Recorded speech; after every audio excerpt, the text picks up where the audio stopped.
Arlisha Norwood Alston, a daughter of Howard University.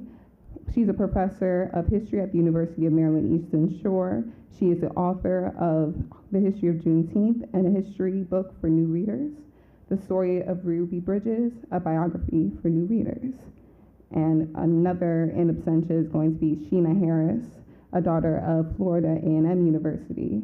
She teaches history at Tuskegee University, where she also serves as the interim director of student engagement initiatives and the coordinator of the university-wide honors program.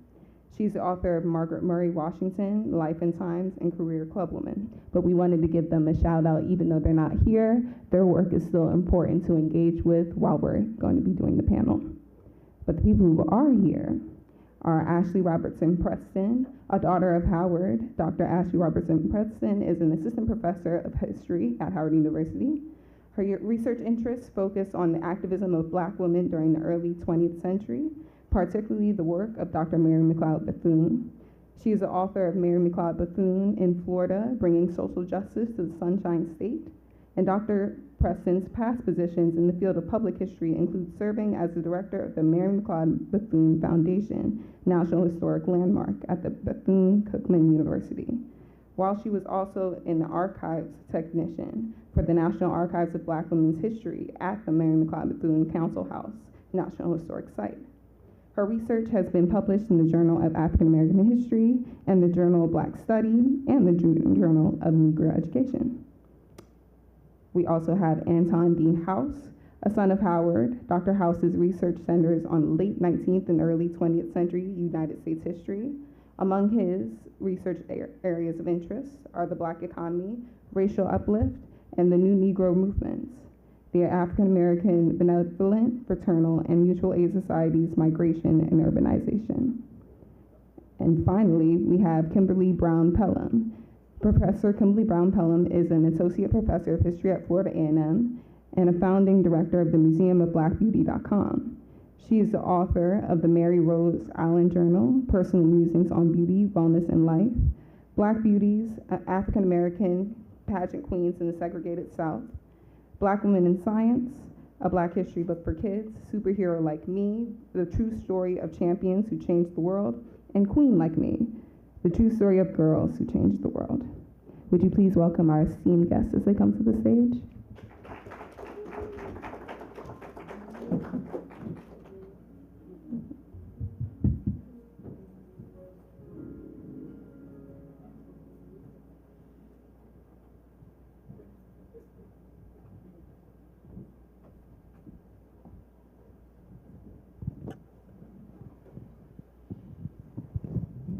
And while you guys get settled,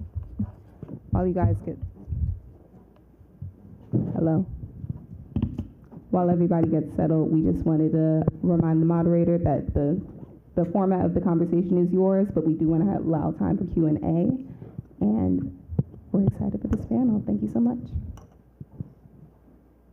All right, thank you so much, Camille. I'm super excited to be here with my panelists to moderate this panel that they allowed me to curate and put together. First and foremost, I want to say that these are my buds, these are my buddies, and that includes Dr. Alston, Dr. Alicia Alston, who gave birth 2 weeks ago, and so she's in our thoughts and we are in hers. So I just want to give a big shout out to Arlisha and to her family, her husband Jason, son Graham, and new daughter Avery Lee Grace.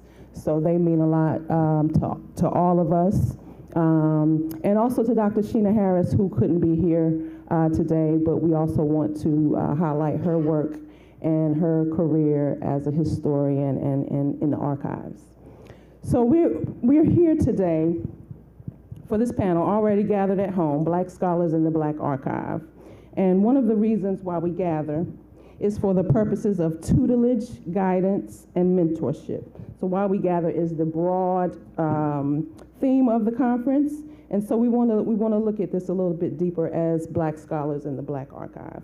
Scholars gather up the less experienced, burgeoning scholars to teach them the history, how the history was written, in other words, historiography, how to research the history, and how to archive the history. So today at this hour, we will present the experiences, witness, and testimony of Black scholars in the Black Archive through the lens specifically of Moorland-Spingarn Research Center's collections.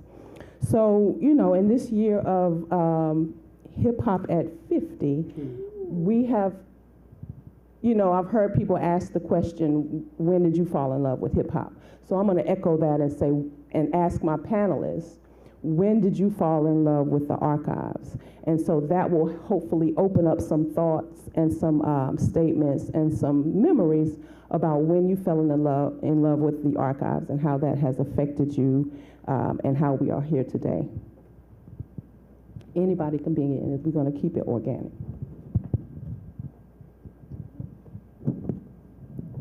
Good morning, everyone. I think what my love of the archives was when I was deep into Mordecai Wyatt Johnson's papers. And as I looked, as I reflected, as I thought about this collection in context with not only the development of Howard University, but also the engine that was created to dismantle Jim Crow, I had a newfound appreciation for those individuals who were the sons and daughters and grandsons and daughters of former slaves. Because we're now touching the material culture of these individuals who, through some later movements, i.e. in the 1960s and 70s, made the bold claim that slavery had erased who we were, and we haven't made progress since then. But here I was, touching the materials of the first Black president of Howard University, who was a part of various associations and groups that challenged the prevailing sentiments of his period. So with that, seeing that most of our history isn't lost, but it's concentrated on campus in the bowels of Moorland-Spingarn, it made me feel great. It made me feel proud that I can say, I know where my culture is. It's not lost. It's housed at Howard University. Thank you for that. I want to, at this point, Anton and I worked in the processing room together as students. And so he was assisting in processing those papers of Mordecai Wyatt Johnson. I want to acknowledge the staff of Moorland-Spingarn Research Center, as well as the students who work at Moorland-Spingarn. Raise your hands, stand up, and everybody applaud. Because they serve every day as my backbone, as my light, and they just bring so much to, I look forward to seeing them every day, so I want to acknowledge that. And my genesis, my origin story in the position that I have now started in the processing room with Dr. House. So Dr. Preston or Dr. Pelham, when did you fall in love with the archives? I fell in love with the archive probably at my grandmother's house. I don't know if y'all recall having tons of photographic memories stuffed under the coffee tables at your aunt's house, your grandmother's house, uncle's house. But that was my introduction to personal archiving and seeing images of my family, some of whom I knew. I didn't know my daddy was young at one point, right? Some of whom I didn't know. And so to get an opportunity to explore parts of myself, really, is when I fell in love with the archive. And so I feel like my experiences as a kid, thumbing through those photo albums that my grandmother and my aunts had, gave me the opportunity to see, touch, and feel history in a way that perhaps we wouldn't otherwise get an opportunity to do. And it certainly prepped me for my time at Howard University. I remember Dr. DeLeon's class and the signature assignment that everyone had to do was to visit Moorland-Spingarn. And upon my first visit, I found some things that were relatively interesting, but it wasn't until a woman by the name of Dr. Ida Jones pointed me to the papers of Mary Rose Reeves Allen.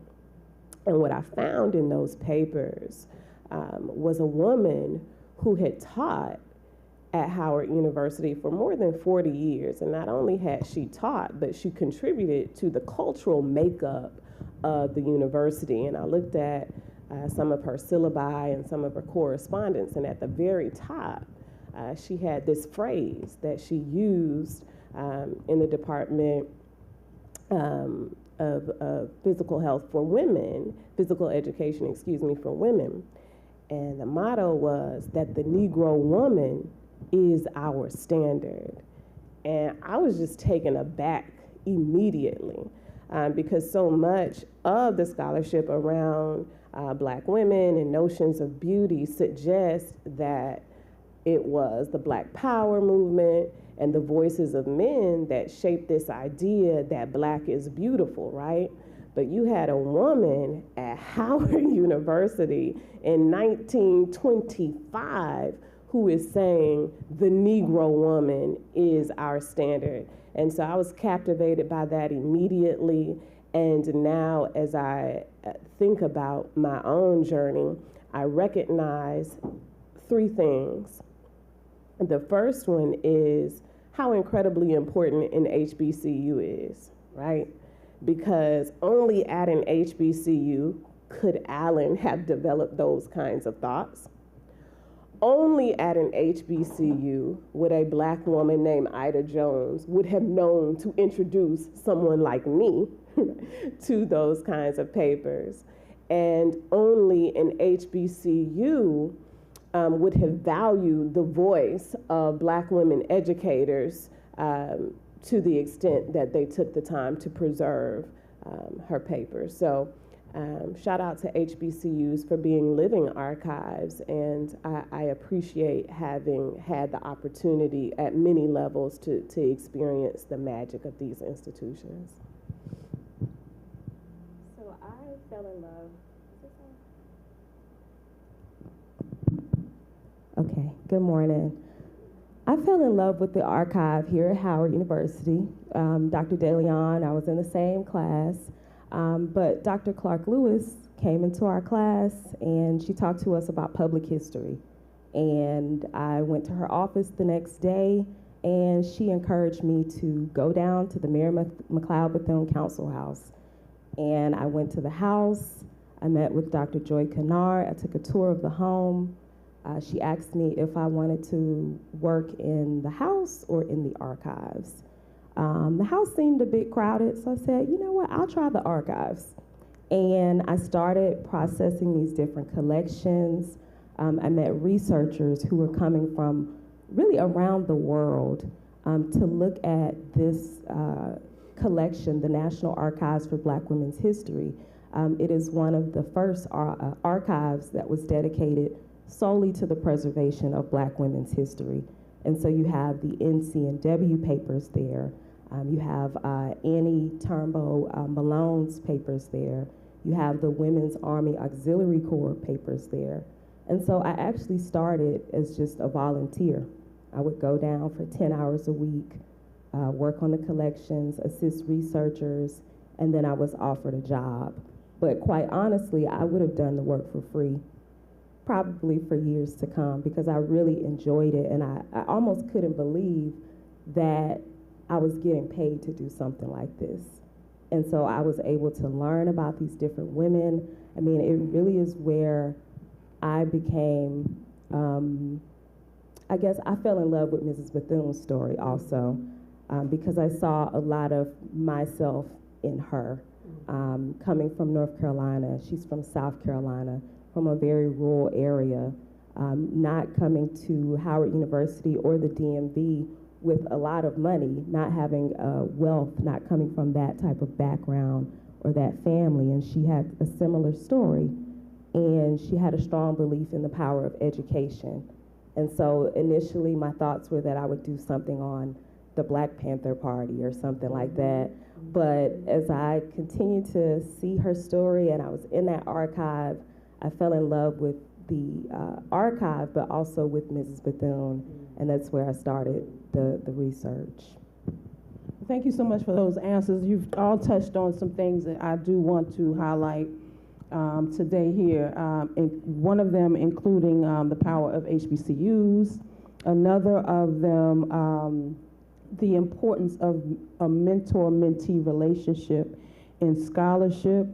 You've all mentioned 3 people that I did want to make sure that we hold high and give credence to for us being where we are now. That's Dr. De Leon, who was the professor of historiography, 2 sections of historiography that we had to take, we were required to take to proceed in our program, in the PhD program and the master's program in the Howard University Department of History, where we were forced to go to Moorland-Spingarn Research Center and dig into the archives and produce a paper on that experience of visiting the archives and digging into documentation and material culture to produce a paper that was worth, I believe, 35% of our grade. So you had to, you either get an A or B or you be taking the course over again. But for all of us, I believe, that took that course, it was life-changing almost, because now we are, it's more than just a practicum. It's, for me personally, as Ashley, as Dr. Preston stated, this is stuff you would do for free. Like I couldn't believe that, okay, not only is my heart beating fast, but I want to come back again and again and again. And so I've spoken with students at Moorland-Spingarn and really people in general about being able to monetize what you would do for free. Right. I don't care if it's painting a house or building an engine in a car or teaching or mentoring students or archiving or professing. You should try to monetize what you would do for free. And that way your life is a whole lot, I would say, easier to be impactful and meaningful in life. 2 other people that were mentioned here, Dr. Ida Jones, a product of the history department here, and also a veteran. I call them veterans of Moorland-Spingarn. She was the associate manuscript librarian, assistant manuscript librarian, before she became the university archivist at Morgan State University, so that's where she is now. She had impact on all of us and still does. She was just with a couple of you last week at the Association for the Study of African American Life and History Conference. And also Dr. Elizabeth Clark Lewis, again, public history specialist, and someone that is so important to so many of us here in this area and beyond. And so that brings me to Dr. Pelham discussed Dr. David De Leon in his historiography course. So we don't have to necessarily belabor that, but I also want to give the opportunity to speak more about that course and how it led to what your subject areas are now. And if you don't speak on that, then I want to hear about your experiences with I wasn't on the public history track, but your experiences with public history as a student, and possibly touch on or lead to some of your experiences as a professor who lead and guide students daily. Well, one of the things I wanted to sort of follow up on, which is interesting, that I believe all of us up here, we came wanting to do research on the Black Power movement or the Black Panthers, right? But it's also like interesting that we all fell in love with 19th century and early 20th century African Americans, right? That seeing that these individuals not only etched out a plan for Black progress after slavery, but they implemented it. And then to finally acknowledge and realize that Reconstruction ended not because African Americans weren't prepared for freedom, but they shattered beyond all expectations and limitations that were placed upon them, and that they excelled within a short period of time, which earned them the ear, the hate of white supremacists. So it's like seeing this narrative, seeing this linear progression of people that we know so little about, but we state so affirmly that they were destroyed by slavery. It sort of like gave me this, this quest that I stumbled upon with the United Order of True Reformers, a mutual aid benevolent society that eventually turned into a black financial network that extended across the nation and chartered the first black bank in 1887. All right, so I've learned that most of the things, and you young people, I apologize, you guys have the social media that now prints up so much false and misleading information that you coming to the archive is detrimental not only to you understanding what happened before you, but so you can also navigate through this reality that's now being falsely manufactured and invoking so much false news and narratives that you won't be able to tell which is which. Now, for me, going through Dr. DeLeon's class and also going to Moorland-Spingarn, my students here today hasn't gone through this yet, but since the discovery or the rediscovery of Zora Neale Hurston's Barracoons, not only do we take a certain segment of the book and we read it to contextualize what's taking place in the 16th and 17th centuries as Africans in the West are coming into their own and beginning to challenge many of these European-made ideologies and social structures and laws. And it's there that many of my students see the document that wasn't lost, but preserved by Moorland-Spingarn for a time in which it was important for us to have. It's interesting because not only did they find or regain access to this text, but also the slave ship, the Clotilda, was found within the same time period, all right?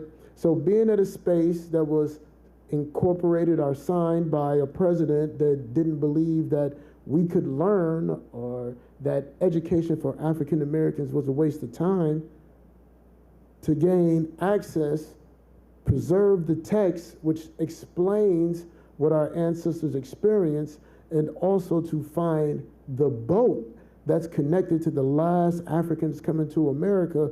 It seemed so fortuitous. It seemed like providence. So with looking at where we are, I can only say with all belief in my Creator that we are on hallowed grounds.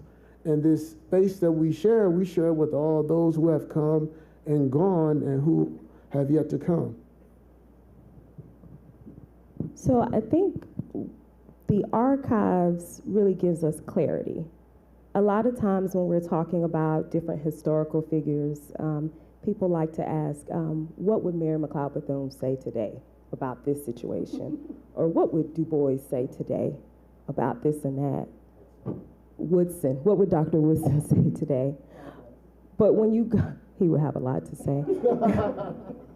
But when you go into the archives, you see so many letters, you see notes from meetings.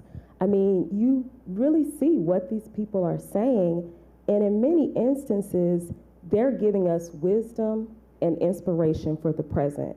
And so in my class, that's one of the things that I'm always adamant about, is having my students to look at the past and use this knowledge for the present. And so we've been using Digital Howard. Students have been looking at the Hilltop. Right now in my Intro to History class, if any of my students are here, they're actually going into digital history or Digital Howard and using those Hilltop papers to look at what students experienced in the past at Howard, to look at, you know, some of the different situations, to even look at advertising in some of the newspapers. We've been looking at the Chicago Defender, what has changed over time. But also I am encouraging students, particularly grad students, to investigate the archives, particularly Moorland-Spingarn, for research projects. Currently I have a student that she came from the State Department, very interested in international affairs and Black women. And so she's actually looking at Dr. Murs Tate, her collection at Moorland-Spingarn. And also just challenging them, as Dr. Clark Lewis would tell us, to drop down your bucket where you are.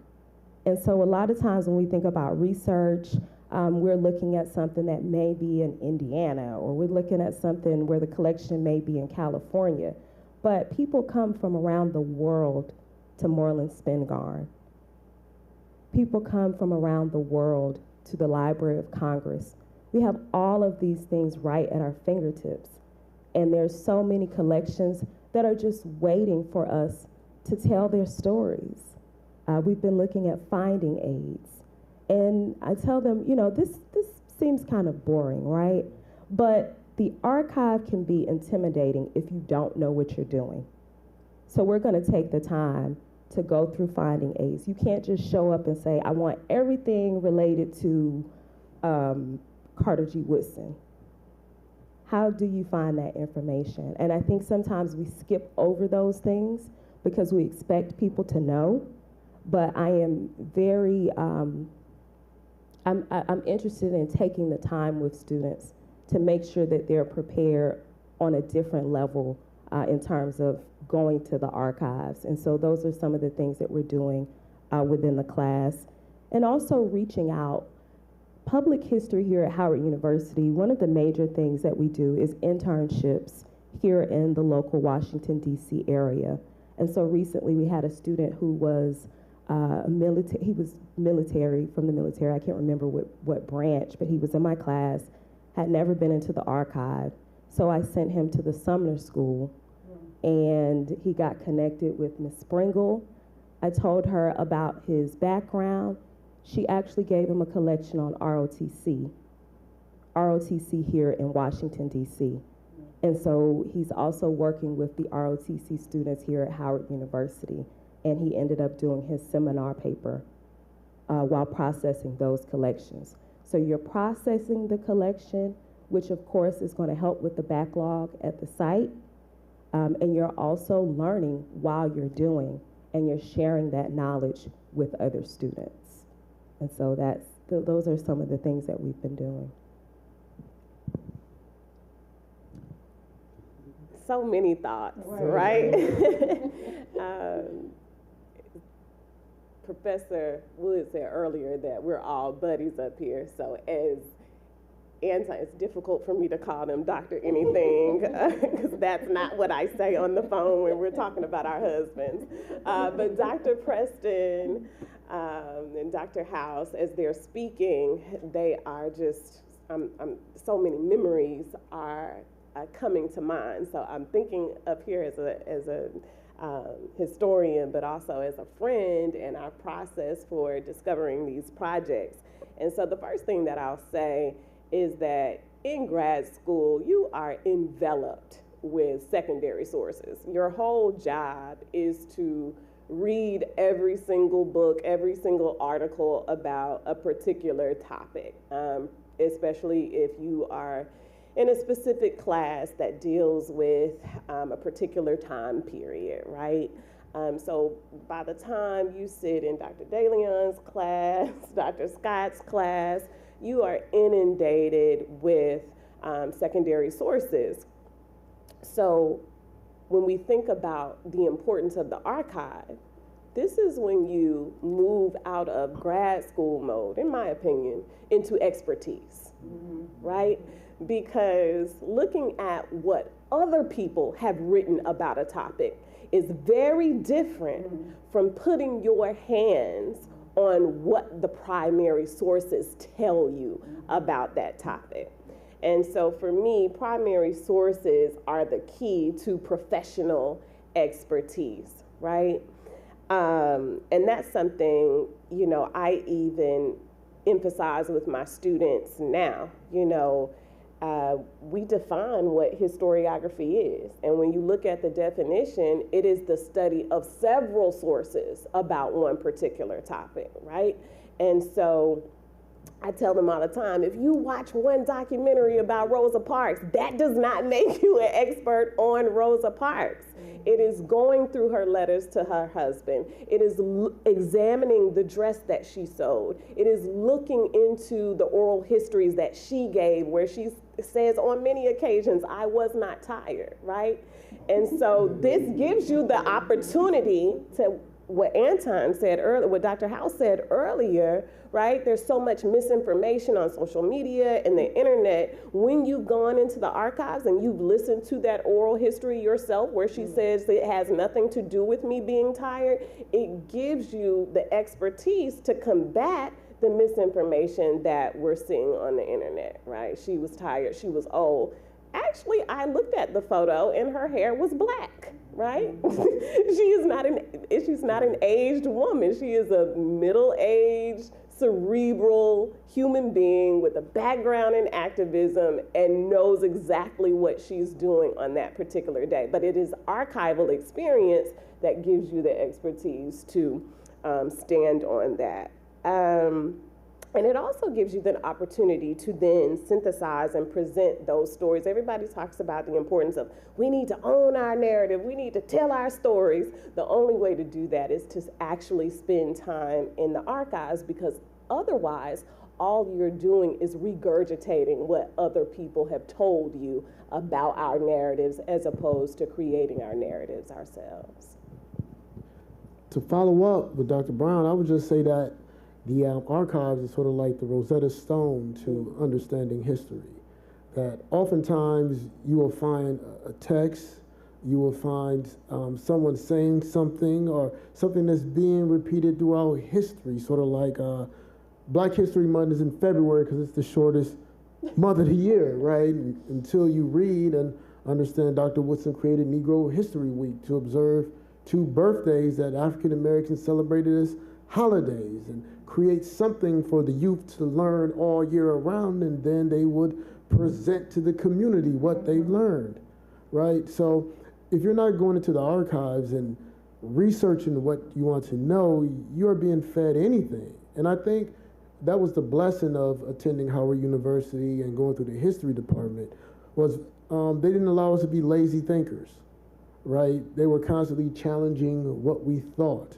I remember once I wrote in my dissertation, white supremacy, and my mentor, Dr. Scott, he looked at it and he said, well, what do you mean by white supremacy? I was like, you know what I'm talking about by white supremacy, right? So then he said, in the 19th century, what does that mean? What does this word mean within its time, right? Within the construct, the time and space of the 19th century, what does white supremacy mean?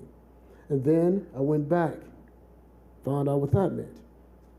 He found another word in my dissertation, integration. He was like, integration in the 19th century?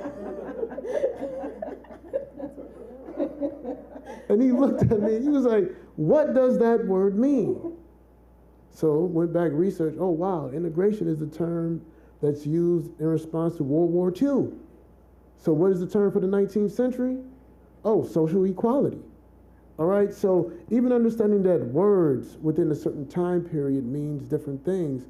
And in order to go through that process, you gotta have those instructors, you gotta have that space, and you gotta have those individuals who's constantly helping you develop the language of history. And I think by us attending Howard, we have it somewhat better because, you know, there are several layers of historical interpretation.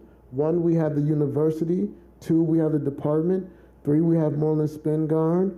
We have the Association for the Study of African American Life and History.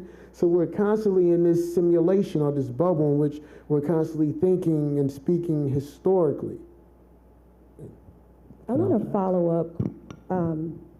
Dr. Pelham was talking about putting your hands on the papers. And so when I was at the National Archives, one of the first things that I was tasked with was creating a finding aid for freedom papers. It was the freedom papers of a family, the Martin family. And when I saw those freedom papers and I saw how fragile they were, it took me a long time to actually start the work. because I just had so many thoughts. You know, I was thinking like, wow, so if they lost these papers, what happened? These papers aren't laminated, so like, how do you keep these papers, like this is your life, your very life on a sheet of paper. In a wool jacket. In a wool jacket, in the heat, in the cold, you have to keep this paper. No antiperspirant. But, you know, so the power of touching these documents. I am a proponent of digital humanities, digital history, digital publishing, all of those things. I'm very into those things. But it's nothing like being in the archive, touching the papers. I still remember the Douglas papers that were in Moorland, and the first time I saw them, I'm like, wow, you mean the Frederick Douglass? You can smell them. You can smell them. And so thinking about the freedom papers, for example, you know, we talk about freedom so loosely, so carefree, but when you see the papers and you realize that someone's whole being was tied up to a sheet of paper. Right. A sheet of paper. And I think like from going through that process, they're no longer like the slaves are African Americans then. It's like that's your great great grandmama now.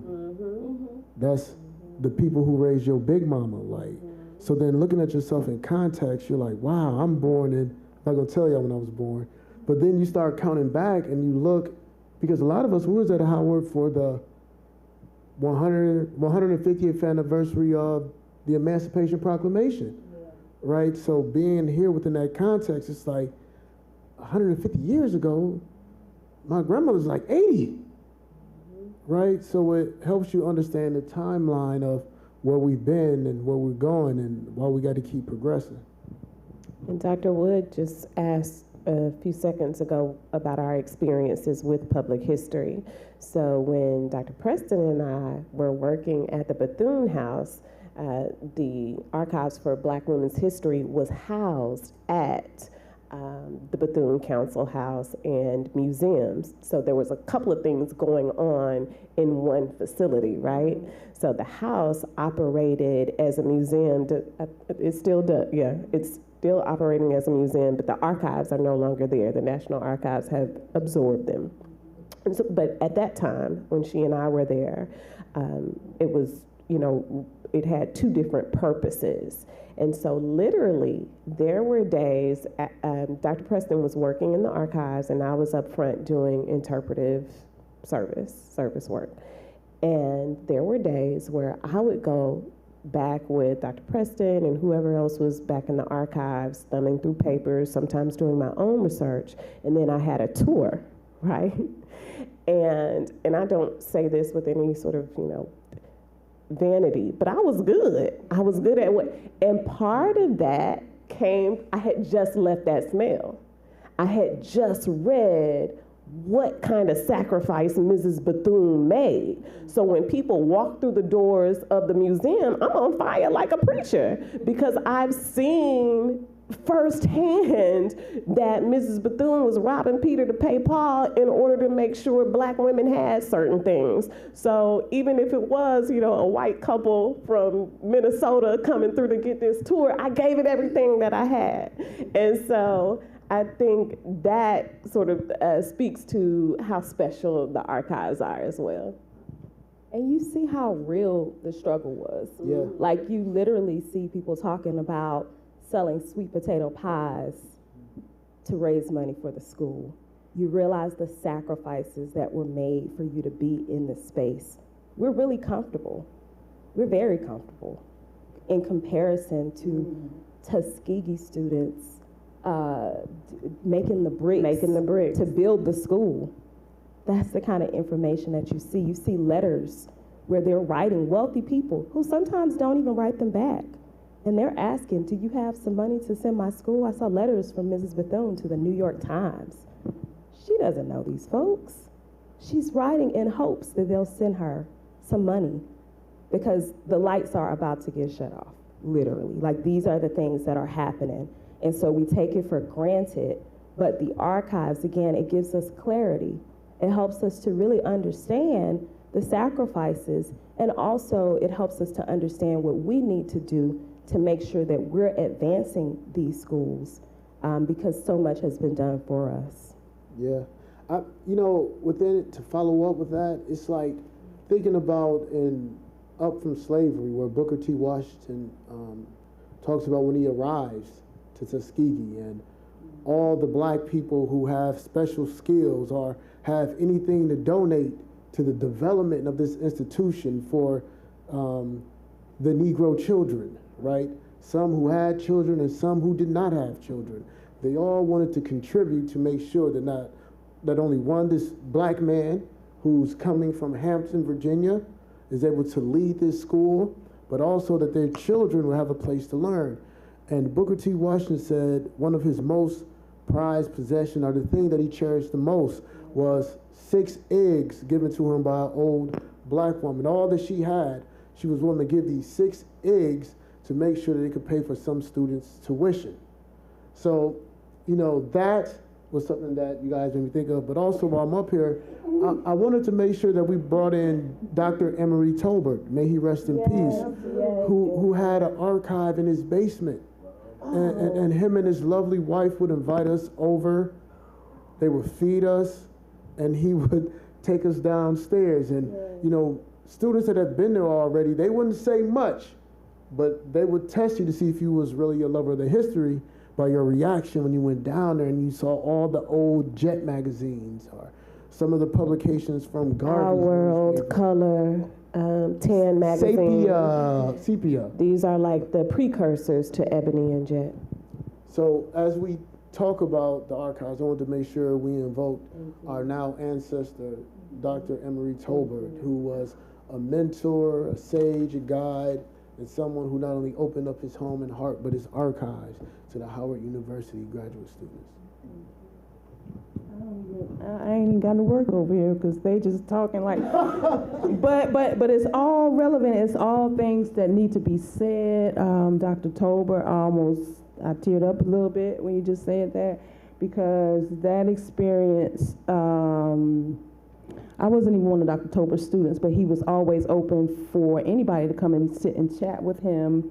And like Dr. House said, he would open up his house. His wife there would be a banquet of food for the students, and then we would go downstairs, and this man had microfilm machines that worked in his basement.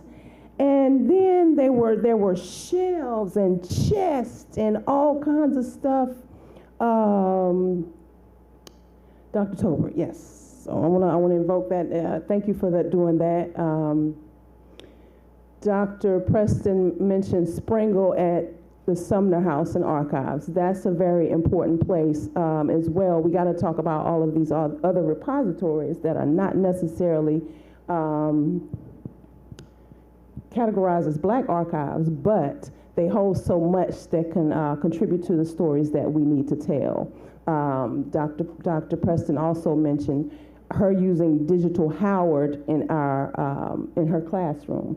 Now, Digital Howard, dh.howard.edu. Everybody go and bookmark it if it's not already bookmarked. Digital Howard is a way for you to prepare yourself to come to Moorland-Spingarn and do research, or do research on your own in the comfort of your own home. All of the uploaded documents are searchable, downloadable. They're the Hilltops there, the Bison yearbooks, and so many other periodicals and publications from Howard's history that allow you to easily peruse some of the history that we have at Moorland-Spingarn.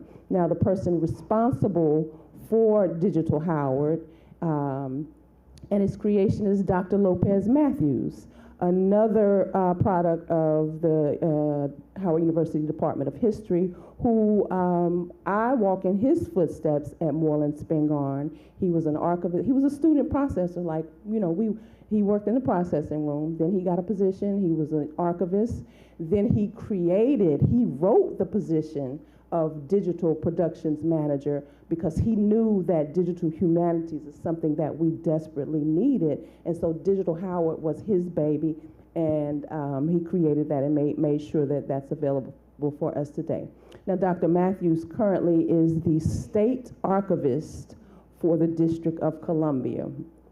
The state archivist for the District of Columbia. There are 50 other, there are 50 states in the United States, but he is a state archivist in the hopes that DC will become a state. But he is the only state archivist in the United States who is of African descent. I'm gonna say that again.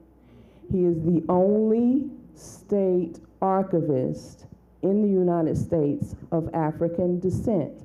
So he is responsible for telling the story of DC and its history, and he is a product of Howard University, the Department of History, and Moorland-Spingarn Research Center. That's very important to me.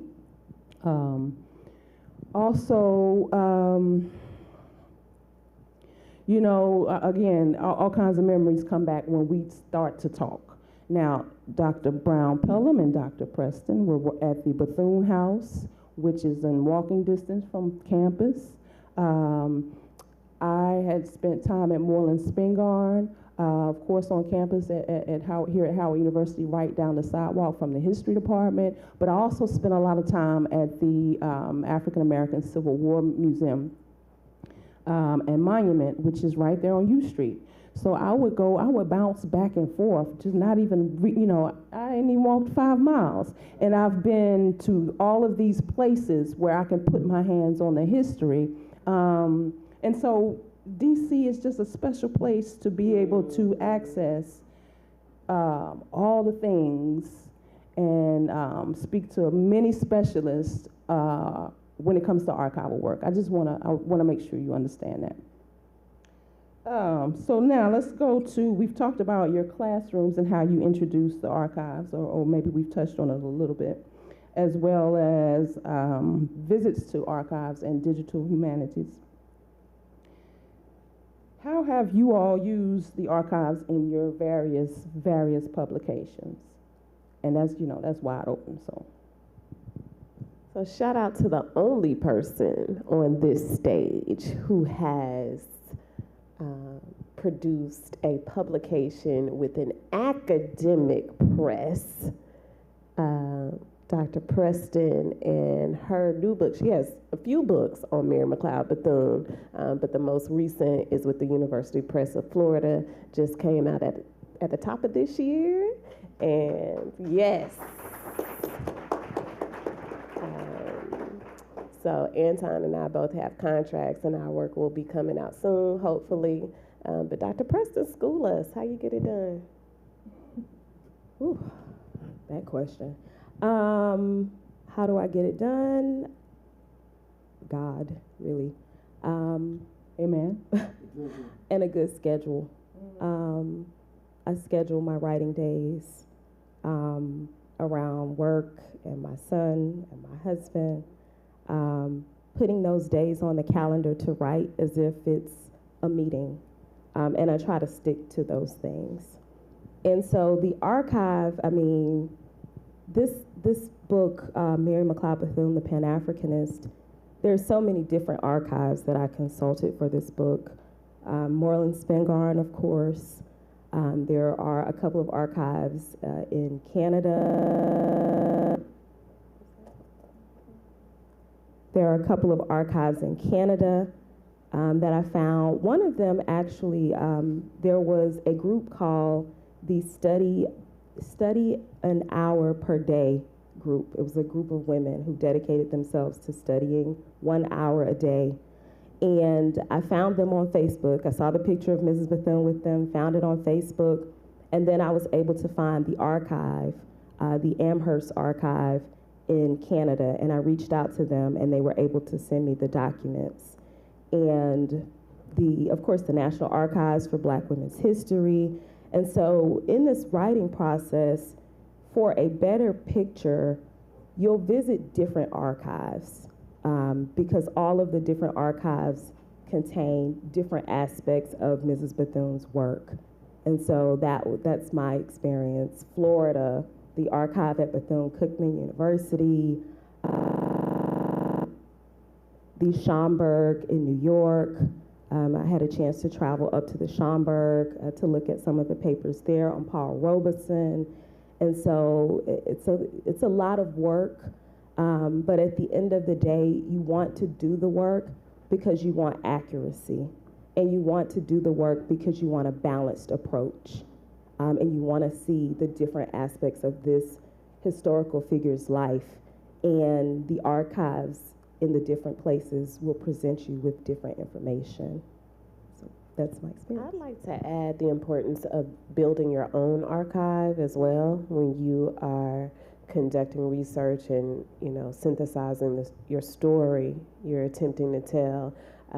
Moorland has been incredibly central to my work on Mary Rose Reeves Allen, the educator whom I mentioned earlier, but also Tuskegee University's archive, Florida A&M University's archive. I have a book on Black beauties and African-American pageant queens in the segregated South.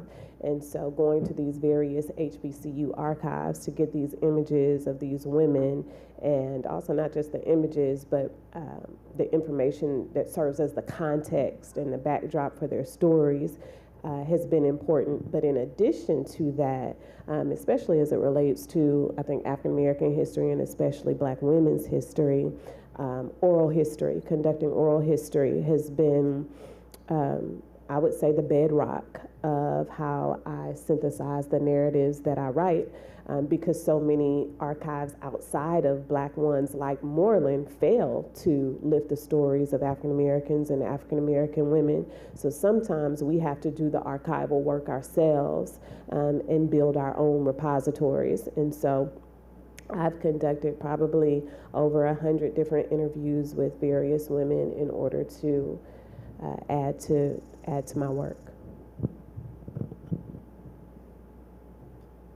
I'm constantly on the hunt for source material. So I'm always online looking at different archives, looking at finding aids, to write the first history of something that, one, you didn't know ever existed, but also, two, to look at the gender dynamics of the 19th century and to see that there's a Black organization that's teaching financial literacy and implementing what they've learned, and they have a juvenile branch in which 3-year-olds to 14-year-olds are saving money and investing and buying certificates, insurance certificates, and lending money to the community.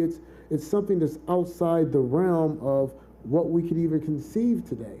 But the sons and daughters, former slaves, their sons and daughters, they were doing this.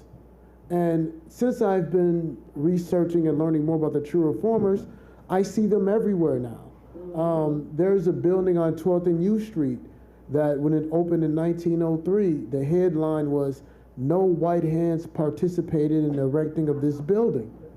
And it was the tallest building bought, owned, designed, and built for and by Black people. They imported workers from Virginia to make sure that no white people participated in erecting this building. And when they were asked why, they said they wanted to make sure that African Americans had a visible presence in the nation's capital.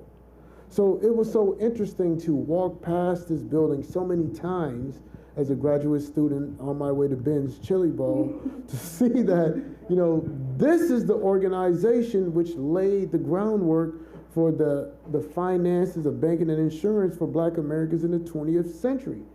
It's like Magdalena Walker was a member, and she becomes the first Black woman and first woman in the United States to have a bank. So it's like, what does this say about our ancestors of the 19th century who emerged from plantation slavery to become economists? So my research, it takes me everywhere. I'm reading newspapers by white supremacists, right? Those individuals from the time that saw these Negroes who are now acting surly and who's not accepting uncle and missus and who are buying property and not spending any money with them, right? How do I interpret that? Well, the only way to interpret that is to go to the archives and see what is the collective consciousness of these individuals of that time period, and how do they feel about separating their wealth from their community. So I'm everywhere in the archives looking for these individuals. And 2 tips. Respect the archivist, get to know the archivist. Yes. Respect the archivist, get to know the archivist. Buy the archivist lunch too. If you can, definitely. Because a lot of times the archivists, they know everything that's in that room, and they also know things that are not in that room. They have all the knowledge. I'm telling you, I was looking back through last night through my emails from when Dr. Jones was here at Moorland, and she was emailing me some information. She said, I know you're looking for Miss Bethune. I found this letter. I mean, just things that I would have never found on my own that enhanced my research. She sent them to me because I respected the archivist and I got to know the archivist. So please, please, please, go in there, be humble. Because they know everything that's in that collection. They know all the tricks, all the trades, all the incoming collections. I mean, they are a wealth of knowledge. And a lot of times they're really quiet because they're doing work. But if you get them in a good conversation, they'll tell you where all of those things are. So please get to know the archivist when you're doing your research. I think we might be getting close to time. Yeah, that's what I'm getting to, yeah. So, listen, this has been much more than I could ever expect, but I already knew. These are my people right here. So I just want to thank you for accepting this time to spend with us today. And we want to open the floor for questions and answers, Q&A, if we can do that now. If anybody has a question for our panelists here, please come forward. Yes, ma'am, right here at the microphone. Dr. Gray, would you turn the microphone on? Thank you. We'd like everyone to come to the mic so that we can, we're taping this, so this is the best position to be from.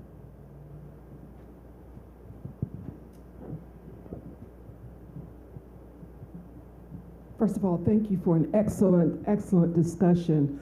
My name is Dr. Sandra Shannon. I'm president of the August Wilson Society. And I want to say, earlier this year, the University of Pittsburgh publicly opened the August Wilson Archive, which was the result of 450 boxes of personal material being collated and made available to the public. And so I wanted to open the discussion to include use of the archive or writers, novelists, poets, and playwrights also being part of the archive. Individuals who are in the process of creating art going to the archives. I wanted to know your opinions about that. I also saw Dr. Brenda Green. I think I saw you in the audience, who is the CEO and president of the National Black Writers Conference, and that's what made me think about this question. And also for me, could you define public history? I'm sorry, I just need, what does that mean?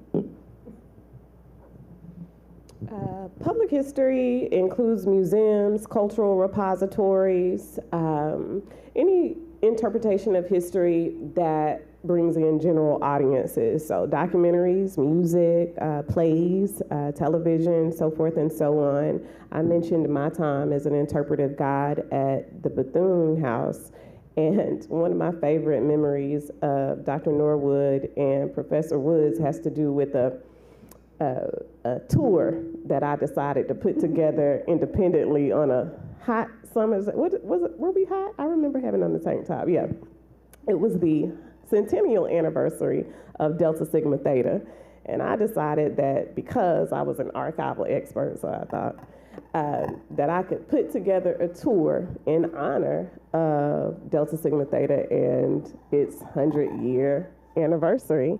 And I got together my colleagues and I wrote a script, and we visited several sites within the U Street area that spoke to Black women's history. And so that in and of itself is doing public history, right? And I feel like I have to brag on us. I feel like those of us who do spend time in the archives are much better positioned perhaps than other folks who do public history work. You know, you can go in any city internationally and find a guide, right, to tell you highlights of the culture and history in that specific place. But those of us who not only respect the archivist and get to know the archivist, but respect the archives themselves, I think are better positioned to interpret history for the public. Simply because we've spent time with those primary sources. And I think because we respect the archive, in turn, we're really respecting our ancestors and respecting ourselves, right? Because it's one thing to watch Brad Pitt's version of Selma, the movie. It's another thing to spend time with Dr. King's writings. And so I think, you know, the respect for the archives in turn means a respect for yourself and respect for your ancestors, because we really don't have to rely on other people's interpretation. And when we tell those stories with a better sense of truth and accuracy, it allows us, I think, to, you know, design better futures for ourselves. So that's my long-winded way of answering your question about what public history is. I think to a certain extent, we've all worked in public history in some way. I've been at the Smithsonian's American Museum. I've done a few podcasts with the History Channel. I've worked at the Rosa Parks Museum and the Birmingham Civil Rights Institute. And so all of those are examples of public history spheres. I'm not listening. They hating on you, baby.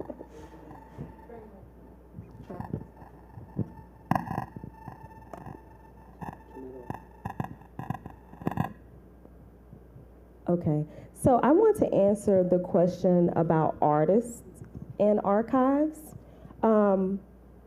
There is a woman by the name of Miss Ursula Odom Knox, and I met her in Florida. I actually met her when I was the director of the Mary McLeod Bethune Foundation, Mrs. Bethune's historic home in Daytona Beach, Florida. She came in for a tour, and she was also doing work in the archives. Miss Ursula does reenactments of Mrs. Bethune. She has the velvet black dress. I know y'all have all seen her in that velvet black dress with those pearls. She dresses as Mrs. Bethune.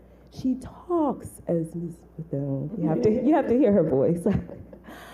She talks as Mrs. Bethune, and then she answers questions from the audience. She does a really nice speech. She talks about, you know, she's like, when she goes into that mode, she is Mrs. Bethune. And the reason why I respect her is because this is not just from her reading books on Mrs. Bethune. She goes into the archive. So she is very well trained, and not only trained to be Mrs. Bethune, but to also answer questions on her behalf, which I think is really interesting to see. And every time that I'm with her, I've probably seen her about 4 times doing the reenactments, I'm always sitting back like, okay, let me see how she answers this question. And as a Bethune scholar, I can say I'm very impressed because she has really done the work. And I think that artists will be more informed through their experiences of visiting and learning from the archives. Excuse me. When I listened to your question, it made me think about something that happened that I had the privilege of witnessing while I was at ASALA, the Association for the Study of African American Life and History. If you're not a member yet, why not? So join. I was there at a conference and Sonia Sanchez was there. And she was talking about, when she made it to New York City, she went to the Schomburg. and she said, I want to know my culture and my history. She said that the person who aided her came back out with 3 books, placed them on top of one another. One was The Soul of Black Folks, the second was Up from Slavery, and the third was Their Eyes Were Watching God, by Zora Neale Hurston. All right, and she said within these books, she understood the history, but also she understood or got a greater appreciation for the folk. All right, the folk, black folk culture. I got much respect for creatives, but when I look at some of the work that's being created in the present that's supposed to represent African Americans of the Jim Crow era and prior, it's very disheartening. It's very disheartening because these are not black people. These are abstractions or creations or white alternatives and that have been blackened to resemble us. But it's not us. When I watched Lovecraft Country, I didn't see us. I didn't see us. So it's imperative. And as you said with the August Wilson Center, he spoke about, you know, when he was writing about the gypsy cab drivers and what they were saying in the diner, but also how they sound, how they spoke, right? Those of us who also studied in the archives, Sterling Brown, who's responsible for outlining the black aesthetic, right? So many of these creatives, since they've ventured so far away from the folk, what they create are not proper representations. And they have to go to the archives. They have to go back to Big Mama House. They have to go back to the Black Belt. They have to be around people who know the stories, because while there's a traditional story of Howard University, there's also a folk story to Howard University on what the Panthers did when they came, or what happened and how Khalid Muhammad was responded to while he was here by some of our professors who didn't identify with the message. So if you're not around the folk, if you're not identifying black history and black culture, if you're not listening to the sounds of the black voices, the tones, if you don't understand the texture, what are you creating? You're not creating us. It's not us. It's an abstraction. They know African Americans through metrics and numbers and assumptions, inferences, but they don't know the folk. And until you understand the folk, you're going to be lost. How are you going to make something in which the people are not eating grits, right? Fatback, right? Everybody's not dining out. Everybody's not spending money at a cafe. It's a lot of culture that's being transmitted at Papa and Big Mama House, and I don't see that in any of the works. And I'm offended, if you can hear it in my tone. I just want to echo Dr. House.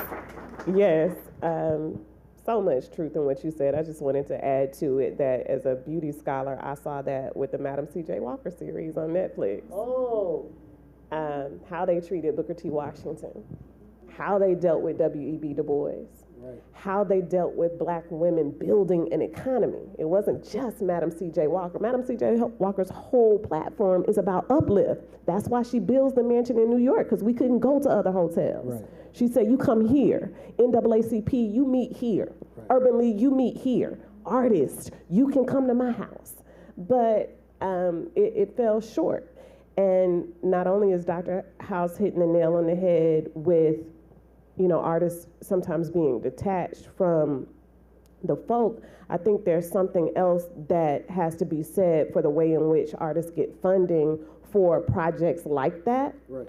And that's something that the archives and the history bears out as well. Zora Neale Hurston had her own traumas and turmoil related to funding her work and how she dealt with the pressures that white philanthropists would often place on her and what stories they wanted to hear compared to what she was compelled to tell.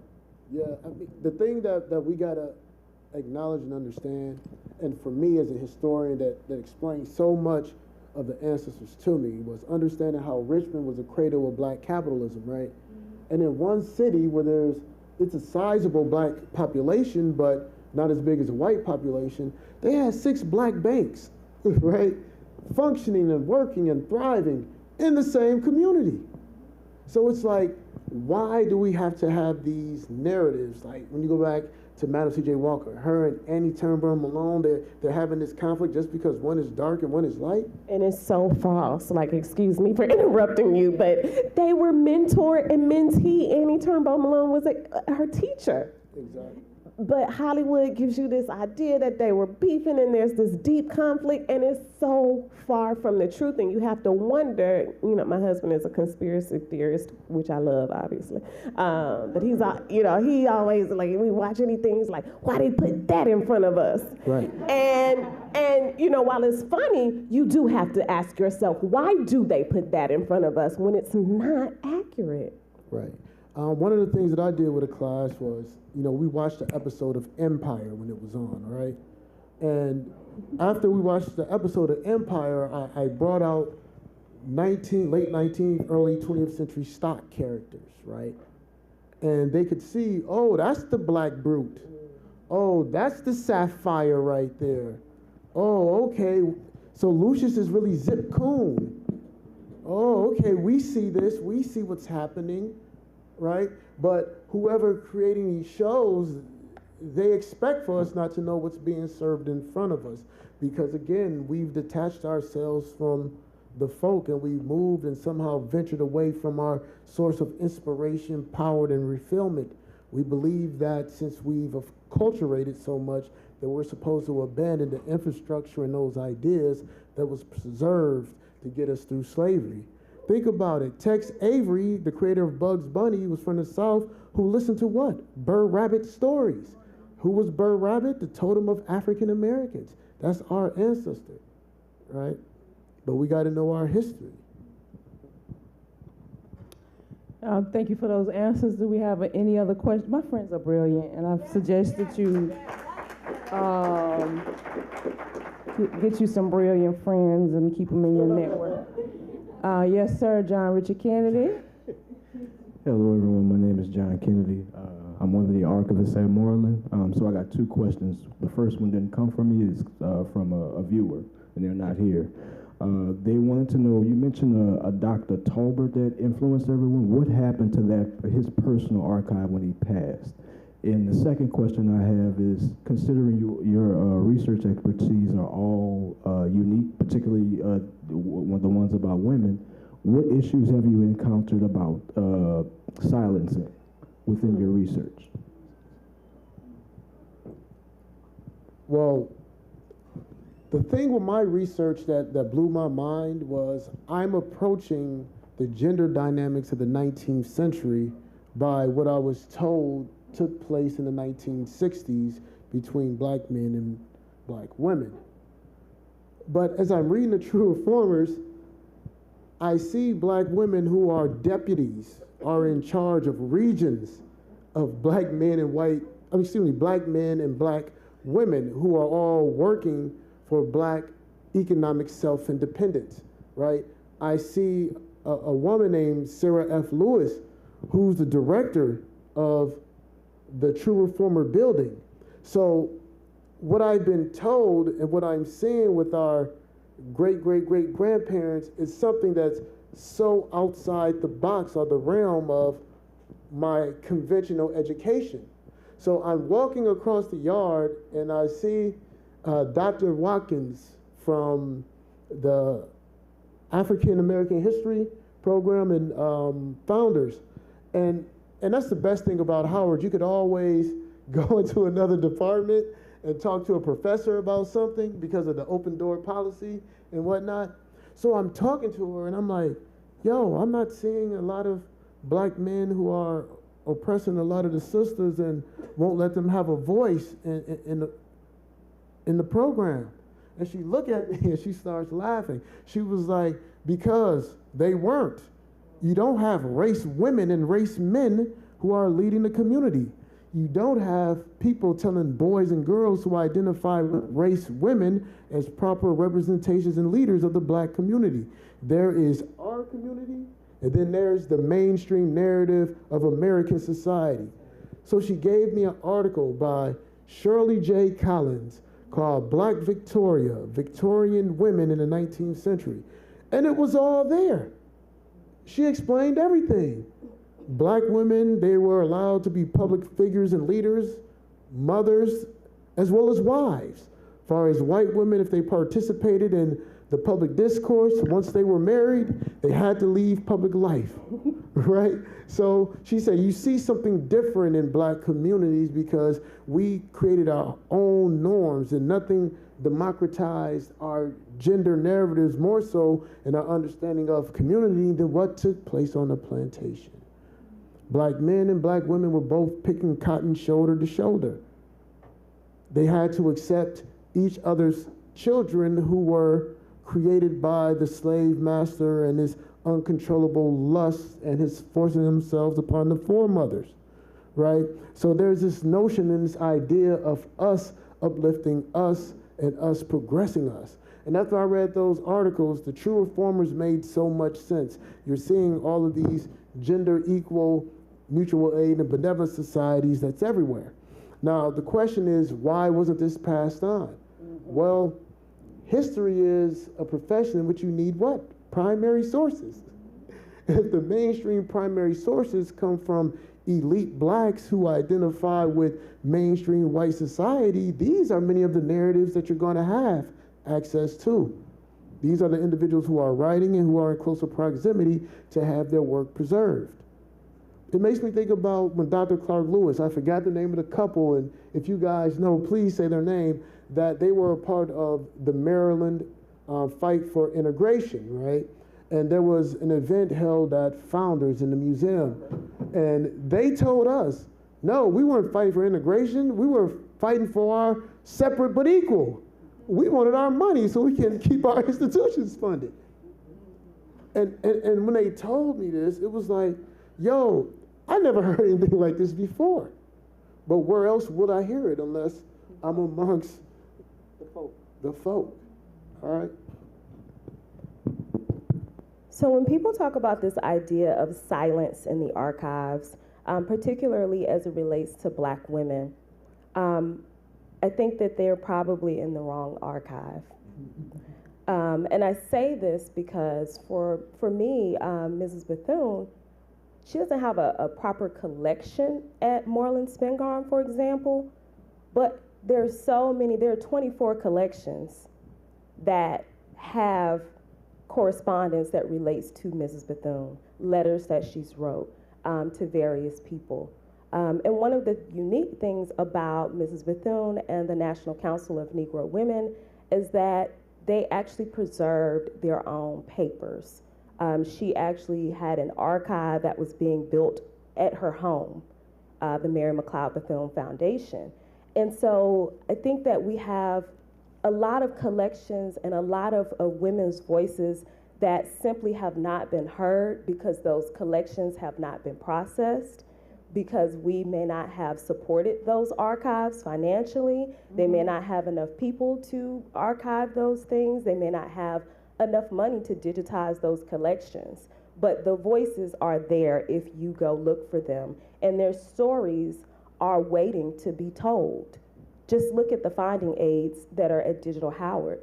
Every time I look through those finding aids, I find people that I actually don't know. And I have a PhD. And I'm like, wow, oh my God, they did what? If I had more time, I could write more books. But, you know, these are the things that we need to do. We need to investigate our Black repositories and all that they offer before we buy into this notion of silence. And I hear it a lot. I heard it the other day at a sala, and I thought, what archive are you going to? Because Moorland has everything. I think it just speaks to like institutional placement, right? It's like, let's just call a thing a thing. It's silence where you at. It's not silence where I am. And, you know, I feel like particularly as we start to engage in so-called scholarly conversations with individuals who are trained outside of the halls of HBCUs, that's where you start hearing language like that.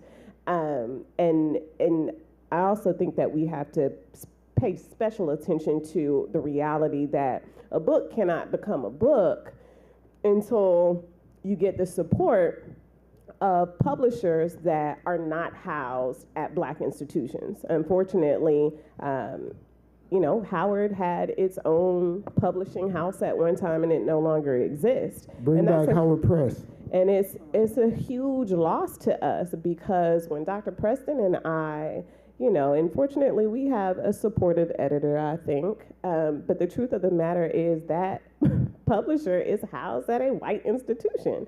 And we are still playing that game about what other people value versus what we as Black scholars trained at Black institutions place value on. And so we have to reckon with that reality, because it's just true. And I'll give you a personal example, since your question was about our research. Not only do I deal with Black women, but I deal with beauty. Who thinks beauty is important, right? Well, the truth of the matter is, for the most part, during my time at Howard University, I had no problem moving my research forward, right? Because the people with whom I was working understood what I was doing. I wasn't writing about beauty. What I actually write about is the culture of self-regard at Howard University, right? And there's this whole push, and I'm gonna make my point momentarily. At Howard in the 1920s, you got an entire community of folks who have dealt with, but have never been accepting of, white leadership, okay? And so by the time we hit 1925, 1926, they demanded, and here comes Mordecai Johnson representing the epitome of the new Negro, right? You also have Howard students by 1930 who are saying, we will activate on behalf of the Scottsboro boys in Alabama, because there's a culture of self-regard here. Elaine Locke is talking about studying yourself, because there is a culture of self-regard here. We think we important, okay? The woman who I study, Mary Rose Reeves Allen, at the top of all of her syllabi says the Negro woman is our standard, because there's a culture of self-regard. I wrote an article for Truth, ABWH's newsletter outlet. And I talk about how these women put on fancy parties and essentially did philanthropic work in the name of glamour, but they were funding civil rights causes and community causes. Didn't get much traction. Now, you start looking at these topics and how they are accepted in places that are not historically Black. And one of the first critiques that I got from the press is that, or one of the reviewers for the project, I won't place responsibility on the press, but one of the reviewers said that Mary Rose Reeves Allen was doing nothing but perpetuating European beauty standards. How?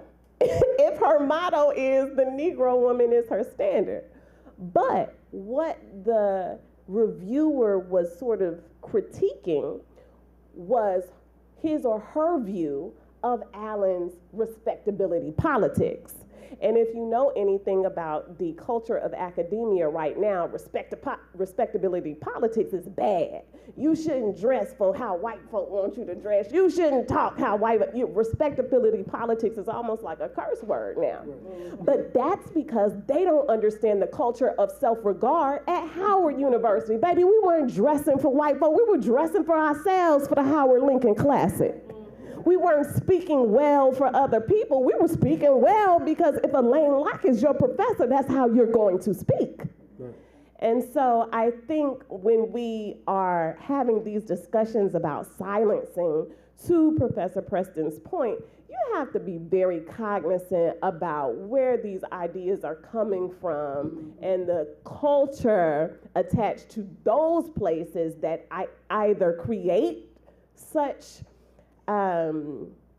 contentious, kind of conversations around things that really ain't that deep.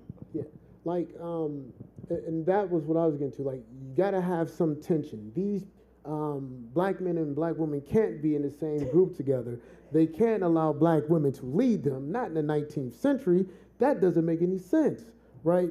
But then understanding that a lot of these individuals, like what I saw with William Brown is, you have a former United States colored troops who helped beat the Confederates, who believe that to the winners goes the spoils of war. So therefore, they believe that everything in this nation belongs to us, because we stood true to the nation. We helped defend the nation when the treasonous others attempted to overthrow it and destroy it. So even though these individuals gained power, where do you think this mindset goes to? It goes back to the black community. And Dr. Clark Lewis once told us a story about how, about Emancipation Day, that some white people believe that Emancipation Celebration Day stopped, right? Because it wasn't being observed by mainstream white society. But the African Americans, they continued to practice Emancipation Day in their community. So just because it's not acknowledged by the mainstream or it wasn't Columbus, doesn't mean that it didn't happen or that it didn't exist. No one has to discover what we're doing. And I'm going to say this, and I hope people don't look negatively about Dr. House, but I don't believe Juneteenth should be a national holiday. That's ours, right? That's ours. That is something that was created so that we can remember those white United States colored troops individuals. We celebrated them when the rest of the nation saw them as traitors. So it's a holiday that was created for us and by us. Now, Memorial Day, we created that in South Carolina. We can share that, right? But Juneteenth, that belongs to us because we were the preservers of it until last year. Thank you so much. I've been given a signal that probably 10 minutes ago that we have 5 minutes. And so I know that there are other questions. If you could maybe pull our panelists to the side while we prepare for the next event of this day, I would greatly appreciate it. And I appreciate all of you who came, stayed, listened, focused, and of course to the students as well who had to go to class. That's where they went. They didn't just leave. They wanted to stay. So I think this has been, I've enjoyed myself. I've had chills the whole time. And I knew all I had to do was invite and do a little bit of moderating, and it would just be an organic discussion to the benefit of everybody who was here. So if you agree, put your hands together. Thank you, Dr. House. Thank you, Dr. Preston. Thank you, Dr. Pelham. And I hope you continue to enjoy the day, audience.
I love to see it. The energy in here is great. For those who are new, my name is Camille Ross. I'm a senior history major, math minor from Philadelphia, Pennsylvania. I work as a library scholar in the Moorland-Spingarn Research Center, and I'm here to introduce our next panel, which is going to be a reading, a conversation, the transition to writing for adults. This is actually a really good panel for me because I've been trying to encourage my little siblings to read for their entire lives, and I feel like that has been made especially difficult because so much of the reading landscape is white-oriented, or it's like it doesn't invite Black readers to kind of identify with the stories that are being told. And so this panel is full of people who are creating that canon that engages young Black readers. Our moderator for this panel is going to be Dr. Jonathan Gray. He's a son of Howard. Professor Jonathan Gray is a professor of English at the John Jay College and the Graduate Center at the City University of New York. He is author of Civil Rights and the White Literary Imagination, and he co-edited an essay collection, Disability in Comics, and graphic novels for the Palgrave Macmillan, and served as a founding editor of the Journal of Comics and Culture at Pace. Professor Gray's journalism on popular culture has appeared in New Republic, Entertainment Weekly, Medium, and Salon.com. Our panelist is going to be B. Jacqueline Woodson. She's an American writer for books for adults, children, and adolescents. She is best known for her National Book Award-winning memoir, Brown Girl Dreaming, and her Newbery Honor Award-winning titles, After Tupac, D-Dreaming, D. Foster, Feathers, and Showway. Her picture books, The Day You Begin and The Year We Learned to Fly, were New York Times bestsellers after serving as the Young People's Poet Laureate from 2015 to 2017. She was named the National Ambassador for Young People's Literature by the Library of Congress for 2018 to 2019. She was awarded the Hans Christian Andersen Medal in 2020, and later the same year, she was named a MacArthur Fellow. One thing that it doesn't mention is that she's also the resident artist for the Kennedy Center, and that's how I met her initially. Yeah. We also have Patricia Elam Walker, who was my professor last semester for creative nonfiction, but she is an award-winning author, attorney, and educator. She is an assistant professor of English at Howard University, and her first novel, Breathing Room, was published by Simon & Schuster / Pocket Books in 2001. Her work has appeared in the Washington Post, the Baltimore Sun, Essence, and other publications. She has provided commentary for NPR, CNN, and BBC, and more. Her short stories are included in the O. Henry Pye Stories, New Stories from the South, and other anthologies, and her essays are published in Father's Songs, Dream Me Home Safely, It's All About Love, and more. Her first children's book, Nana Akua Goes to School, will be published by Random House in June 2020.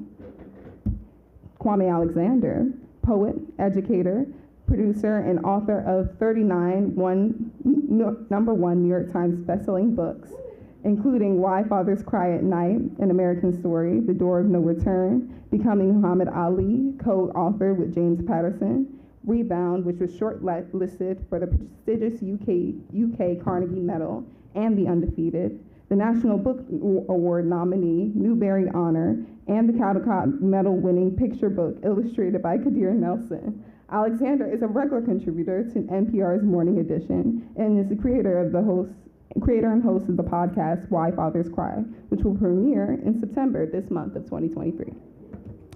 And last but not least, y'all have so many awards, it's crazy, but Mahogany Brown is an award-winning performance poet.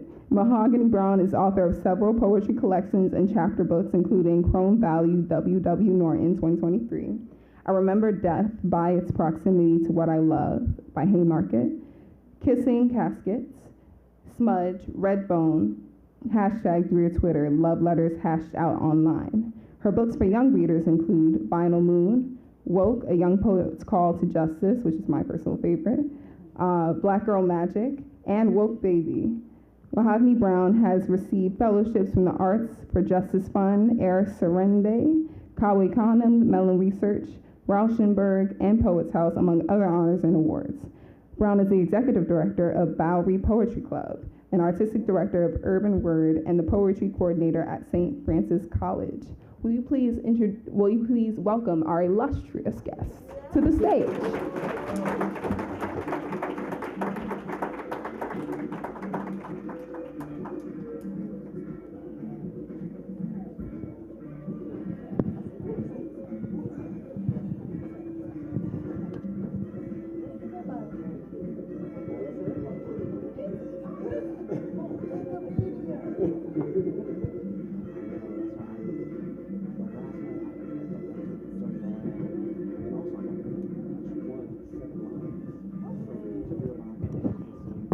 Just a reminder to the panel, the moderation of the conversation is yours, but please leave room for a little bit of Q&A. Of course. Good afternoon. Good afternoon. Good afternoon. So just to give everyone, It's not on. Yep, it's on now. Okay. So just to give everyone a chance to experience the flavor, because they've done so much, and unlike me, most of you probably haven't ever had the pleasure of reading their work. So each of them is gonna read a short snippet from a work, and then we're gonna begin the conversation. So I just want to give everyone in the room and also online the opportunity to hear the words of our distinguished panel. So we're going to go in reverse alphabetical order, which means we are going to start for once. We are going to start with Ms. Whitson.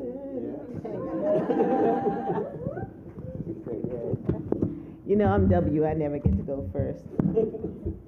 So I'm just going to read two passages from Red at the Bone, which is my adult book, and from two different points of view. But that afternoon, there was an orchestra playing, music filling the brownstone, black fingers pulling violin bows and strumming cellos, dark lips round horns, a small brown girl with pale pink nails on flute, Malcolm's younger brother, his dark skin glistening, blowing somberly into a harmonica, a broad-shouldered woman on a harp. From my place on the stairs, I could see through the windows curious white people stopping in front of our building to listen. And as I descended, the music grew softer, the lyrics inside my head becoming a whisper. I knew a girl named Nikki. I guess you could say she was a sex fiend. No vocalist. The little girl didn't know the words. The broad-shouldered woman, having once belted them out loud while showering, was now saved and refused to remember them. Iris wouldn't allow them to be sung, and Malcolm's brother's 7-year-old mouth was full. Still, they moved through my head as though Prince himself were beside me. I met her in a hotel lobby masturbating with a magazine. And in the room, there was the pink and the green of my grandmother's sorority, the black and gold of my grandfather's alpha brothers, gray-haired and straight-back, flashing gold-capped teeth and baritone A-Fi-A as I made my entrance, high-pitched calls of skiwi answering back to them. Another dream for me, and they're calling out to each other. Of course you're going to pledge one day, my grandmother said to me over and over again. And I'm going to skip to Melody's dad. And this is taking place at a cotillion in Brooklyn. His daughter was descending the stairs. As the orchestra his in-laws paid for played, she was taking each step as though the world had stopped for her, as though this moment were the only moment on earth with her in it. And she was fine as hell, this girl, no, this woman. This seed of his, this cry into the night, this apology of a child. Iris, I didn't mean to, damn, I'm so sorry. When had it happened? Her with so much of Iris, the cheekbones, the slant of the eyes, the smile with so much.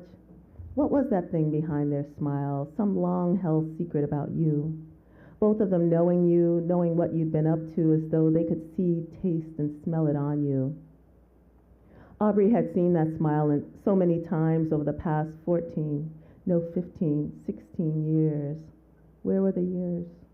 And still this moment with Melody walking toward them and this whack-ass rendering of Prince filling the house. Aubrey leaned back against the wall, his hands unsure suddenly. Iris had hers pressed to her mouth, but what is the father of the child supposed to do with his hands, his big open hands? Where were they supposed to go when all they wanted was to reach out for this child, hug her, hide her from the world?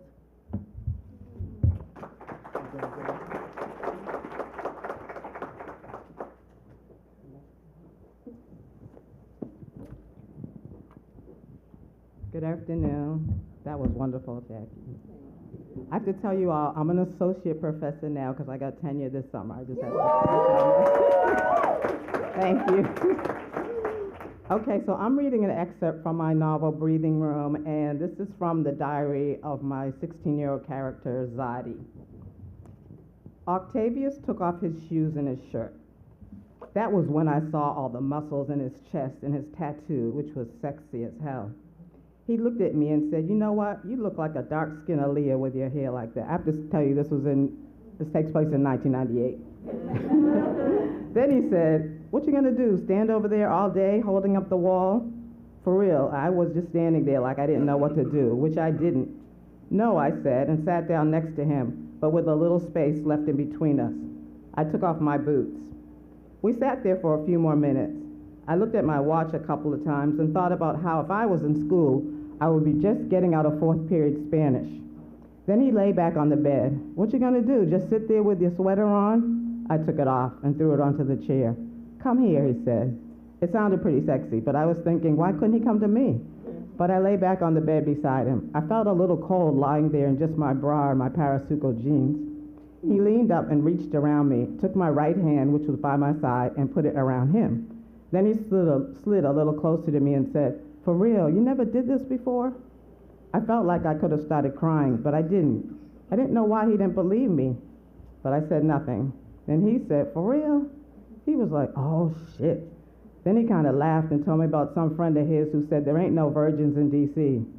He said, "I'm going to tell him there is one, but by that time you ain't going to be one no more, right?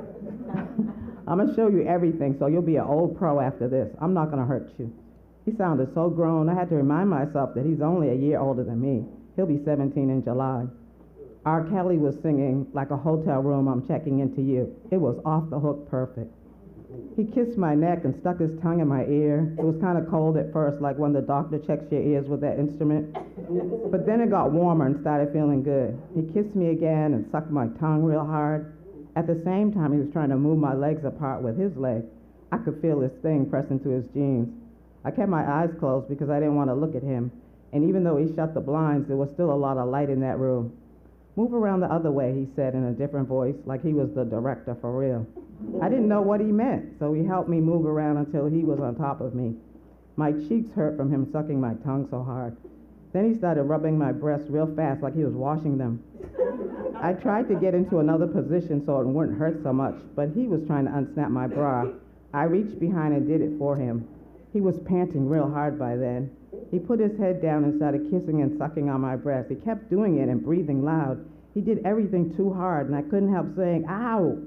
He said, "Did that hurt?" And he sounded surprised.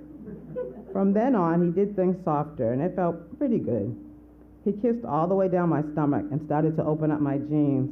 "Why y'all gotta wear these tight joints all the time?" he said. I sat up on my elbows and helped him pull them off. We didn't look at each other in the face, though. His pants were already off. He just had his drawers on. But I couldn't figure out when that happened. Maybe when he was kissing my breast? I don't know.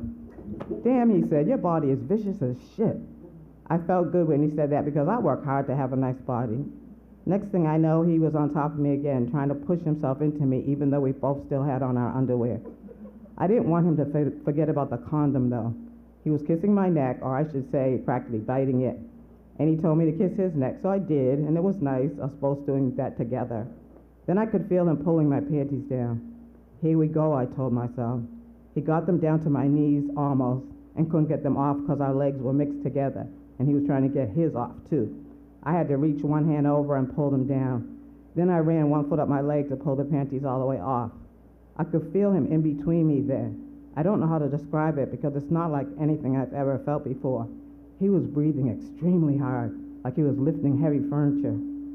"Condom," I forced myself to say, keeping my eyes clenched. He said, "Shit, Zadi, you keep tripping." But he got up.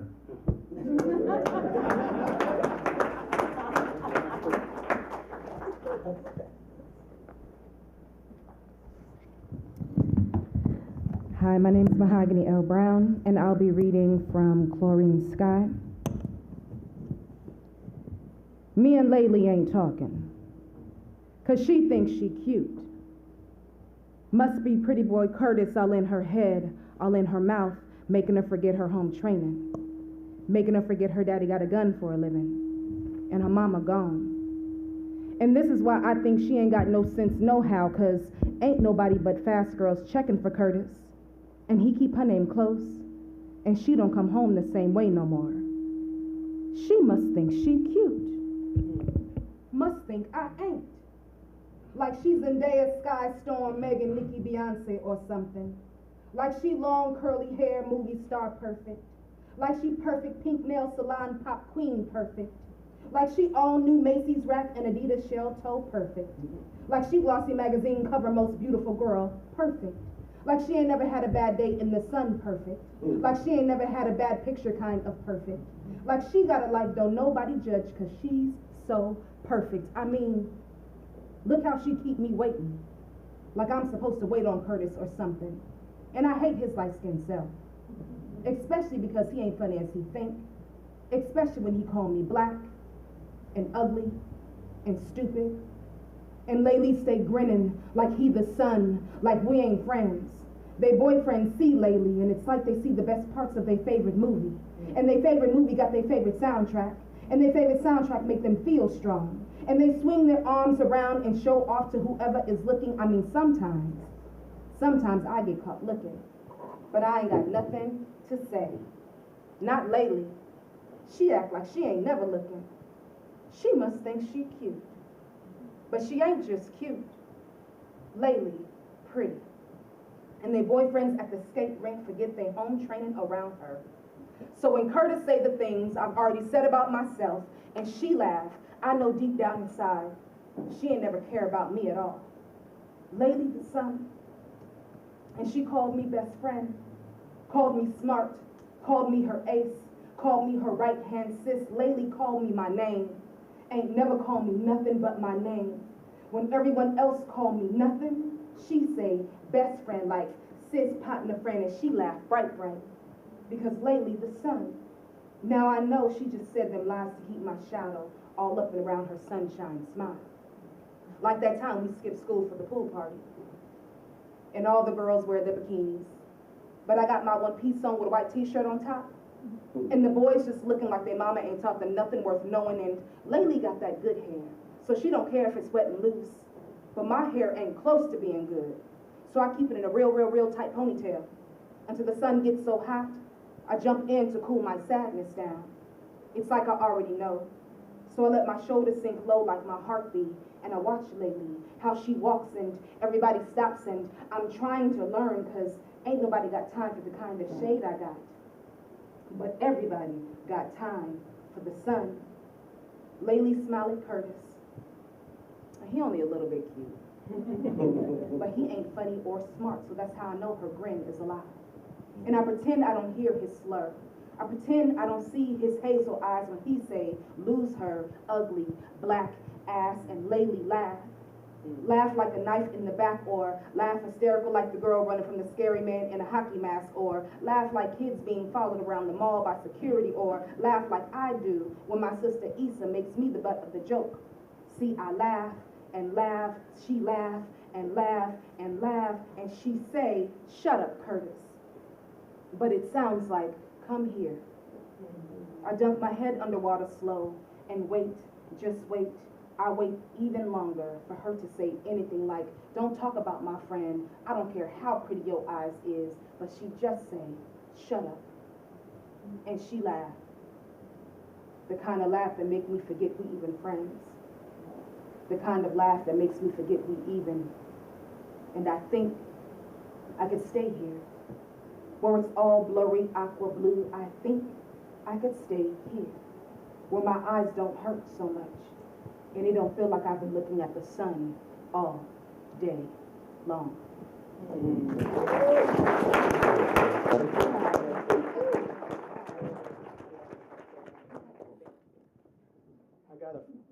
I got a 15-year-old daughter, and I'm scared now. Like, I thought this was gonna be a kid's book reading. This is some grown and this ain't YA. But to be able to share the stage, I read Patricia's book twice, 20 years ago. Mahogany is just as phenomenal on the stage as you are on the page. And of course, Jackie is the dean of each of us. So I'm just going to share a piece that I wrote for my 15-year-old from the new memoir, Why Fathers Cry at Night. How we made you for Samaya. In the future, when you're newly married and the two of you are half hanging off the bed, fingers playing in each other's locks, your legs braided like garbage trucks, loud garbage trucks beeping outdoors, no whining children yet to cook for, and you're talking about leaving your job, or whose family to visit for Christmas, or how lucky you are to be loved like this, or whatever it is you talk about after making love in the early morning. I want you to know that before our uncoupling, your mother and I used to work the door at a jazz club in Washington, D.C. And every Thursday night, we'd stand at the entrance collecting covers, greeting friends and regulars, feeding each other wings, kissing the hot sauce from our lips, joking and laughing about this and that, holding each other when it got chilly, and later, when we get back to our one-room apartment on the other side of the 14th Street Bridge, we'd spread the money out on our bed, count our haul, smile if we could pay the rent, worry if we couldn't, and then we'd make our own music. And without fail, the woman next door would bang on the walls and tell us to turn it down. But we wouldn't, because we couldn't, because we knew how lucky we were to be loved like that. All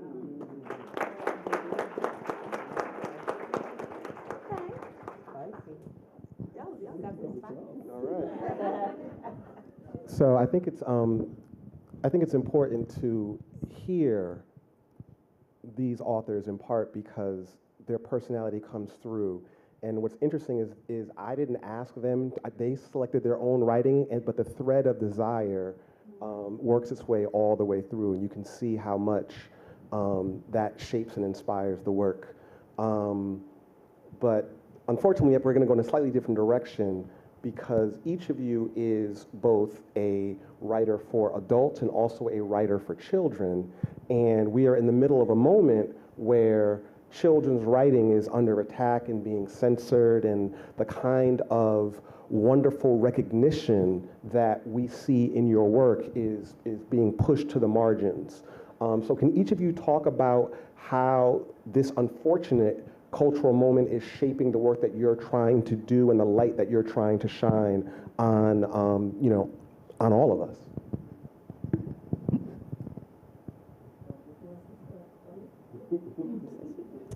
Well, I'll start because it hasn't really affected my work directly, but it's so disturbing, and it makes me sad, it makes me angry, it's confusing.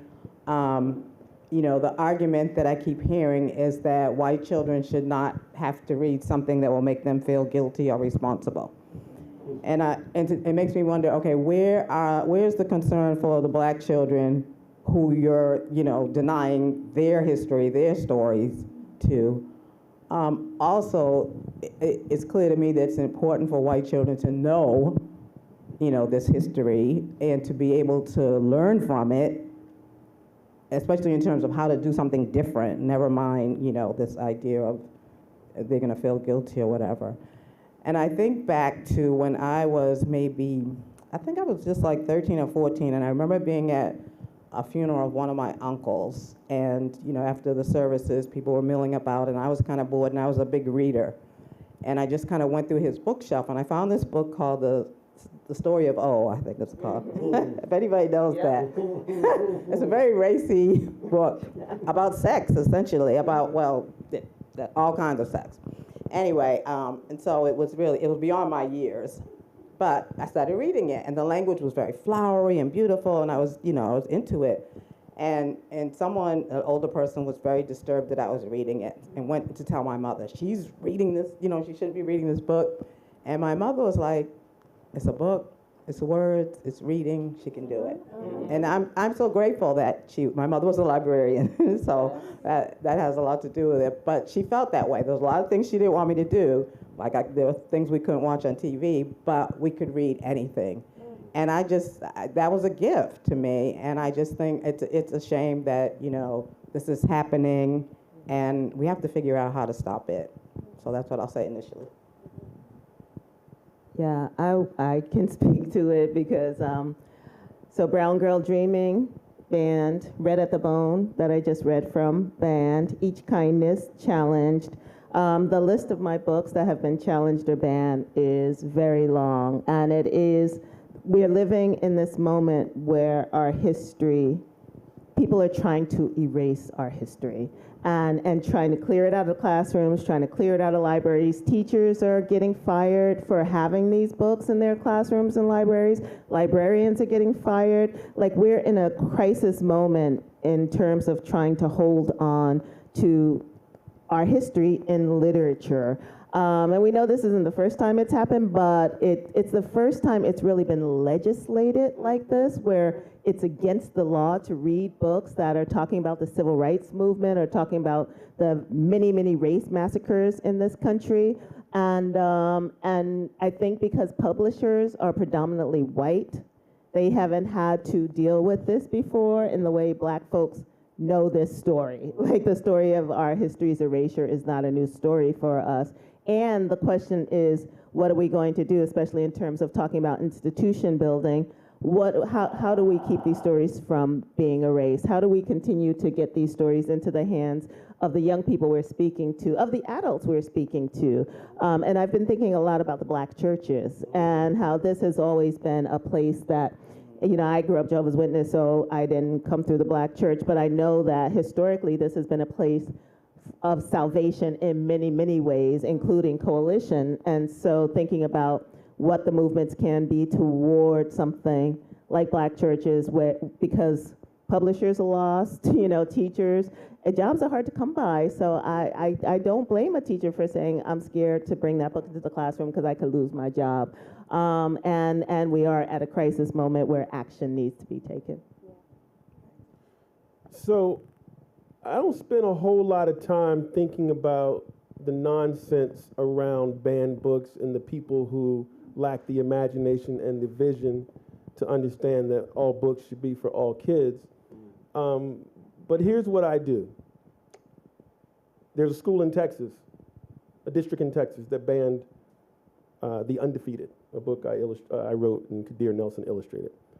And the teacher posted on Twitter, on Instagram, that it was banned, and she was sorry that it got banned because she loved teaching it.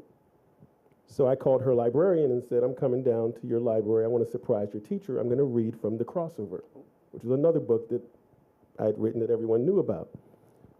And so she's like, great, we're gonna let the media know, et cetera, et cetera. So I get to this school in Bryan, Texas, and every local network is there in the library.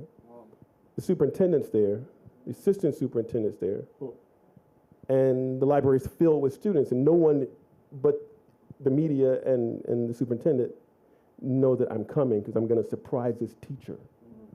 And so I walk in, and she's just floored, and she starts crying, and I do my presentation. I'm reading from The Crossover, and the kids are loving it. Superintendent's smiling, the media's all into it. And I say, oh, before I leave, I have one more book I'm going to read. And so I pull out The Undefeated, and you could hear a pin drop. And I read it. This is for the unflappable, the swift and sweet ones who hurdled history and opened a world of possible. And I read the story, and the kids are like on the edge of their seats. And the teachers are on the edge of their seat. And the superintendent's on the edge of her seat. And everybody gets it. They understand, okay, why were we banning this book? This book just speaks to what Maya Angelou said, though we may face defeat, we must never be defeated. If you want to look at a model for resilience and persistence and upliftment in this country, you look at the history of Black people in America. It's a love letter to America. It's about our story. So I choose to do some really different, interesting, creative ways to make sure, as Jackie said, that the books still get to the kids and the stories still get out. But it just get, but okay, I just have to counter that. You can't say but. And you're absolutely right. And yes, and that's only one school, you know, and that's only one part of Texas. At the end, what about all the other schools where you don't go to? Like, how do we how do we get to those places where we can't get to, where we don't even know we're being challenged? Well, like I found out about schools in Long Island because I had a friend whose daughter was out of school in Long Island. She's like, oh, I was at the school board meeting, and did you know this book was on the list and this book was on the list? And I didn't. And I'm sure this is happening all over the country, but we can't be there. So then in terms of thinking about institution building and support in our communities to keep our children and our children's children safe and their children safe, like how do we do that? Well, so to respond to that, I'll say, like President Obama talked about, we got to operate on different fronts. Like, we got to move in different ways. We got to move in macro ways and micro ways. And so there's another author I know who a friend of his who's sold hundreds of millions of books. He paid for an auditorium. He rented an auditorium, paid for buses to bring in students, made sure every student got a book. For one of our friends whose book had been banned in that city. And every 675 kids all got a free book. So there are things we can do. It's not the only thing, but I think we got a responsibility to do what it is we can do. I was engrossed. It was like a nice tennis match. So I don't delight in being on the banned book list. Woke Baby, which I had no idea was offensive until it was on Fox News, and then I received death threats, and then Woke, A Young Poet's Call to Justice, which has been banned in Florida. What you gonna? So only thing that I've learned to do, I guess, is make myself available online, make myself available for Zoom conversations. I've been really open to after-school conversations, book clubs that young people are putting together. And then, of course, whatever little library I can find, because there is an entire listserv of that, I'm sending those specific books. I did find out there was a TikTok challenge where white supremacists hid Woke Baby in their local bookstore so that it would not get bought. And so then I challenged a couple of young people I work with to make their own TikTok going to find books that people are putting away, including Bluest Eye, including, I think one of Ramirez, Between the World and Me, right. So just making a counterintelligence move, hoping that if the young people feel ignited and incited to like respond on their own, then the adults will finally sit down and shut up, because they're actually the ones that are in the way. The young people are ready to learn. They want to know. They want to talk about it. Having a young white kid read Black Girl Magic to me blew my mind, because I thought, okay, let me see how he gonna do this. And he's like, I love this part. And I thought, well, damn, I'm happy, right? Because this is what we want. We want you to see the beauty in all of us, because we've been taught since we were in kindergarten, George Washington and Somebody's Apples. And like, we know all that stuff, but we don't get to be happy about Black girls loving themselves. We don't get to be happy about the undefeated. We don't get to be happy about brown girl dreaming. What do you mean? Like, how is it possible that my existence, my joy is terrorism? That's bananas. And so to give the power back to the young people and just tell them straight up, this is what they're saying. What do you think? They're then going home and challenging those parents. They're then going to the teachers' conferences and what are those things called when they school board meeting, and I don't know, and telling them off, right? Like, I love them so much. I want scholarships for every kid that goes to a school board meeting and tell these people off, because they drag them for filth. And they're excellent. They are excellent. They're profound. They're actually using their critical thinking skills, which I think a lot of our American congressmen have forgotten how to do. Yeah, thank you so much.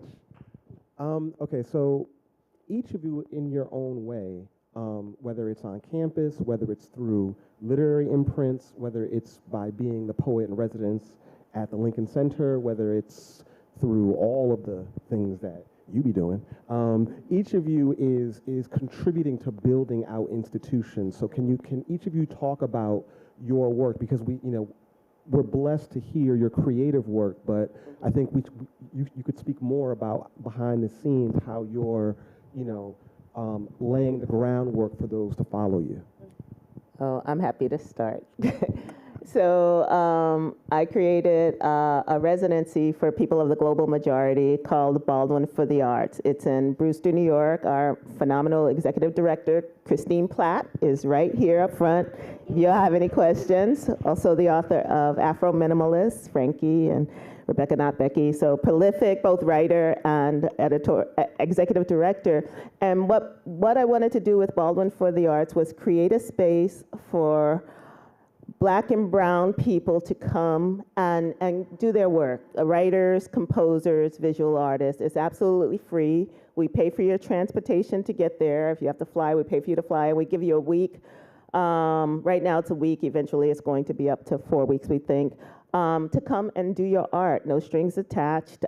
Just come, write, make music, paint, draw, and have a respite both from the supremacy out there, but from the world that's making you do all these other things instead of being able to do your work. And I did that because it was the thing that got me to writing as many books as I wrote, was going to a residency and someone saying, you know what, your art matters, and here, let me give you this as a reward for it so that you can continue to create art. I'm older now, I'm not always gonna be making art, and I think my responsibility to my community is to create the spaces and the opportunities for other people to make art. So it's online, baldwinforthearts.org. So I'm an alum of Baldwin for the Arts. Gotta say it works. Love it. I am the first poet in residence at Lincoln Center, and my job was to find ways to intersect poetry into all the disciplines that Lincoln Center campus holds. That includes working alongside Juilliard, working alongside the ballet. I just turned my book of poetry into a libretto, and they're the place that I'm allowed to do all of those things and not be challenged on if this is artistic enough, or why are we talking about poetry in that way? This is scary. He said, kill the police. And I'm like, yeah, that's a poem, and it deserves to happen right here, right now. Let's listen to it. So they have been extremely instrumental in me just making sure the doors are open for other folks who have never had the opportunity to perform at Lincoln Center. I'm also the executive director of Just Media, which is an online media literacy archive and database centering around the narratives impacted by mass incarceration and finding new ways to talk about mass incarceration rather than the binaries of good and bad.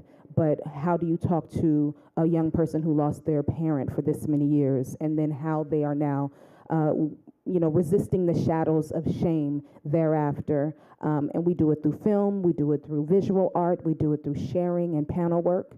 And finally, I'm the artistic director at Urban Word. I love a job, baby. Listen. Love it, love it, love it, love it. But the artistic director of Urban Word, and that just allows me to work alongside the young people of New York City. Taking them to the International Poetry Festival was the first thing that I did. And then I slowly moved away from the slam poetry sector and worried more about the publishing. And so we published the Youth Poet Laureates of the country and of New York. And I do the Black Girl Magic Ball, which is a celebration of the diaspora and all the ways in which Black women save us.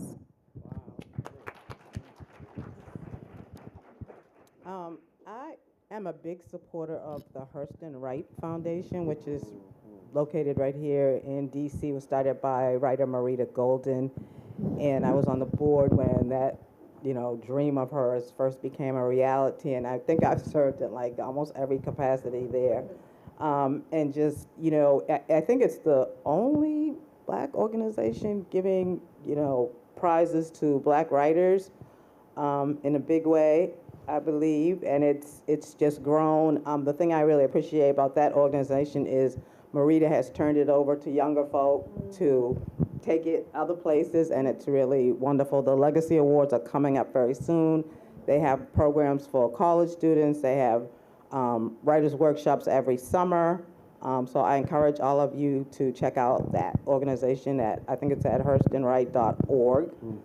And the other thing I would say is that I feel like my job right now is to encourage young writers here at Howard. I would not teach anywhere else. I have, but I would not anymore now that I'm here to stay. The students are brilliant. The writing is amazing. My students just recently wrote coming-of-age stories as well as COVID-ish stories. And the magic that came out of them, I don't even have words for it. But so I feel like my job is to help them bring those stories out, create a safe space for them to share their stories, critique each other compassionately, and then take those stories out into the world. And so that's what I'm doing. I'm not a Baldwin alum, but I was on campus before it became official, and I got to eat some of Jackie's fried chicken and cheddar biscuits. It was amazing. I was in the Hurston Wright on the board, but I got kicked off of that. That's another story.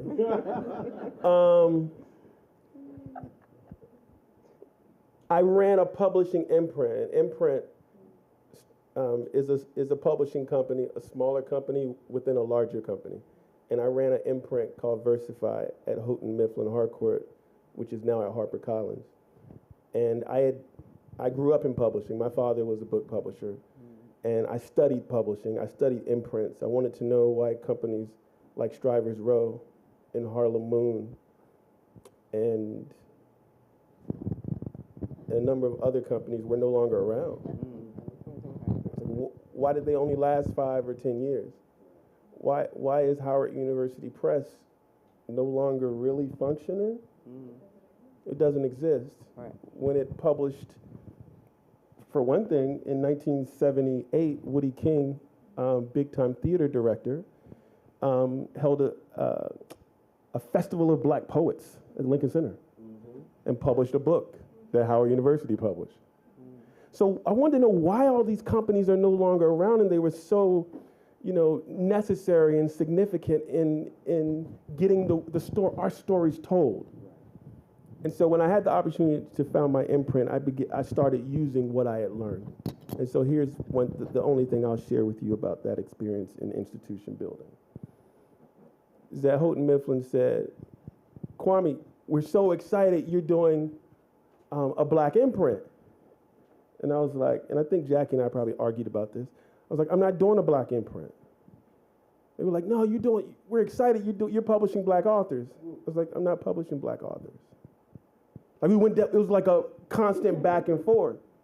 And I was like, nah, I'm publishing, I think Jonathan said it, I'm publishing, here's my mission. My mission is that publishing has been a dinner party, and for the past hundreds of years, people have been invited to this dinner party, and there have been 10 seats at the table, and it's the same 7 people at the table, and there's 3 seats that have always been open, and people come in and they go out, but they never come back consistently. And I want to make sure that everybody has the opportunity to participate and enjoy the meal and share their recipes.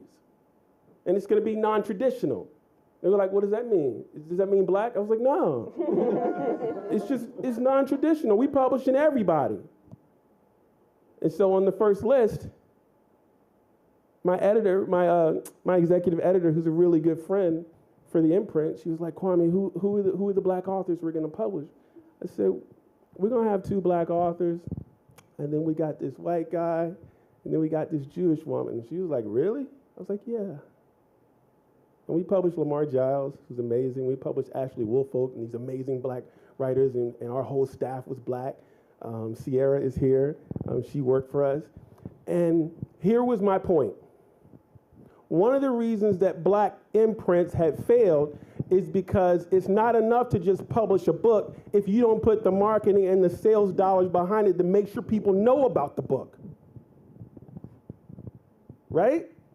And so I had an understanding that if the sales force we live in America. If the sales force, the people who are in charge of selling these books that I'm publishing, think of these books as black books, they're not going to, really know how to sell it. And if they do know how to sell it, they're not going to be motivated to sell it. Because if one thing we know in America is that white people lack the imagination to understand that black people are as universal and human as everybody else. And so our marketing budget for our first list of books in the spring of 2018, I can't tell y'all that because this is social media and y'all gonna be posting it, but our marketing budget was enough to make sure that every book got the love and the buzz that it deserved. And our first 4 books won every major children's book award. The Newbery Honor, the Caldecott Medal, the Coretta Scott King Illustrator Award, the Pura Belpre National Book Award long list. And from that point on, we had no other problem because the sales force, the way they imagined it, they understood that we've got to treat these books like every other book we sell, which is all we really want as black authors. We just want to be treated like everybody else. So yeah, we publishing black authors, but I can't really tell y'all like that. It's like, last thing I'll say, it's like Toni Morrison on Stephen Colbert. He said, "Are you a black writer?" She's like, "No, I'm not a black writer." Of course she's a black writer, but she understood that in the lexicon and how Americans view it, that's a whole different sort of understanding and appreciation of what we bring to humanity. Okay. So to shift back away from business and back to the art, each of you writes in radically different ways for adults and for children. You write novels, you write verse. So how do you shift registers when you are trying to address something, it's all serious, but something that's pitched to an adult versus something that's pitched to, someone who's younger? So how are you making those sort of creative shifts in your mind?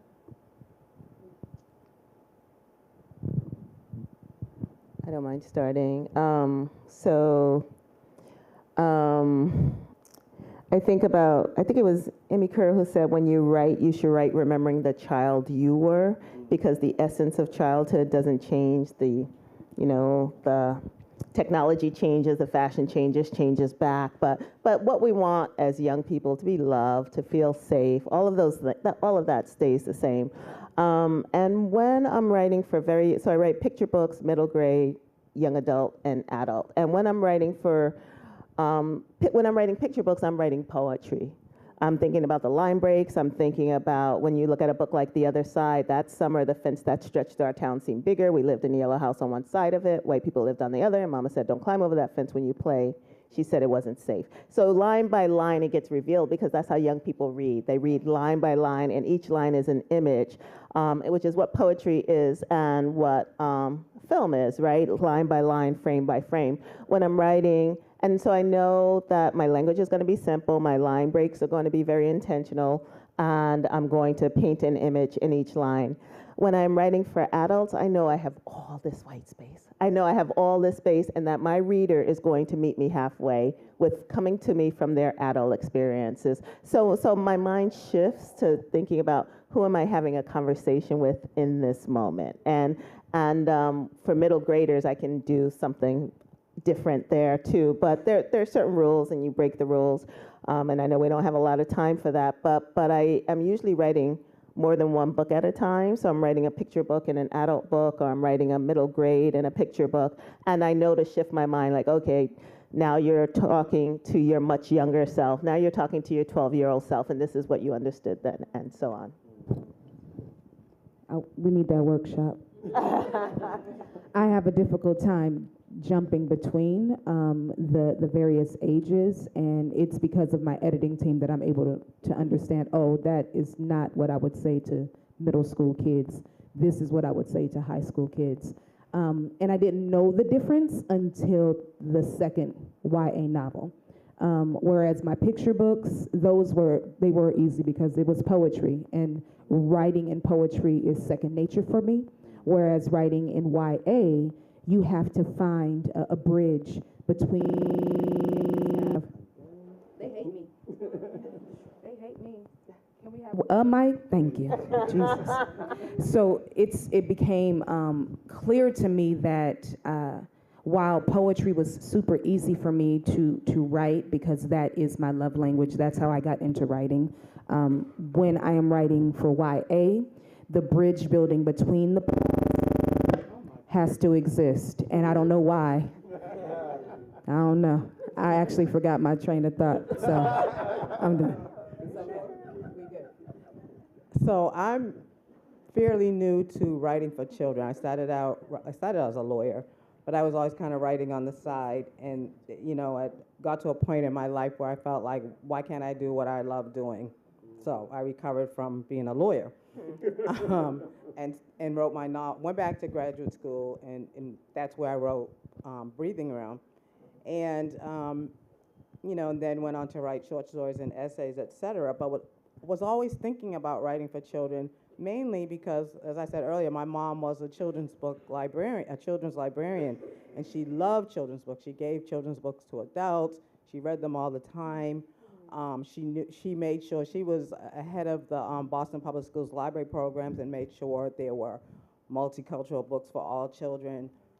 This is a long time ago, in the 60s and 70s. And in any case, and she's gone now, but I still kept thinking about this is something I want to do. And I have a cousin, Aqua Holmes, who happens to be an award-winning, amazing illustrator. And she and I grew up together, and we had a wonderful childhood where our creativity was nurtured and encouraged and fed. And, we kept talking back and forth saying we should do something together. And finally, she sent me some of her collages. And it was a very different way for me to work, because I had to look at her work and find the story in that. But of course, in art and collage, the storytelling is happening. Mm-hmm. So that's what I needed to do, and that's how we created our book, Dream Street. And when we got that book contract, then I also got a separate contract to write another book, which is Nana Kua Goes to School.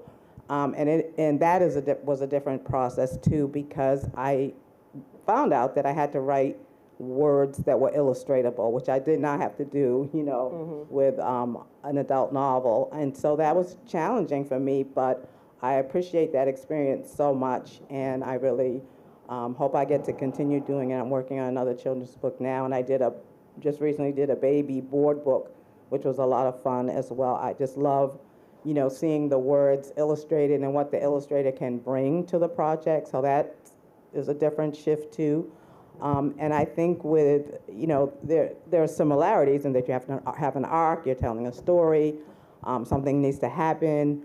And I think with children's books, I'm also feeling like I'm teaching something a little bit more than with adult books, but that the child has to have the agency. The child, needs to figure out how to solve whatever's going on. So it's been a great learning experience, and of course I have people like Kwame and Jackie to learn from, and you as well. So, yeah. Your cousin and I did a book together. I know. My first novel, I was really proud of it, and I did not like it at all. But I felt like teens would like it, because I had gone around and asked every teen, what do y'all say? How do y'all talk? Like, and so I wrote the whole novel like that, and did not like it at all, and it was published, and I can't stand to even, I haven't looked at the book on my shelf in so long. And so from that point on, I decided that everything I write, for children in particular, but just for anyone, I had to love it. I had to write it for me, whether it was the kid in me, the teenager in me, the father in me, like I had to love it. All right, so we are actually going to open it up now for Q&A. Mahogany, give me that mic. We're going to put the mic over here. We're going to ask everyone to step to the microphone, please.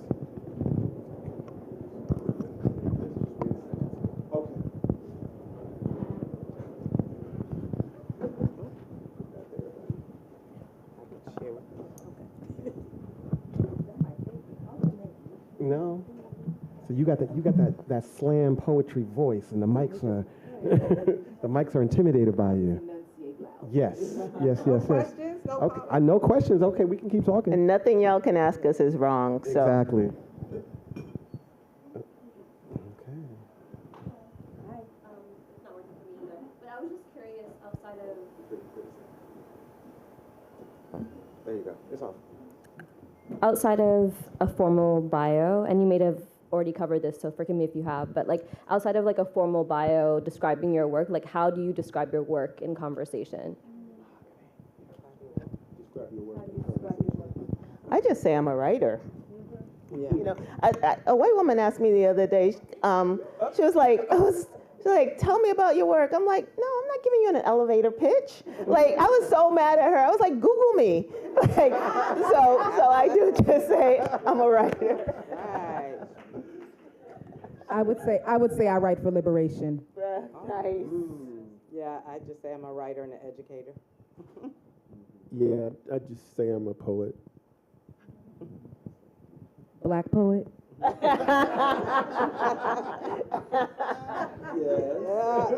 Kind of, sort of. You gonna get it. Go ahead, Jabari. That's Hey, my y'all. student. Yes. Hey, y'all. My name is Jabari. I'm a senior public relations major, English minor from Atlanta. Yeah, so I just have a question. I'm about to graduate, so I'm just like figuring life out as one does. And so I just wanted to ask you guys, how did you like, especially like that transition as out of like, you know, like you're 21, early 20s, like how did you guys kind of just like balance the line of like career, surviving, and also art? Good question. Maybe. That's such a great question. Still figuring it out.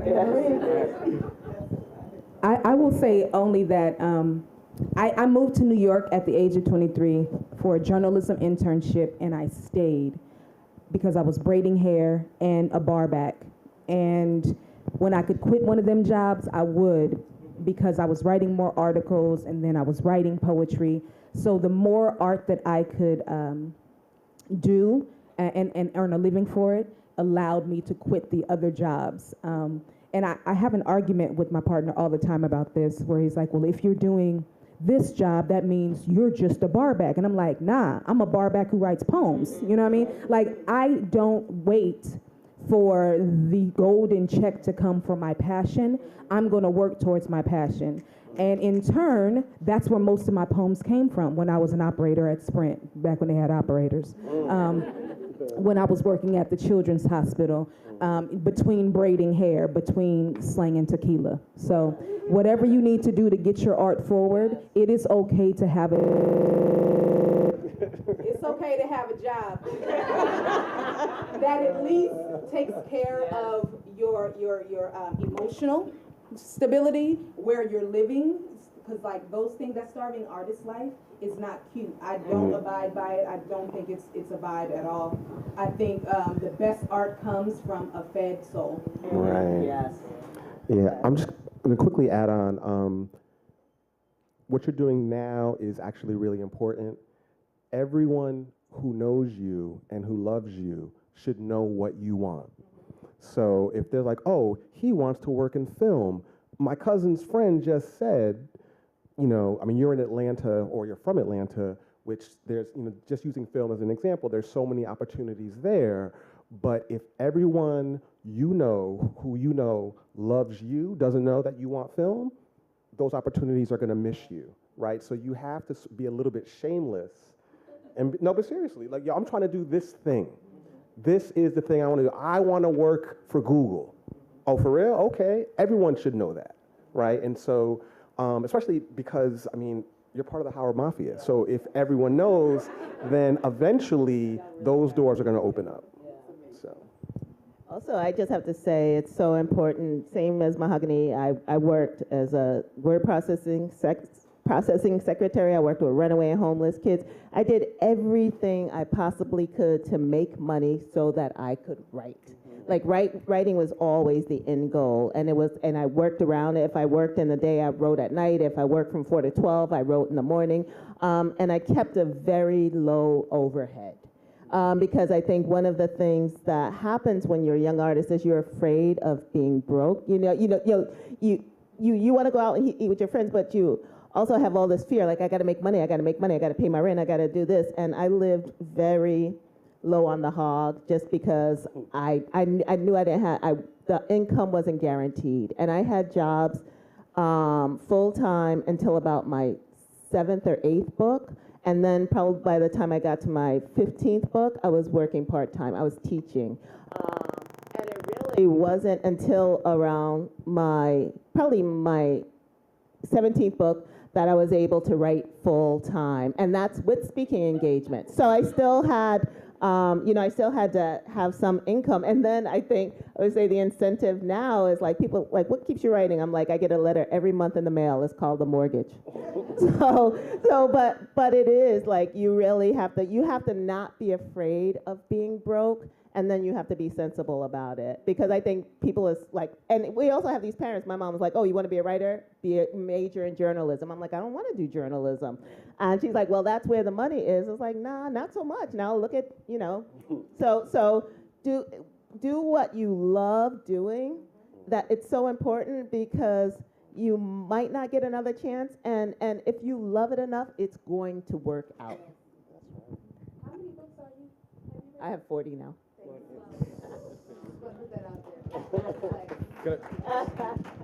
Just to jump in for a little bit of house cleaning, when the mic's buzz, it's picking up a cell phone. So just give it 3 seconds, and you can keep going again. It's picking up somebody's cell phone. Oh, okay.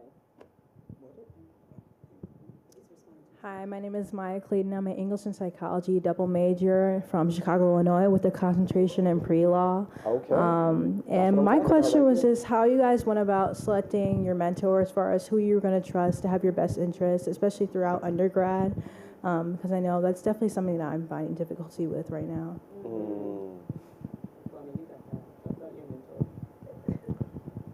So, I was a psychology and a black studies and an English major. So, yeah, at Virginia Tech, of all places. And then. So. and then. So I've been told that, like, people have come to me and said, can you be my mentor? And I'm like, if you have to ask, then maybe I can. And here's why I said it. I had a mentor in college who I didn't know was a mentor. And I thought she hated me. And I didn't like her very much either. And it turned out I ended up signing up for every one of her classes. I took 3 classes from her: Intro to Black Studies, Advanced Poetry, and Introduction to Children's Literature. Even though I didn't think we liked each other, I had enough sense to understand that I could learn something from her. So I ended up taking her class for 3 years in a row. It's been 30 years since I've been in college. And she is singularly responsible for me understanding how to make words dance on the page. And it started with me for being intentional about taking her class, about going to her office and arguing with her all the time. I think the onus is on you to find those people in your life who have something to offer you that's significant and meaningful. And it turned out that, Nikki Giovanni became my mentor. Similarly, as I told you, I started out practicing law, but while I was doing that, I was always taking writing workshops. And I started taking writing workshops, I think, over at UDC that Marita Golden was teaching. But she also taught somewhere else, which now I can't remember. And I took so many workshops with her because I felt like this was a path. This was a way to get me to where I was trying to get in terms of, being a writer ultimately. To the point where she finally said to me, stop taking my workshops. And she said, just go and write. You have it all now, just go and do it. And that's what I needed to hear. So I think, figuring out who is doing the work that you want to do or who can help you get to the work you want to do is the thing to, do that. Follow that person, talk to that person, beat them up to the point where they tell you, okay, this is enough, just go and write. Do you know the work you want to do? Like professionally or like right now? The work you want to do from your heart. Oh, from my heart? Well, a little bit of both. I want to be a lawyer. Right now I'm thinking like criminal defense attorney. But on the side, like I've always loved writing. I'm a musician too. I make music, poetry, spoken word, like the whole If you had to make idea. a choice, what would you choose? Between just like A choice. I choose. The path opened up for you, and you can go down one path. What path is it? I don't know yet. Okay. You don't Yeah, have to. I don't know Just yet. curious. Yeah. It's something to think about in terms of thinking about mentorship, passion, what your life is going to look like. I think it's always important to get your parents out of your head because they have a lot of sway on thinking about a life that's eventually going to be yours. So just, my mom didn't want me to be a writer. She didn't understand it.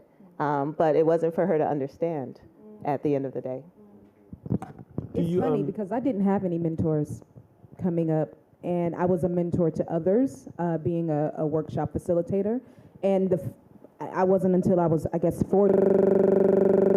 It wasn't until I was 40. I don't have a phone. It wasn't until I was 40 that I finally got. I realized, oh, my mentors are my colleagues, are my peers. So Jason Reynolds is a mentor. He's the one that was like, you can do YA. Kwame is a mentor. He told me, turn your poem into a book right now, just do it. Jacqueline Woodson is a mentor. She took me to brunch to say, no, that line break is not working. That's too hard of a word for kids. And in turn, I wrote 3 poems that all got picked up for books, right? So it ends up happening that you can find your mentors in regular conversation, just asking questions, showing up to panel discussions, finding out where they're going, who they're talking to. So that's also a way forward. You ever had an internship? Yeah. I interned at the National Museum of African American History and Culture over the summer. I worked on I was actually like an oral historian. So I interviewed people that were part of the Student Nonviolent Coordinating Committee. Yeah, and it's called like Social Justice Oral History Conversations Project. So it's like an exhibit. I think it's opening up like this time next year. So if you go, you might be able to see my interview. Yeah. So yeah. Word. What's your major again? English and psychology. I have 2 majors, but it's like a concentration in pre-law because there's not an actual like. Cool. Yeah. Well, holler at me later. Huh? Holler at me later. Okay. Yeah. Sorry.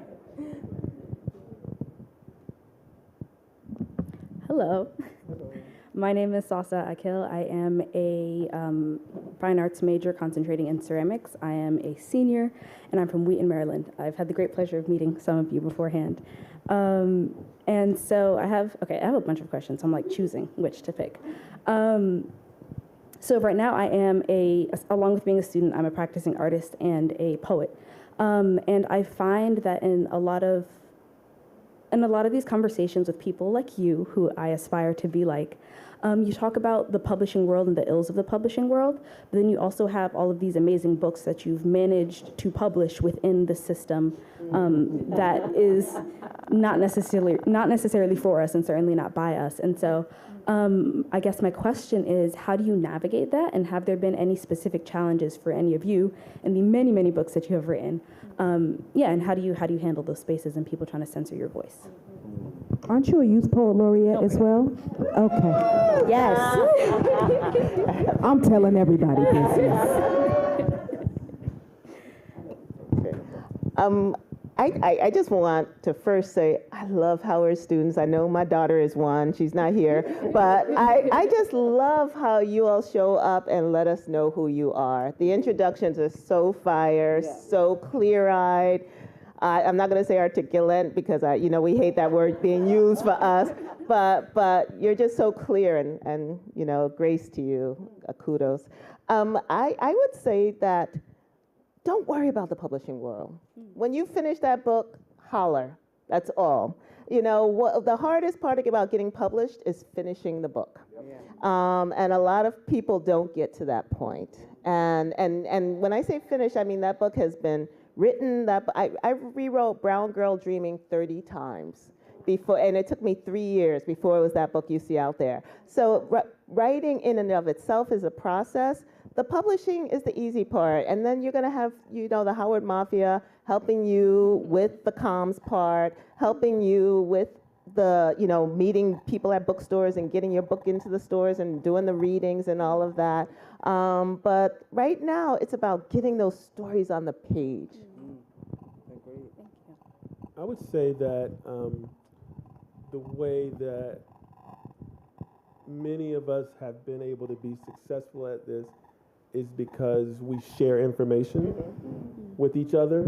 So the publishing industry is full of a lot of woe, but I think through our sharing and community and tribe, we bring the wonder. So we get information from each other that helps lift us up, because you can't know what you don't know. Yes, that's great. One thing Kwame does is, what is it called? Revival. A revival where... You want to say that here? Huh? You want to talk about that? Yeah, just a little bit. I'm not going to give too much information. So once you get published, we have this thing called the revival where we gather new writers and writers, you know, who are just finding their way and talk them through a lot of stuff. So via Zoom. But you have to have a book in the world first. Yes. Thank you so much for answering.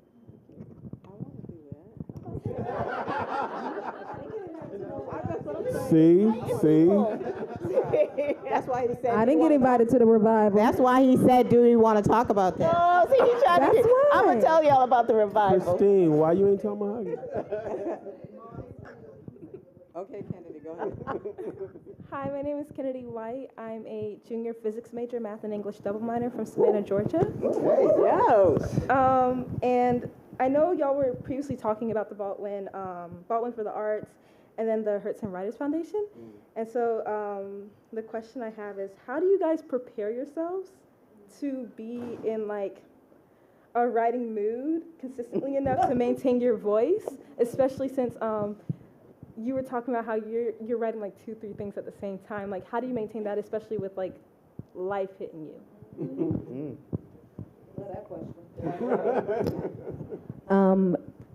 I'll just say what I learned at Cave Canem, which is there is no mood.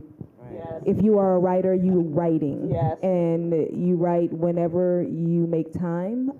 You can hate it, but you have to give that muscle the workout that it requires so that you can get to writing the thing that you love. So I'm never in the mood, if I'm honest. I just want to have cheesecake and Starbucks and watch Real Housewives of Potomac and just be easy. I just want to get paid, like money to show up in my account. Yes. You know, and write for my friends via group text. That would be my dream job.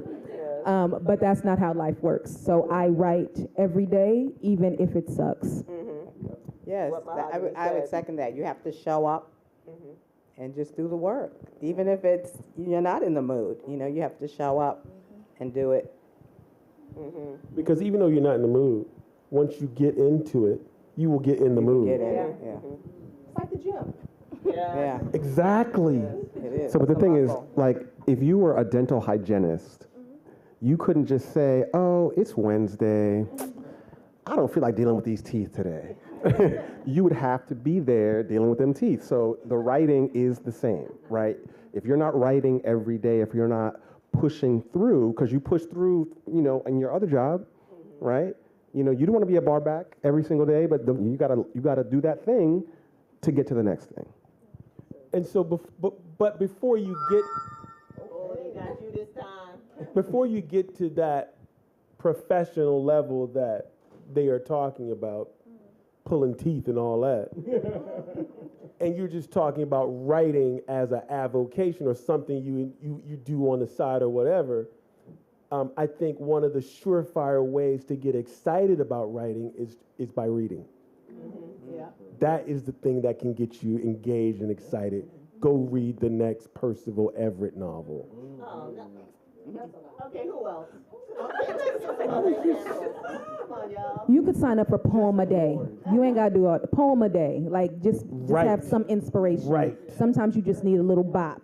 Those poems are fire, though, sometimes, yeah. Split This Rock also has one. Poetry Foundation also has one. Slow Down, the show, also has a poem a day. And writing prompts. Thank you. Thank you. Thank you. Thank you, panel, very much. I asked this question yesterday, and I want to ask it again today. A little bit more about the readers and this idea of the books being banned and all that you've said you all could do.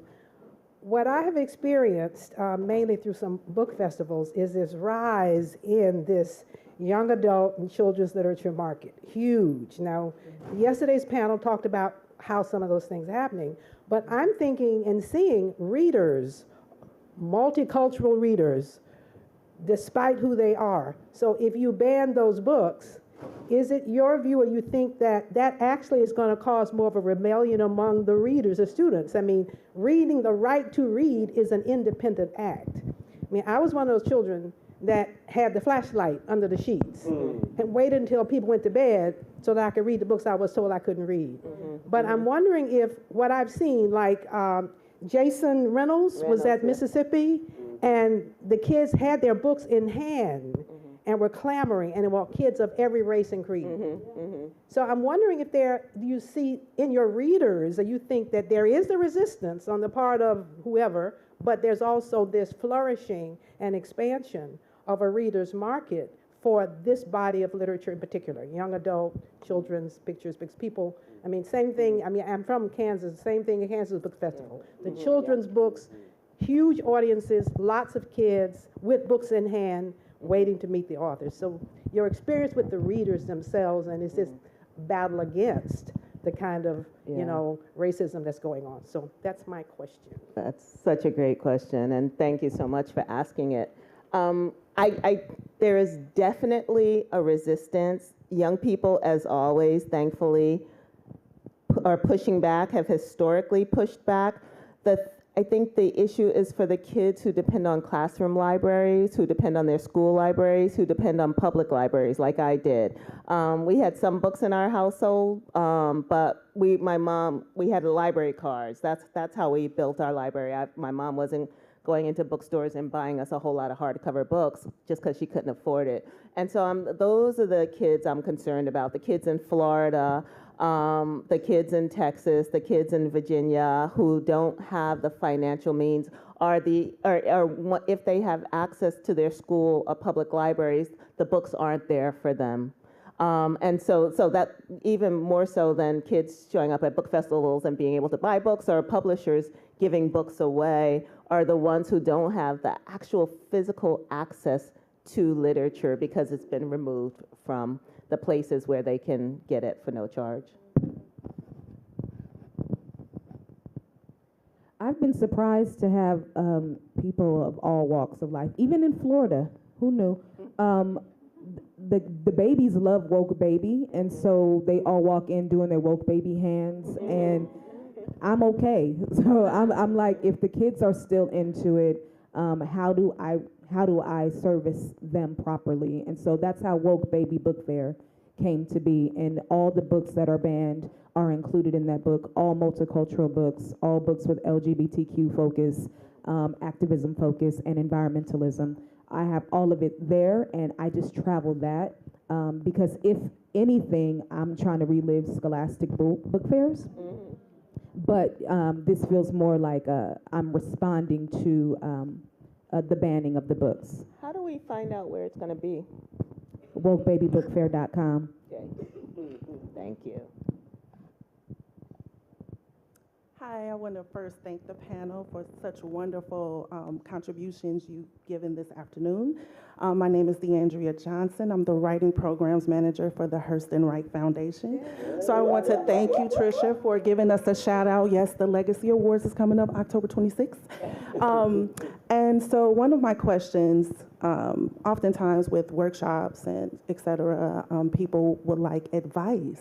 So my question is, what has been the best advice you've received that kind of work as an engine to drive you as you're doing your work, or to keep you continuing in your career?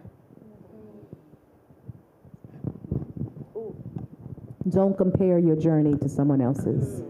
That's been great because I keep looking at these lists and the prizes and I'm like, damn, my book sucks. But then I remember it doesn't suck, right? Like our books are magic. And just because we're not on this list doesn't mean this book isn't saving someone's life. So being able to remove the comparison tool from my lens has been the only. Yep. Girl. What she said. I agree with that. Yeah, I completely agree with that, right? With those blinders on, don't look left, right, don't look at social media and compare yourself. It's dangerous. And the advice just keeps coming. Like, I feel like every day we need encouragement, no matter how many books we've written.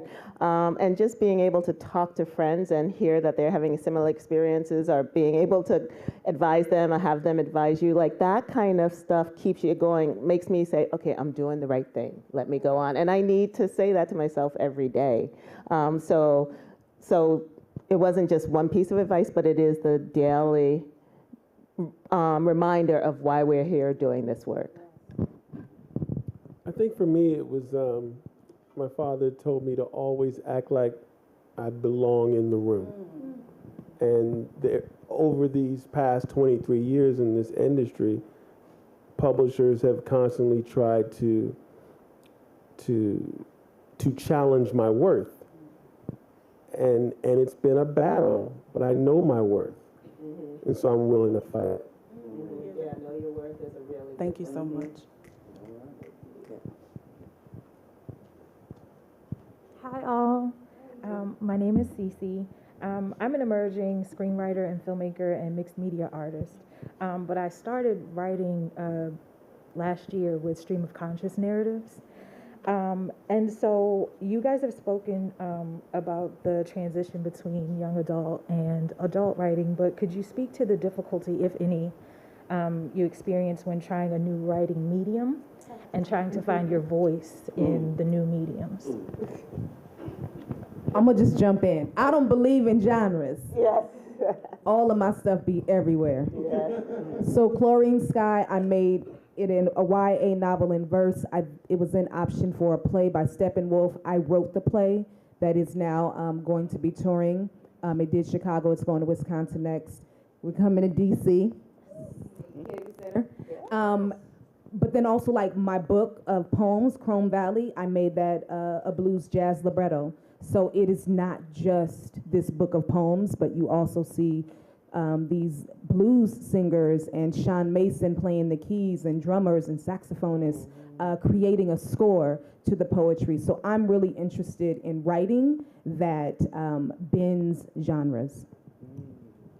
Yeah, it's so funny because when you asked that question, I thought of you, how I see you in so many, through so many different lenses. Like, I see you, on screen reciting your poetry to music. I see the, books that are fiction, that are narratives and verse, like you are so everywhere. So I had the great experience during the pandemic when I was having a hard time writing anything of turning Red at the Bone, which I read from, into a screenplay. That we start shooting March now that this writer's strike is over. Cynthia Erivo is playing the lead. I'm so excited that she's doing it. And it was, I've written for newspapers, magazines, like all of that, but I had never really written a screenplay. I wrote a really bad one many years ago. And it was great. It was great to not know again. It was exciting to be able to say, I have to learn this. Like, I have to turn on a new muscle and learn this and rewrite and get notes. Writing is such an individual process, and screenwriting became so collaborative, and that was new to me because I hold my stuff tight. But I deeply encourage writing outside of the lines, doing something that you're not comfortable with until you get comfortable with it. And so now I'm writing. I've written a number of screenplays, but it's really, for me, thinking, we're writers. Yeah, we can do all of this, and that's amazing. I just want to add that I love plays, and I feel like dialogue comes pretty easy to me, so I decided I wanted to write some plays. And I took a workshop called write 6 plays in 6 weeks, and I wrote 5. But nonetheless, they were produced, and it was a wonderful experience. So just go for it. You know. Thank you. Thank you. Okay, unfortunately, this question is the last question. So, sis, you get it. Well, hi, everybody, and thank you so much. And I have been so incredibly nourished by this conversation, and so much of it was just like directly, almost exactly what I needed to hear at this stage in my life, from the conversations on censorship to the conversations on not comparing yourself to people to the conversations on it's no shame in having a day job, everything. And I'm Chantal James. I'm a novelist. I wrote a novel called... What's it called? It's called None But the Righteous. And I'm here because I was invited by Jonathan Gray online. And I enjoyed it so much, but let me stop babbling. My question is actually quite focused. I wanted to ask you all about the, just sort of the technical aspect of shifting registers from conceiving of your audience as older people to younger people, because that's one part of the conversation I was hoping to get. And just in terms of like, who are you thinking of when you think of writing for children, and when you think about who's out there to read this? And I also wanted to talk about, if anyone could speak to the phenomenon where everybody in the audience for a children's book is not a child anymore. No, not at all. Because there are a lot of adults who are enjoying young people's literature. So, yeah, if you could just speak to some of that, the choices to change register and who's in your audience when you're writing for children. I'm going to paraphrase Jason Reynolds on that a bit. He said, I write to Black children, I write for all children. And I feel like that I write to young people when I'm writing to young people, and it's for everyone. When you look at something like Brown Girl Dreaming, that's me, old lady Jackie, looking back on my childhood. So young people read it, but then people are like, wait, this took place in the 70s and 80s? Like, yo, this is for me. So I do think, I don't think of audience. I think every book I write is whoever finds themselves in it, this is who it's for. I'm intentional about certain things. I don't curse in my work for young people.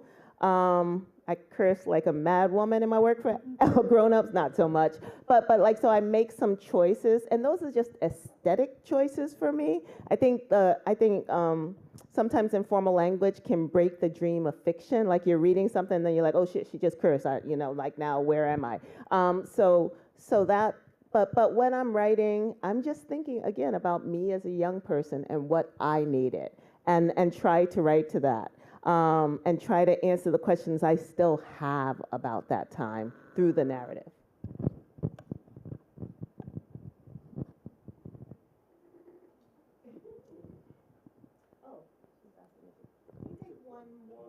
One more. Okay. Well, she was actually in front, so can we just take 2 more real quick?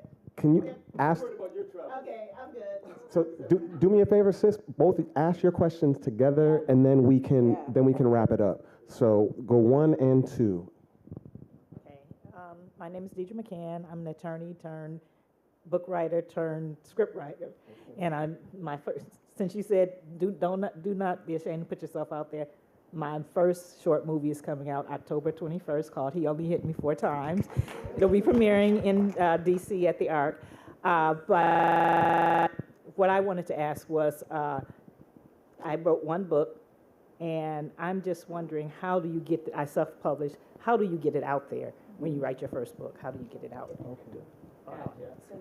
Hi, thank you for taking my question. I came down from New York and I took my son out of school to meet you. And he's 11 and he's right there. His name is Chase. So thank you for taking my question. What's up, Chase? I wanted him to meet you, and he has some books to be signed by you afterwards. My name is Damali Peterman. I'm from Washington, D.C. I live in New York.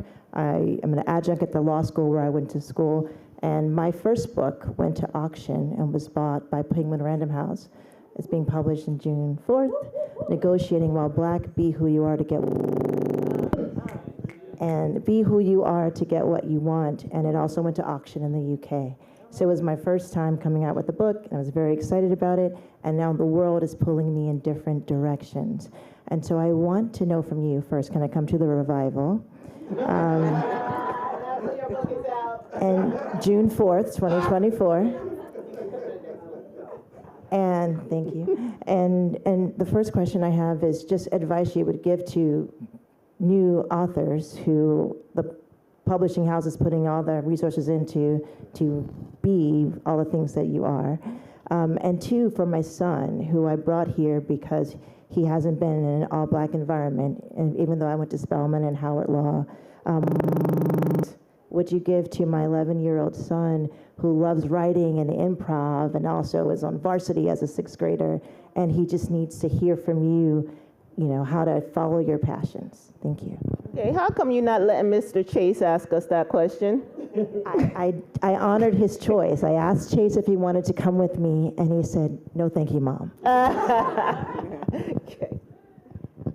Well, so I'll go first and try to address both of the first two questions about being self-published, and you know, you have a new book coming out, and what kind of advice can we give to you on that process?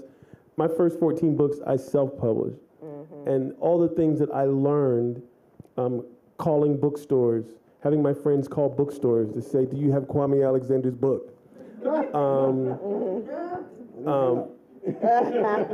Yeah, calling friends and family and begging them to show up at my book signing. Once the bookstore got all the calls and said, oh yeah, we'll do a book signing.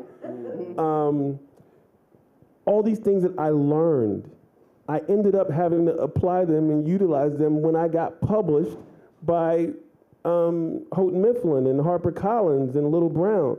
And so what I realized is that these publishers, I don't care how big you are, like you're gonna end up having to do a lot of your marketing and promotions if you wanna see the book succeed. And so fortunately, during those 14 books, I had acquired a modicum of information and inspiration and insight into how to make a book sell, into how to create buzz. And so I would say that keep that in mind as you embark on this journey with Penguin Random House, is that you're gonna need to learn and do a lot of it yourself to ensure. Yes, completely agree with what Kwame's saying. Agreed. I'm trying to remember the second. So I'm going to answer part of the question about Chase and writing. You know, we always say, as you know this, you learn to write by reading, right? The more you read, the more I used to copy Langston Hughes poems in my notebook and County Cullen and memorize stuff. And I didn't realize at that young age I was teaching myself how to do it by learning from other people. And so read out loud, listen to music. I learned so much about writing from listening to lyrics. I read very slowly. I learned that way. So those are some of the ways. And advocate for yourself in terms of that classroom. Like if you're, I don't know what school you go to, but if your classroom library doesn't represent what you want to read, find it and demand it. You have a right to have a classroom library, a school library, a public library that mirrors your experiences, and as Dr. Udine Sims Bishop says, gives you mirrors into new experiences. So, you know, if people who look like us are not in those libraries, talk to somebody fast, because there's no excuse. Did I miss any part of that question? I would just say, I'm sorry, you were. I'm done. I would just say, Mom, part of the onus is on you to make sure that there are books that Chase has access to that are interesting, that are engaging, that are relatable, that are going to mean something to Chase. Like we want to get kids to read. I think the idea is, how do we get kids to want to read? And the way to do that is by placing them in environments like this, giving them access to books that are going to excite them. What are Chase's interests? So then find those books that may be relevant and meaningful to Chase. Like part of it is on us as the parents, the librarians, the teachers, to make sure they have access to those books. Yes. And I drag my poor son and my daughter to everything. So thank you for doing that. Okay, so please join me in thanking this wonderful panel for all of the energy. Thank you, Jonathan, Dr. Gray. You were such a great moderator. Thank you. Are you in Brooklyn? I am.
Welcome back to those who are coming back and to the newcomers.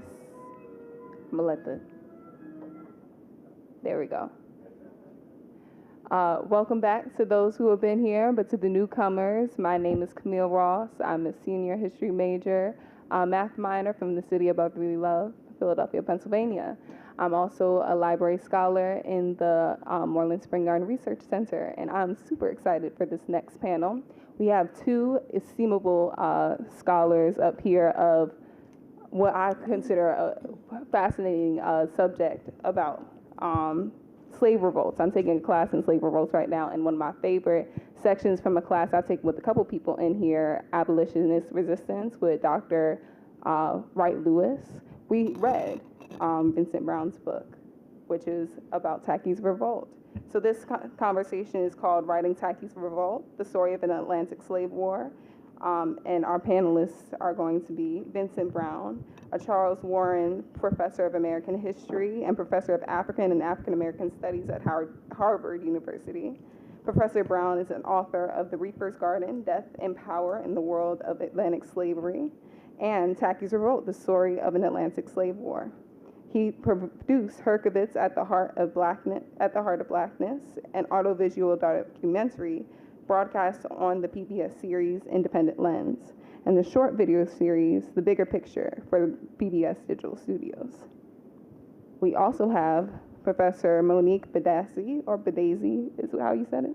Monique Bedasi. Professor Bedasi is a historian of Africa and the African diaspora with a focus on East Africa and the Caribbean. She's an associate professor of history at New York University, and her book, Jah Kingdom, Rastafarians, Tanzania, and Pan-Africanism in the Age of Decolonization, was awarded by the American Historical Association's Wesley Logan Prize for the best book on the African diaspora, and the Anna Julia Cooper and CLR James Award for the best book in African Studies from the National Council for Black Studies. Please welcome our guests.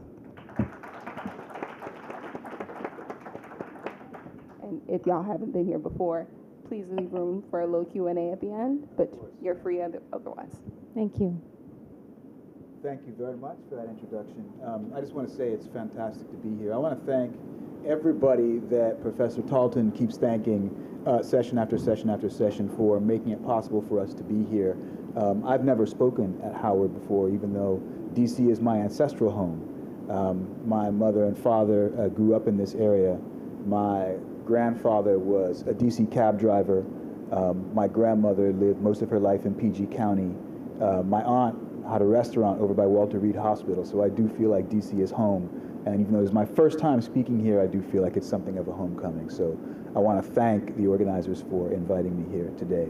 But I also want to flip the script a little bit and change the title of our panel on them. Apologies in advance. Because as much as I like my own book, Tacky's Revolt, The Story of an Atlantic Slave War, I really want to dive into as well Professor Bedasi's book, Jah Kingdom, Rastafarians, Tanzania, and Pan-Africanism in the Age of Decolonization.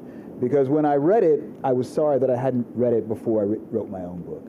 And you know what happens when you encounter something for the first time and you said, this is the kind of thing that I've been thinking.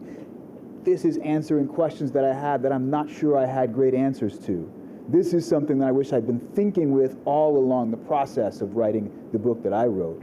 Because it turns out we're both writing the history of the African diaspora in different centuries, in different places, about different people, but a lot of the perspectives, the framing gestures, some of the research methods, the kinds of questions we were asking when we wrote our books were similar. And so with your permission, we want to change this panel to a panel on writing the history of the African diaspora, and we'll speak accordingly. Yeah? Okay. Sure. Yeah. So, why write the history of the African diaspora? We've both done it. What is it? What's important about a diasporic perspective on the kind of history that you're writing? So, well, thank you so much, Vince Brown, and thank you so much for having me, for inviting me, Ben Talton, and I'm really happy to be here at Howard. It's my first time here as well. So, thank you, Vince. So for me, wrote a history about the African diaspora because I'm writing about Rastafari people, and that is how they identify themselves. They were born in Jamaica, but were always African diasporic people, in that for them, being in Jamaica means being in exile. They were Africans born in the diaspora. So in telling the history, what I call an interior history, right? Most people talk about Rastafari and its international growth in terms of how other people have adapted Rastafari beliefs and philosophies to their own local circumstances. But I was keen to tell a history from the perspectives of Rastafari people. So for me, that was inevitably a history of the African diaspora. So that's one layer in terms of why it's a diasporic history, following my historical act as it had to be. The other thing is that I was raised Rastafarian, and as a result, I think in transnational terms. And so it was very easy, almost natural based on my upbringing, to think about histories of Black folk as interconnected. And so it was transnational, but specifically African diaspora history. In that sense, too, I think it was always really important for me. I didn't set out to write this book. It sort of found me. I went to Tanzania with the goal to start research for a book about Tanzania's Mecca for the liberation movements of the 1960s. So Tanzania's Pan-Africanism, and saw images of Rastafari everywhere, right? Started talking to people, and that's when I discovered that there was indeed a Jamaican Rastaman there, and that there was a story about repatriation to Africa and to Tanzania in particular.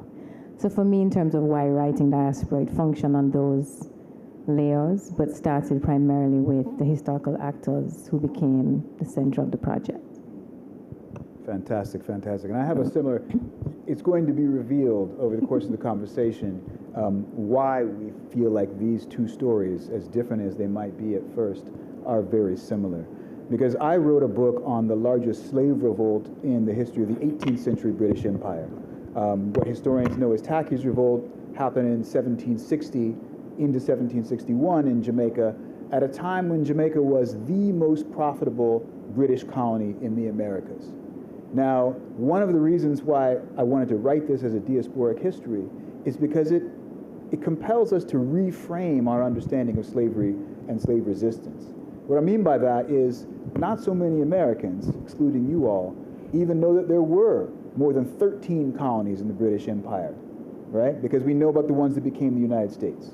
We don't really know about the other 13 colonies, the most important of them, the most profitable, the most militarily significant, the best politically connected of those being colonies in the Caribbean, with Jamaica being the most important of those. On the eve of the American Revolution, a free white person in Jamaica was worth something like 58 times the property held by a free white person in Massachusetts, where the American Revolution really kind of got its animating start. And this is something that I think people are very unaware of. And it's important because when we want to talk about the history of slavery and its shaping force on the emerging United States, we have to remember, I think, that the history of U.S. slavery emerges from that broader history of British slavery and imperial slavery, right? So Black history in that way is not just American history, it's always global history already. And I wanted to tell a story of slave revolt that was a global history of slavery, to reframe our perspective on what slavery means to us in the present, and certainly what slavery means to our understanding of Black politics. As it happens, it's a diasporic story because most of those people who led that revolt were born directly in Africa and traded to Jamaica through the transatlantic slave trade.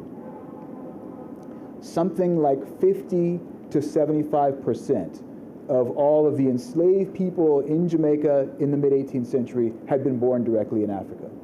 And it was a population that was 90% enslaved, right? This is radically different than the way we think about, say, antebellum slavery in the United States, where most of our enslaved ancestors had been born here and may have been living here for generations. My own family is, a Chesapeake family that goes back probably to the 17th century. These were immigrant people, right? Came over directly from Africa, and they brought their histories with them. So the history of this largest slave revolt in the 18th century British Empire is also an African history of people who migrated with their own senses of what history meant, that was not national, couldn't be contained within a colony, and was not trending towards a nation state in the 20th century. And so for that, I had to reframe my understanding of where slavery happens, why it matters, what people bring with them, and that was a story of movement, a story of migration, and a story of belonging, a diaspora story. One of the moves that you make in this book, which you call Taki's Revolt, right? So it is about a slave revolt. And we're accustomed, certainly in Jamaica, to thinking about it as the revolt of one particular man. We think about Taki, and we think about it being limited to one parish, St. Mary. But one of the moves you make is to call it an Atlantic War. What do we gain from that move, historiographically? And what do we learn about the revolt that we didn't really know before you published this book? Thank you for that question. The most important thing to me about seeing this as a war, as opposed to slave resistance or slave revolt, is the idea of resistance suggests that you're simply reacting to something, right? And it doesn't, I think, compel us to think about the initiatives on the part of the people who are waging these campaigns. It doesn't compel us to think about their territorial ambitions. It doesn't compel us to think about, again, the history they brought with them that shaped their decision to revolt in the first place. It's simply a revolt against slavery or a revolt against white people. And I wanted to see this story on a broader canvas. I was encouraged by that, by something that the writer Gustavus Vasa, Olaudah Equiano, said in his autobiography. And most of you know, many of you know, he was one of the most famous writers of the late 18th century. Formerly enslaved, African, became an abolitionist and a published author. And he wrote in his autobiography that when you make people slaves, you compel them to live with you in a state of war. And this wasn't kind of war between states, the way we customarily think of it. It was a kind of simmering, low-grade, daily violence, organized nonetheless. And Equiano framed that as war. And when I began to take that seriously, when I began to take Equiano seriously as a theorist of slavery, right? I began to see other people talking about slavery as a state of war in other colonies, across other time periods. And it became a way of reframing slave revolt, but also slavery itself, as a kind of organized violence that people took initiatives, waged campaigns within, had their own ambitions. And that really opened up the story for me in a way that I thought was different than simply thinking about how people reacted to their enslavement. So I'm curious about the transition you made from the book that preceded this one, The Reaper's Garden, right? Many scholars of slavery started or do start their exploration of that period in the so-called New World. And Africanists have been calling for scholars of slavery to engage Africa, to think about where enslaved people came from, right? You clearly make that shift from Reaper's Garden to Taki's War. Did Taki's War lead you there, or did you get there before you actually started to engage this material?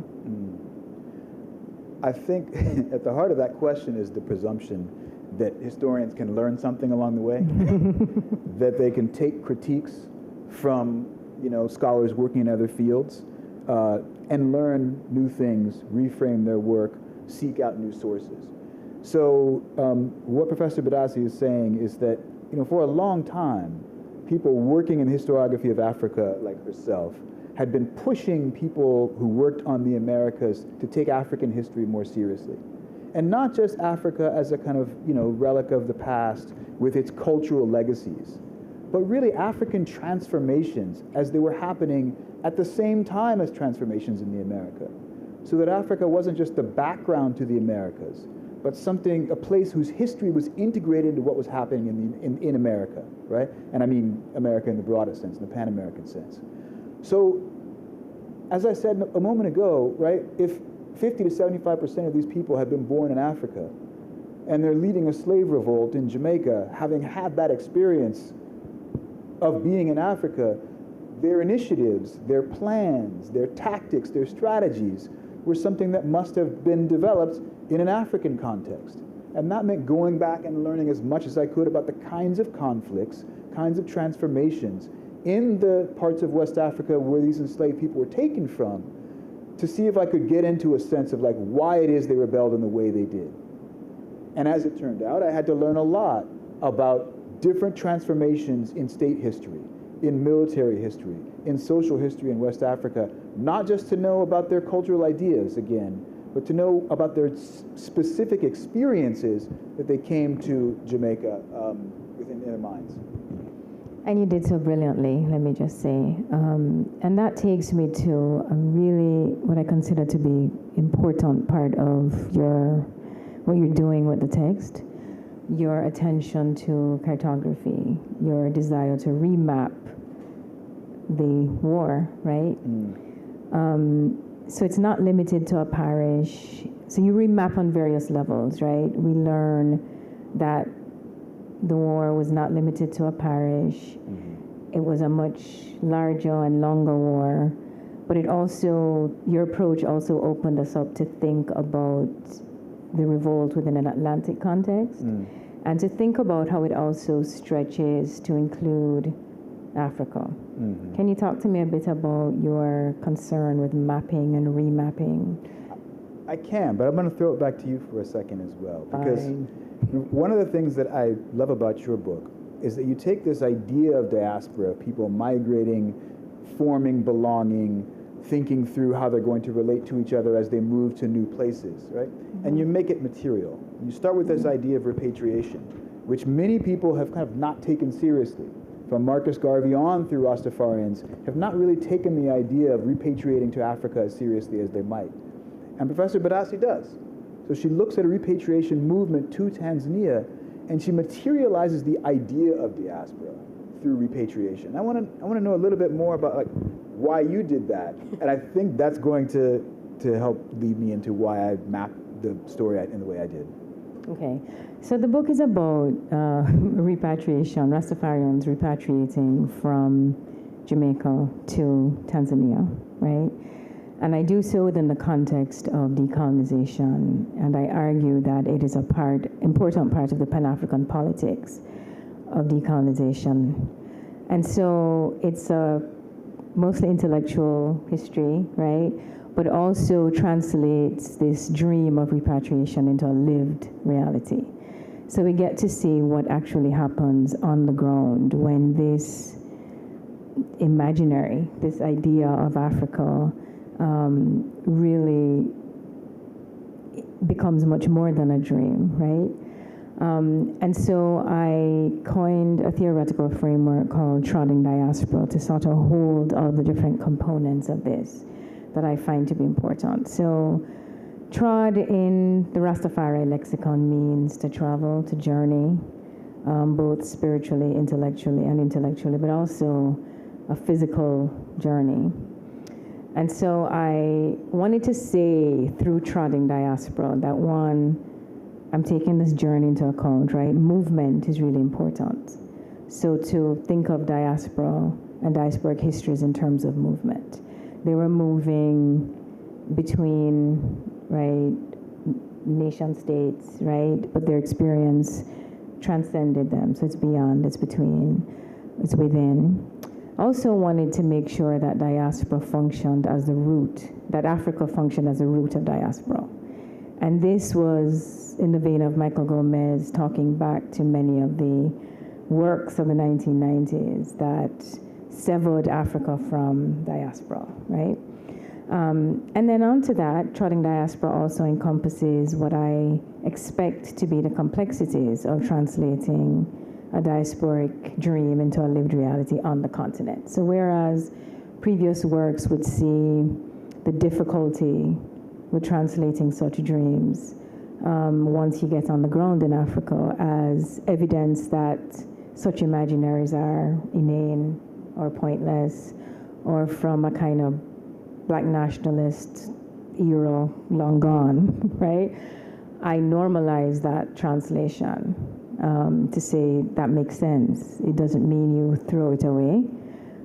That makes sense. So Trotting Diaspora allows space for that translation. And then I also wanted to talk about the archive. How do we write diaspora? I imagined Rastafari people are really secretive. They decide who they will talk to. I could not have written the book had they not trusted me, had I not been raised Rastafarian. And so I thought of their bodies as I thought of them as sort of an embodied archive, if you will, like traveling with all of this information, not necessarily sharing it along the way, right?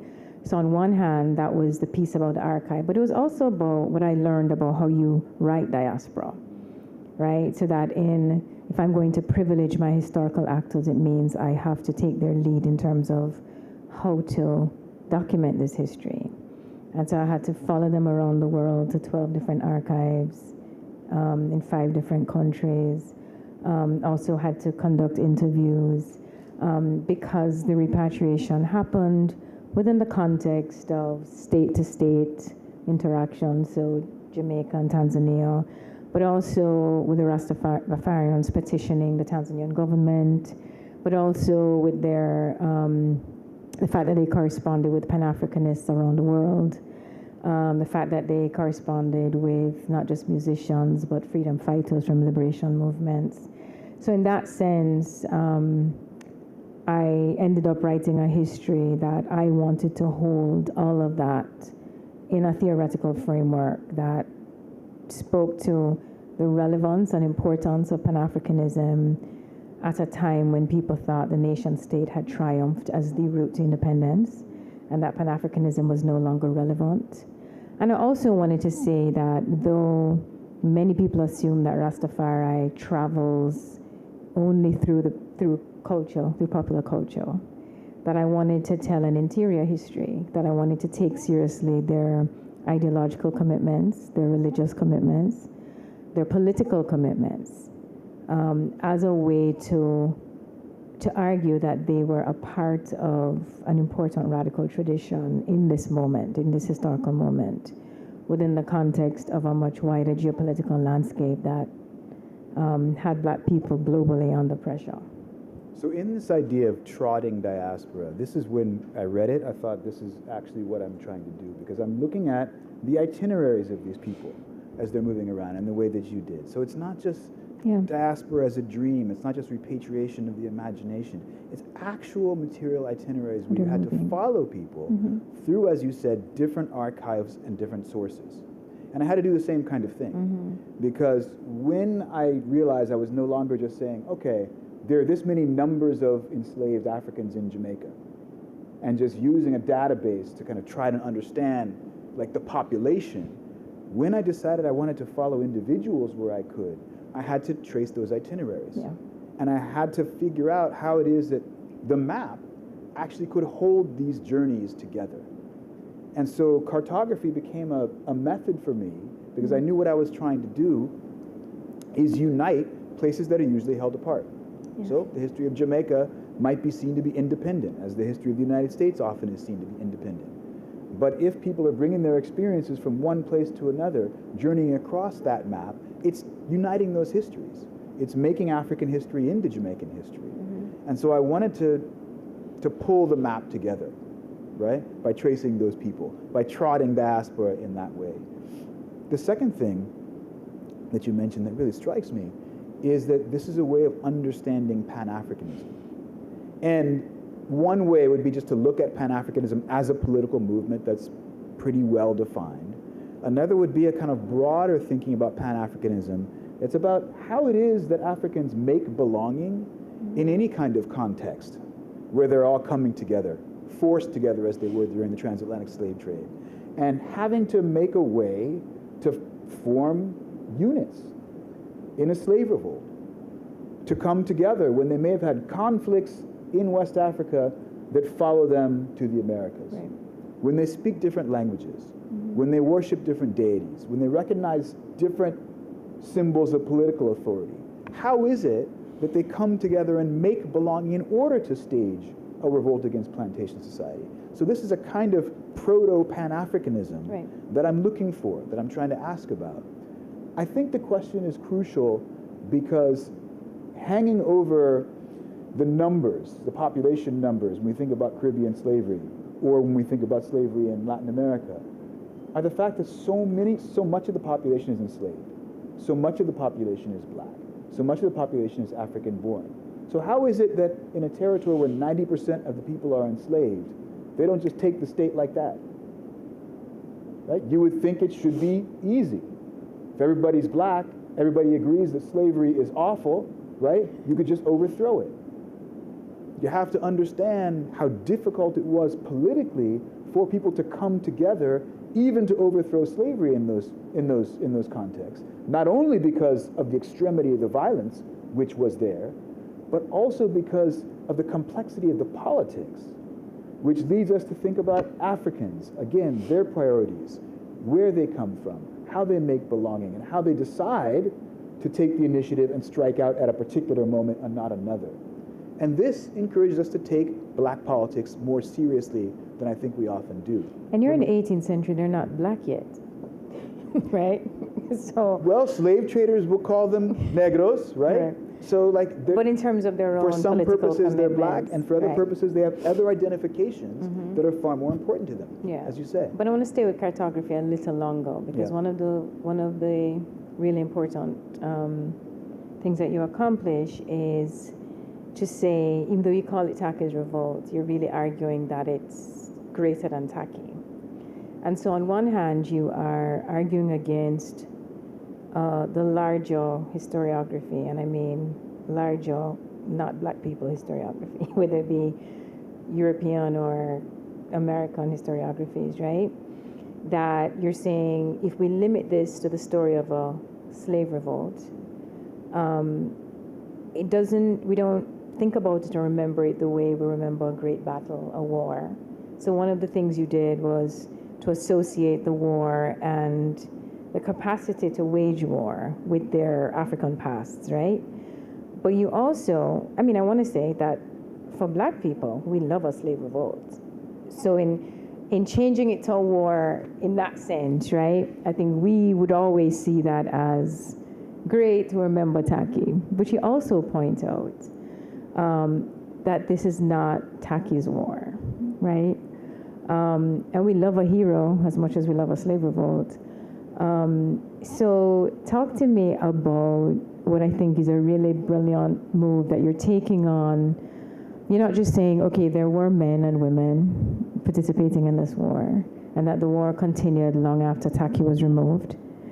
But you're also taking on a particular historical memory about this revolt or war. So talk to me about how you use this engagement with cartography to make those important moves. I should probably start by admitting something kind of awkward, which is that Taki's Revolt wasn't originally my title. The book was written almost entirely until the end as something called the Coromantee War. Because while historians had called this Taki's Revolt ever since the first slaveholding historians had written its account in the 18th century, what I had found is it was much broader than that. That Taki's part in the revolt lasted just a couple of weeks at the very beginning, but the revolt itself stretched out months and months and months into 1761.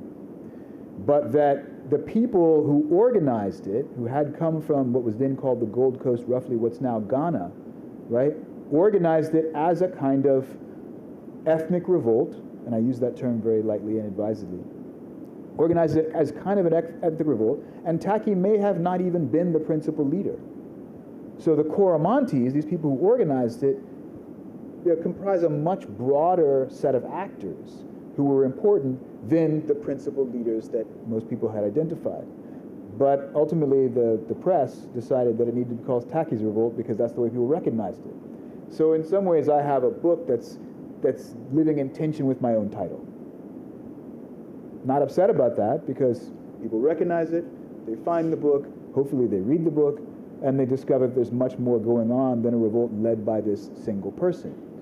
But for me, to come back to the mapping question, I had to, if it was not just led by these few leaders and their personal initiatives, and I didn't have a lot of sources of the rebels themselves to tell me kind of why they were doing what they were doing, cartography became a method for me to try and determine some intentions on the part of the rebels by looking at where they moved around the landscape, right? Where battles happened in Africa, how people fought them on the landscape, and then where rebels moved during the course of the slave revolt in Jamaica, so that I could divine something about A, the connections between the tactics they used in Jamaica and the tactics they used in Africa, but also where they wanted to go, what they thought was a viable place in the landscape to build new societies, whether it was in the mountains to form new maroon communities, or whether it was trying to take the entire island and hold the ports, right? To keep Jamaica as a place where they could somehow trade, have some communication with the outside world, and kick the British entirely off the island, as the Haitians would do 3 decades later.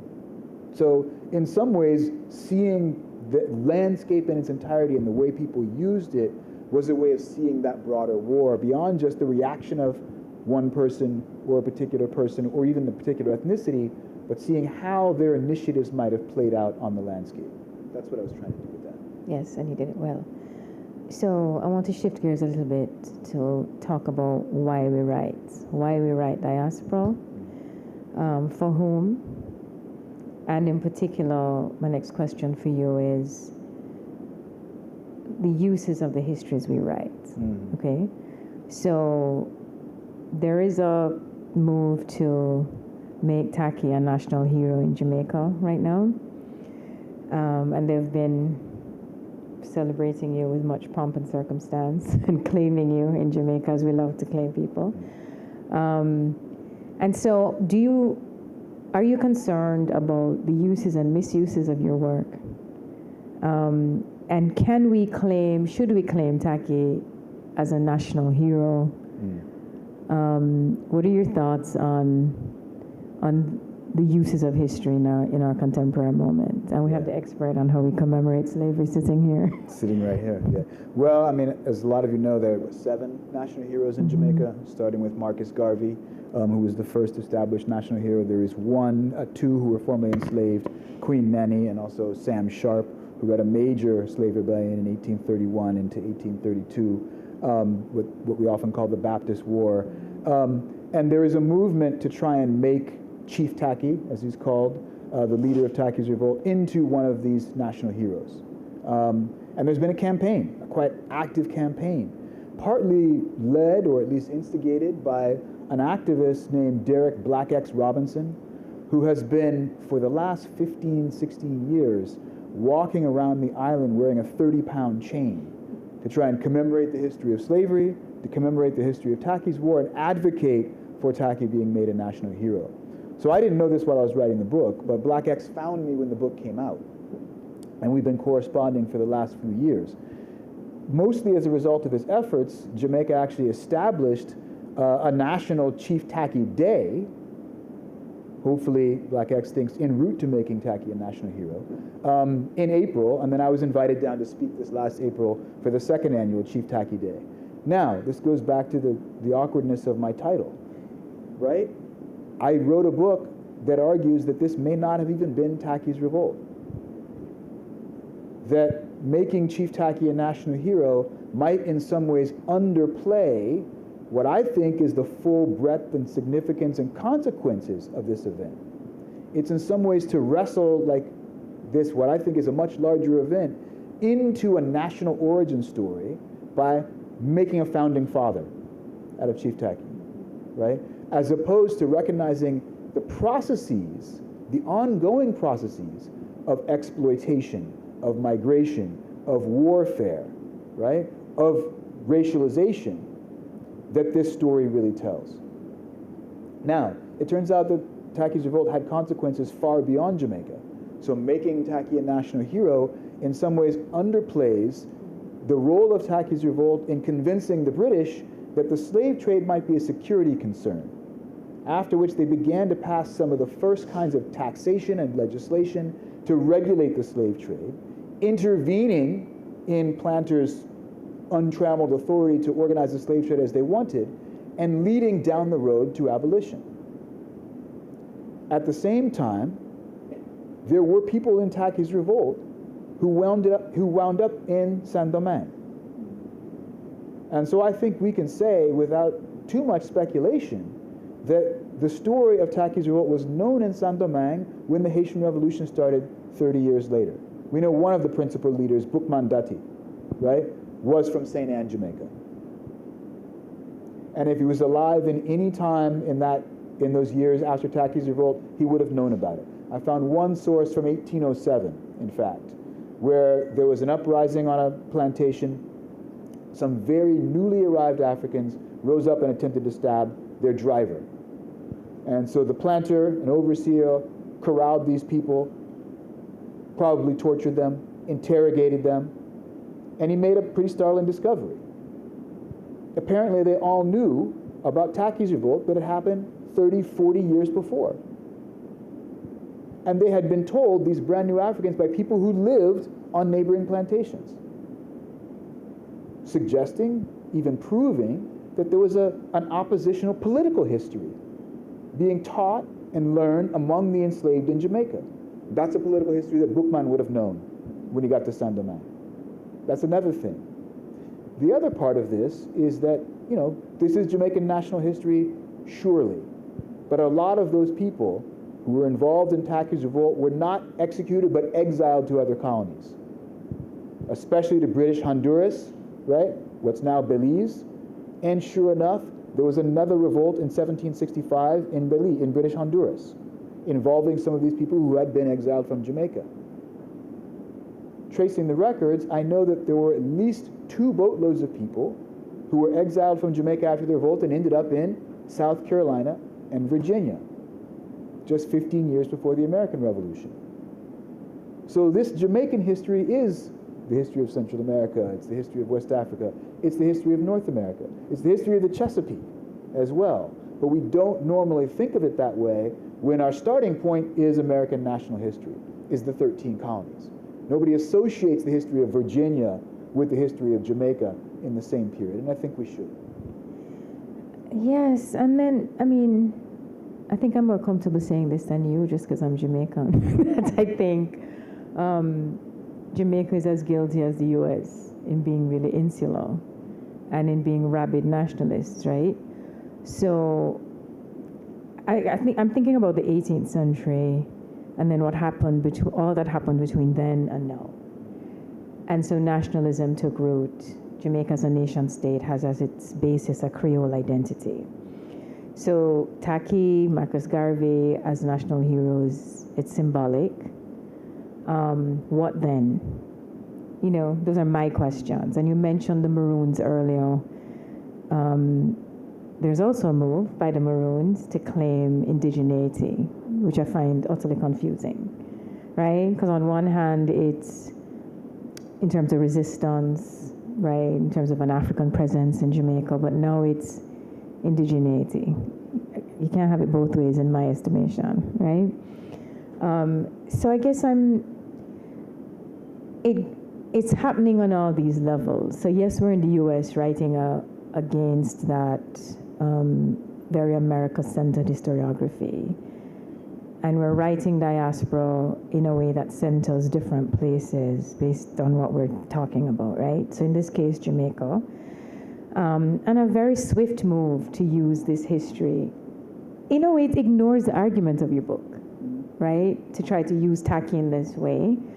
But in another way, maybe it's fine. We can throw it to the audience at some point. Well, I'll start by saying it's not my place to decide who Jamaica's national heroes are, because I'm from California. It's not. I have a role to play in writing the book, and they use the book in their politics in the way they want to, and I can't intervene in that. But isn't that one of the questions when we do this work, though? I'm thinking about the point at which Walter Rodney decided he was leaving Tanzania after clashing with the government, right? And I'm going home to Guyana. It's time, right? And I think, including my own work, right? I think about the move across the African continent to decolonize African studies, right? And yes, I'm a black person, but I'm still in the diaspora writing Africa, right? Yeah. So I guess I have a question about, I've spoken to you and read other things that you've written where you've questioned, you've asked yourself, or of yourself, this question of, are you an interloper in Jamaican history? And we're all interlopers in some sense, right? But what's at stake? I guess the question is, we're accustomed to thinking about writers of fiction being somehow embedded in their projects. Less so for historians, but we're also embedded in our projects and have these questions, right? I think we both have them. What is your... It's a difficult question, but I love it because because I do think about, once this becomes not just the story that I'm telling from the sources, the argument that I'm having with other historians, the legacy I want to leave in the book so people know this history a bit better. Once I consider how it enters contemporary politics in Jamaica, I do have a feeling like, well, it's, that may not be my story to tell, right? The story of how this book is used is something that I want to play with more lightly. At the same time, it's going to have its impact. And the question becomes, where do I put my thumb on the scale and say, well, I wrote it this way and maybe you should be reading it the way I wrote it, right? I'm sensitive about that. I'm hesitant about that. I think where I've come down to now is that I want to stay engaged. Yeah. The fact that I went to Jamaica for Chief Tacky Day, that I'm in touch with Black X now, that this is a conversation we're having about what this history means, is that, look, what I can do as a historian is explain as best I can the process that produces these historical events and these transformations over time. What I'm not quite as good at is making people care about it. Yeah. And what someone like Black X can do as an activist, as a theatrical person, is make it resonate with the broader public. And my hope is that if I stay engaged with Black X, right, that people who come to care about this story will be encouraged to learn more about it. We'll go further with it, right? In kind of the way, like I know in your book, you talk about how we need to think seriously about what Rastafarians do from the inside, as you say, an internal narrative. Because we know a lot about how reggae music influenced people, how the symbols of Rastafarianism spread around the world, and a certain kind of affect associated with it became popular. That's not necessarily the story of Rastafarianism. Right. But it is, in a way, the story of how I came to Black history. That when I was growing up in Southern California schools, what we learned about Black history was probably about what Ron DeSantis wants Florida kids to learn, right? So we had like a week on slavery leading up to the Civil War, and then we would jump ahead to a week on the Civil Rights Movement. So basically all we had was like Black people's role in making the United States more civil, one way or the other, right? We didn't really understand Black initiative. We didn't really understand like all of these various patterns and transformations. We didn't learn anything about African history. Like I knew none of that stuff. I knew some family history from my parents, right? That led me back to Virginia and the Chesapeake. But this broader African diasporic history, I just didn't know. I started learning that from reggae music. So it was when I was going to reggae shows and I was hearing Burning Spear and Steel Pulse sing about Black history and about Pan-Africanism and Black politics happening at the same time the struggle against apartheid was increasingly in the news. That's what led me to the historical subject that I've spent my life studying. So I think you're an outlier. I think you're an outlier. Well, I don't know, but I have a hope. I have a hope that people who engage this history that I've written, right, through the theatricality of someone like Black X, I don't know what that can do. I don't know where that can take them. They might start there and end someplace else. In the same way that I may have started with a superficial affection for Burning Spear and ended up, spending my entire career writing the history of slavery. You see, because I wrote, you're getting snaps. So in writing an interior history, right, it's obviously based on my thinking that most people don't get to greater nuance through popular culture, right? Like Kill me. Right, like I feel like most people sort of stay at a superficial engagement, or let me just say adapt it to what they know or think they know, right? And there's nothing wrong with that. I was just saying there's another history, right? So you say this is how you came to your life's work. And I think that happens, but I don't think it's, for most people, I don't think that's how it, I'm willing to be corrected, obviously. But well, so again, I would want to do a survey to figure out how often that happens. I think that's a research question, right? Right. How often does popular culture lead to a deeper engagement with a history and a politics and a culture? Not sure, but I have a hope. Yes. Right? Yes. That you put this out there, you engage, you keep in conversation with people who are keeping memory in different ways, and we really need you to speak on this at some point, who are keeping memory in different ways, that does lead to a deeper and more sophisticated understanding and analysis, right? It's the hope. And again, maybe not proven. I can't say that you're wrong, but I'm optimistic, you know? Yeah. Yeah. You want to intervene? Please, Anna. We have in the audience Professor Ana Lucia Araujo, who's one of the world's experts on the history of slavery and commemoration and reparation. So we're very conscious of that. Yeah. Drag her over at Q&A, please. Drag her over. Make sure she speaks up. Okay, right. So in keeping with that, how you think about it, how you got to it, right? You think of yourself as being embedded in the work. I mean, unlike anthropologists, we don't have to declare that. I felt I had to declare it just because by the time I got to the book, I no longer embraced Rastafari as a faith, right? But obviously, my upbringing meant that I'm insider and outsider in a way. And I had to put that on the table, right? So, and that of course is its own process. I had to be real about the fact that at the beginning of the project, I felt a bit unexpectedly protective of the people. Then I got over that, as you know. So do you think of, what do you see as your role then? I think we all have to think it through. Just the hope, like what is the, I guess, do you write a political project? Okay, this is great, and it reminds me of something that you said that really stood out to me in your book. I don't have my glasses on. We'll see if I can read it. Even though it's fuzzy, I remember it pretty well. It's on page 41. Your glasses. I think I've got it. Vince, might I invite you to put your glasses on? Okay. I'm going to try and harmonize something from your last question with this question by saying that I think a lot of my perspective on history generally and black history in particular comes from those early encounters with Rastafarian musicians, right, as I said.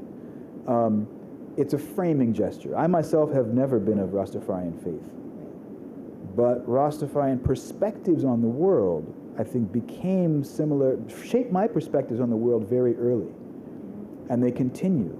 And so if we go back to our conversation about engagement with popular culture, what I'm trying to do in some sense is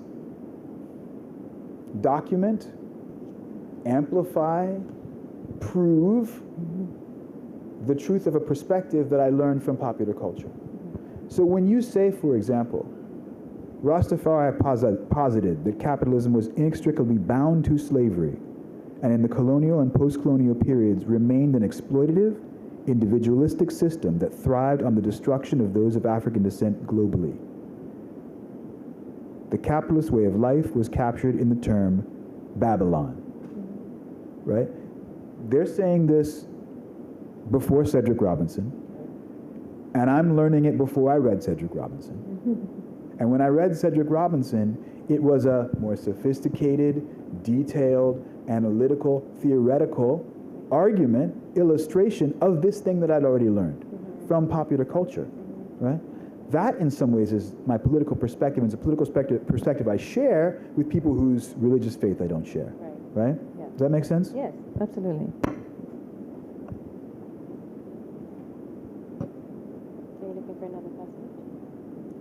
have the Pan-Africanism. Do you want to go back to the Pan-Africanism discussion? Yes.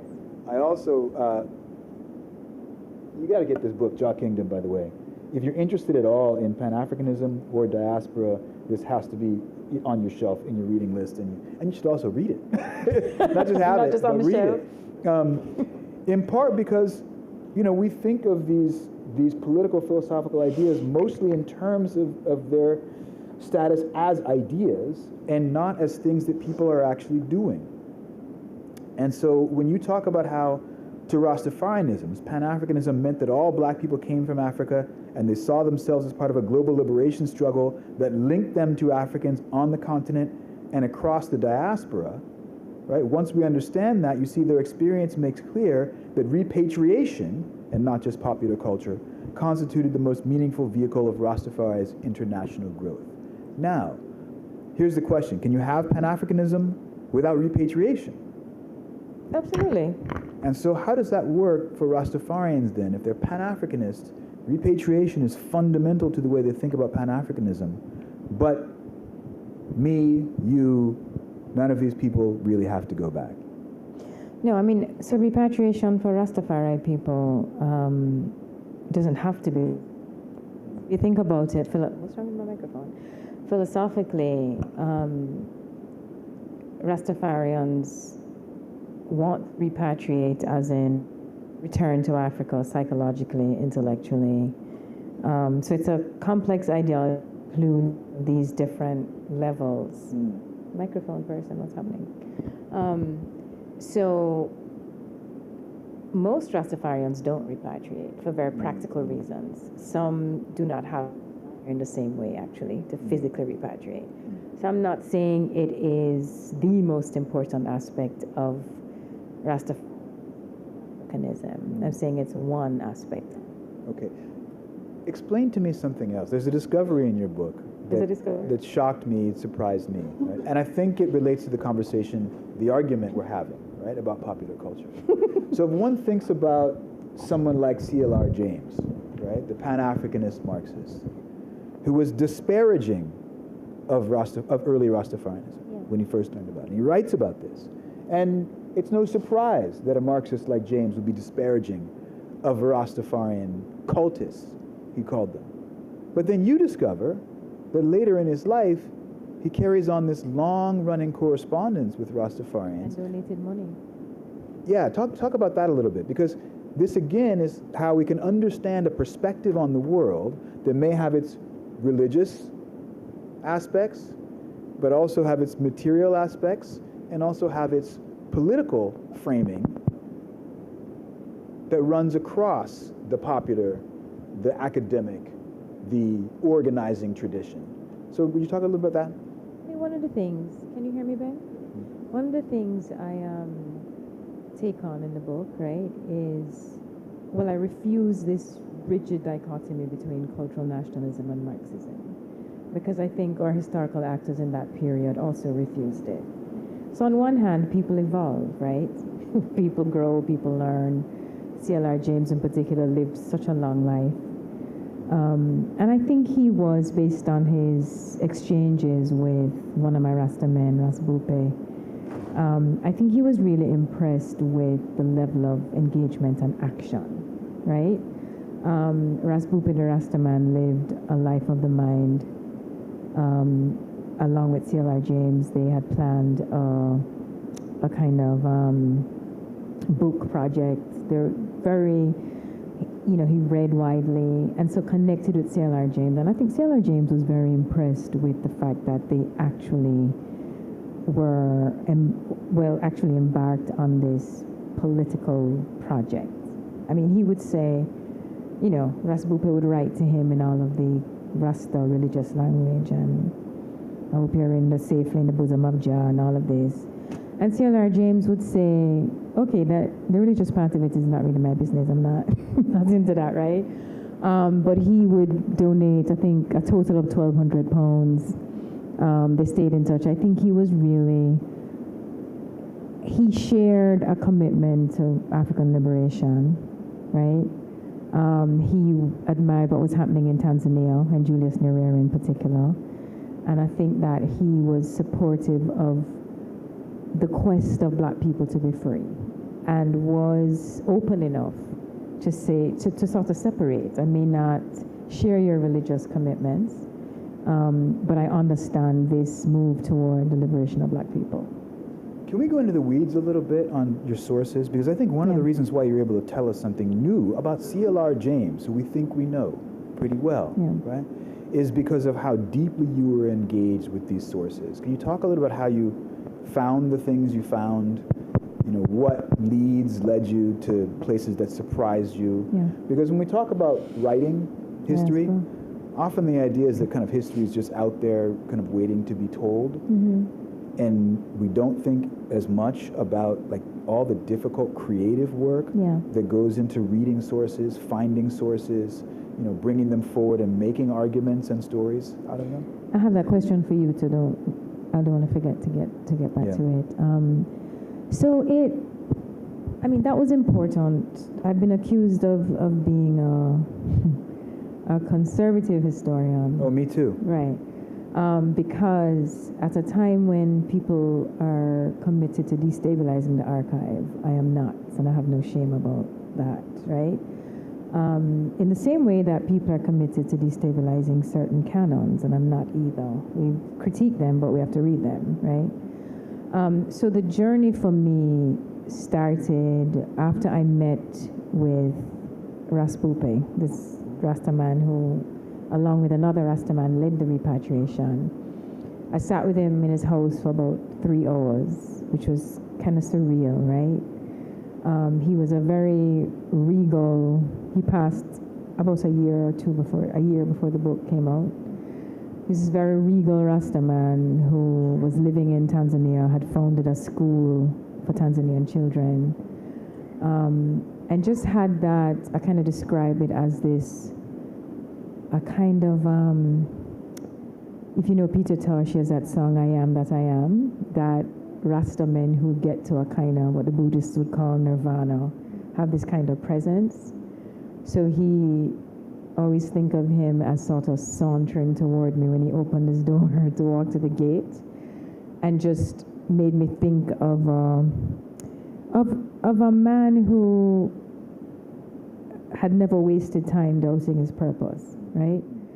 And now he was home in Zion, right? And sort of wore that. His gait was that of a king donning a crown, right? He was home. And then he invited me into his house, and it was, you know, pictures of Haile Selassie, a very familiar home, because of my childhood. And that was surreal because it made me wonder if that would have been my life had my parents made the move, right? But anyway, so I stayed there for about 3 hours, and I was staying at the University of Dar es Salaam learning Swahili. And maybe, I think 2 weeks after that meeting, he came to see me with a box of primary documents. And these were the documents, letters that he exchanged with Julius Nyerere and other state officials. And the book was born in that moment, even though not enough documents for a dissertation, let alone a book, right? So it was one of those moments where I felt compelled, right? Things that happened in the field that I probably would not have allowed my own grad student to do, to change the topic, if I'm honest. But also on a hunch, like a gut feeling about it, and also feeling like the project had, for whatever reason, chosen me. So I suppose had to believe that I would find what I needed, right?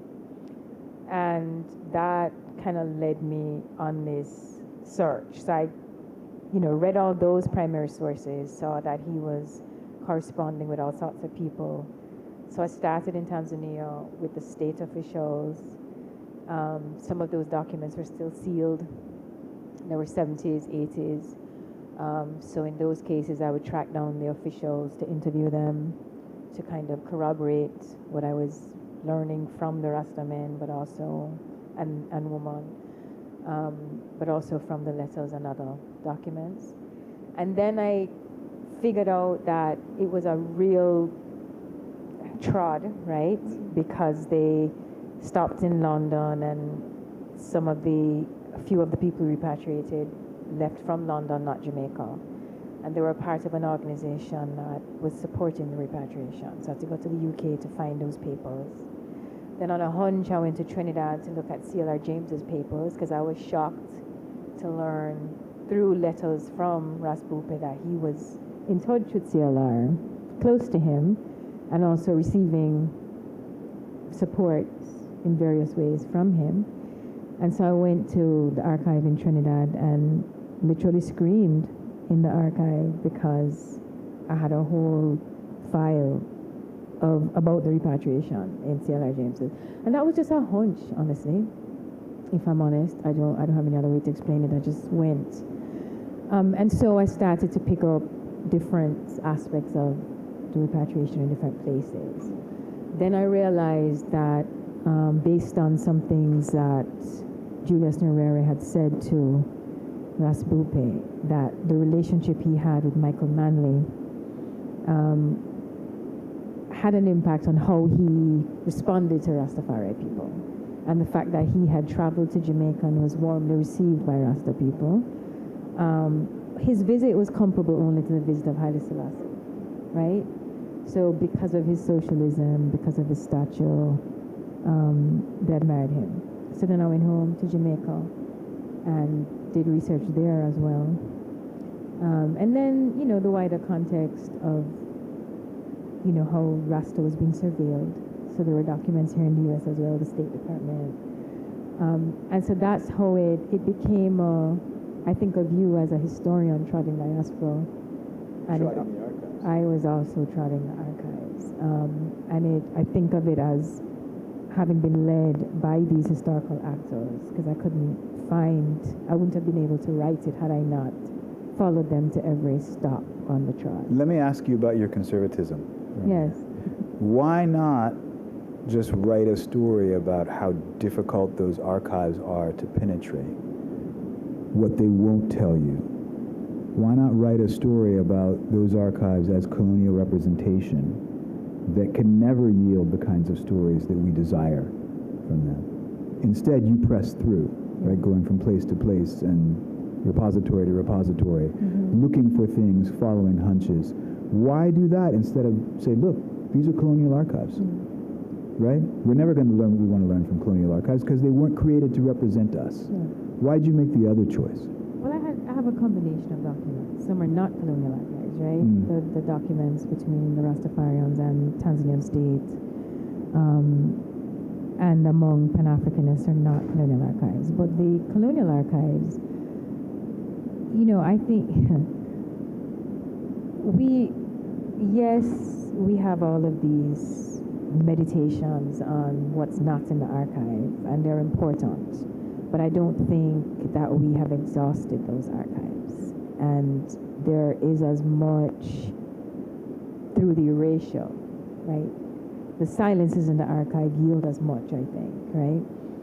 And so I think it's, I am of the opinion, right? Historians are allowed to speculate a bit, but there has to be, for me, a distinction between history as a discipline and, say, comparative lit or something else, right?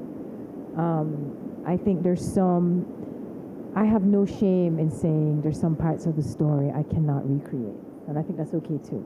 So instead of dismissing the archive, what's in it, what's not in it, what I can glean from what's not in it, for me, it's also being comfortable.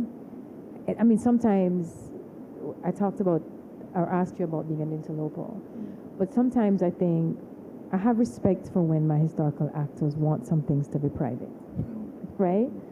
And when people ask me not to repeat something, and it happened quite a bit, I don't. And sometimes their absence is because of that reason, right? Sometimes it's just the case of enslaved people did not need documents of you. That's different, right? Most of the women did not write, who participated in the repatriation did not write. And so the documents about the repatriation are male-centered, and I had to deal with that, right? Yeah. But they also told me a lot about gender trouble within Rastafari, which was important for me to document. And you know, in the same way that people through interviews say, I'm not comfortable with this, please don't talk about this, I'm okay saying, I can't recreate this. I'm not going to use a theory to do it. I'm not going to use one woman's experience to generalize about all the women. I'm comfortable with that. You said something that struck me, which is, you know, enslaved people didn't leave their records, they didn't leave documents, right? Which doesn't necessarily mean that they didn't leave an imprint on the documents we do have. Absolutely. So for me, like the one way of looking at these archival sources that weren't produced by the people we're trying to understand or that we care about is that all they do is represent the logic of the colonists, the logic of the slaveholders, the logic of white supremacy. At the same time, though, that logic is shaped by a confrontation between those colonists, those slaveholders, those white supremacists, and their fear with enslaved people. So in that way, like, there's a shaping influence on the documents themselves that can be discerned, I think, if you work hard enough, if you think through those facts as artifacts, right? If every fact is an artifact, then you have to look at, interpret how it was formed, right? How it emerged from its context. And in thinking about how it emerged from its context, you can say a lot more about the people that that document doesn't describe directly. And you were very careful with that. I admire that about the book. You were very careful, or you didn't allow your analysis of the sources of the archives to interfere with the narrative flow, the flow of the narrative, right? So if you're talking about Edward Long, or you're talking about a planter's diary or some other document, it was a very subtle reminder that this is his particular perspective, which is a problematic one, but it didn't come out of the story of the slave books. In some ways, right, really well done. the sources are characters, or can be characters. Yes. They have perspectives. And thinking about their perspectives kind of brings them alive in the story, I think. If you think about how, you know, this source, this document, sees the world a certain way, right? Not just as it wants to, but as it feels like it has to. And writing about that, making that part of the historical story, for me, has always been very interesting. Me too, which is why the archive is also a character in my book. And it's not finished, right? I mean, you know, you were able to say something new about a lot of these people because you found new things, because you didn't assume that we had exhausted what was to know about them just by looking at these state archives. And I'm sure there are more documents for me to find. Always more. The archive is changing, right? Benny's giving me the nod that it's time for Q&A. Okay. All right, we can transition. Professor Araujo.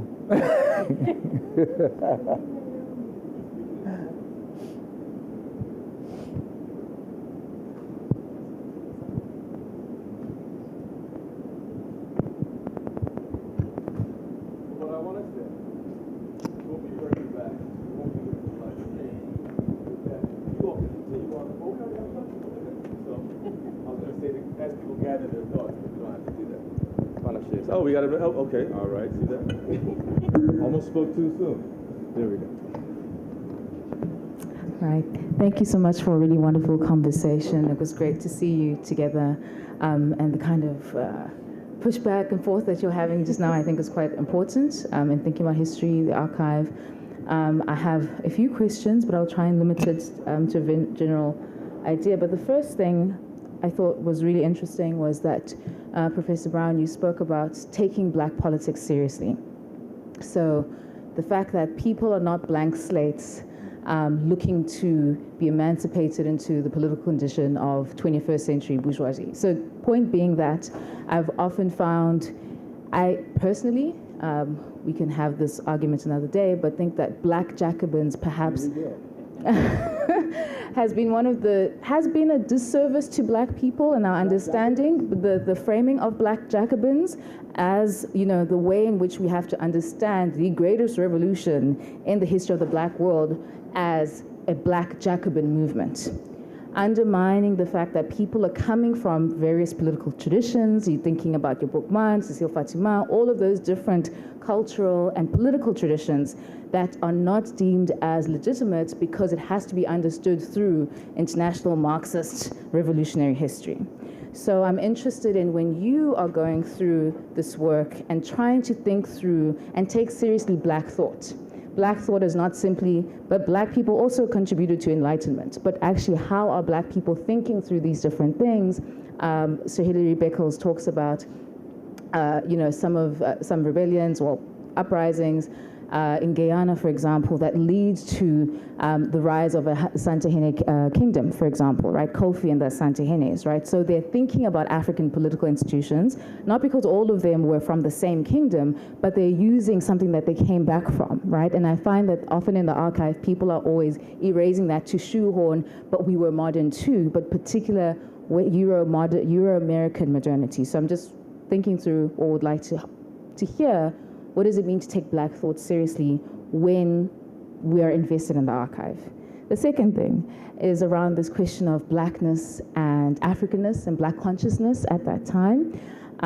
Because I would push back, I do think people have a consciousness of Blackness because Blackness even precedes the idea of Africa. It might not use the word Black, it might be Negro, it might be Ethiops, thinking about in the Sahel, the Sudan, people were referring to people in terms of color, whether it's in response to the Arabs or even internally. How do we think, because it's just to say, I think sometimes we do ourselves a disservice in thinking that race only begins across the Atlantic, right? And it doesn't begin, or it only begins in the 19th century, that people were thinking through that through their own indigenous traditions. I'm going to work from the second question. The second question is fresh in my mind, so I'm going to work backward from that, back towards C.L.R. James. And I think you've made an excellent critique of C.L.R. James that I appreciate, and I'll come back to it. But so I think that there are always going to be multiple identifications, axes of belonging and differentiation that will matter to people. And the question really becomes, is Blackness the primary axis of identification, of belonging and differentiation that people are working with? Or are they working with language as their primary axis of differentiation? Or religion? Or region, right? That kind of thing. And so the question becomes, when does Blackness become so overwhelming that those other categories, those other axes of differentiation matter less? It's not as if Blackness isn't operating, right? It's that, people have things they care about more. So if Africans or West Indians can come to the United States and say, oh, I never thought of myself as Black, right? We can say that's silly, but also we should take seriously why they're saying that, right? I think, to be fair, because I'm the one who probably raised it, not, can you hear me? I was talking about the process. Like, I get your point about how people identified or race not beginning with transatlantic slavery necessarily, right? But I'm talking about Jamaica in particular. So as we think about, say, exchanging our country marks, Michael Gomez talking about in the African-American context, the 1830s is when this composite identity becomes established. I'm saying Jamaica in particular, in the period in which he's writing, there's so many enslaved people born in Africa in that particular historical moment, right? That I'm thinking of the process that we assume that people, I don't want to be anachronistic about it. We assume he's able to make this argument about an African presence in Jamaica precisely because these people are thinking as people from what's now the Gold Coast, right? If in a place 90% of the people are Black, that may wind up not being the most salient way of differentiating people, right? There'll be other ways of identifying like and non-like, self and other, that may be even more important than Blackness. To C.L.R. James, fantastic critique of C.L.R. James, and I share it, which is kind of one of the reasons why I tried to write the book as I did, taking Africa seriously. I love C.L.R. James for a reason I'm going to say in a minute. But what is not in Black Jacobins is any serious engagement with African history or African politics. And we often get this in the Black Marxist tradition, like we think of Paul Gilroy, who you critique in your book, which is, in his Black Atlantic, Africa like doesn't exist, right? And he's very clearly and directly and up front kind of writing a book that's about how he can be both black and English, right? And he's writing against the Afrocentrics of the early 90s, quite explicitly, right? So he's to differentiate himself, right, from those who think that black identity has anything to do with Africa.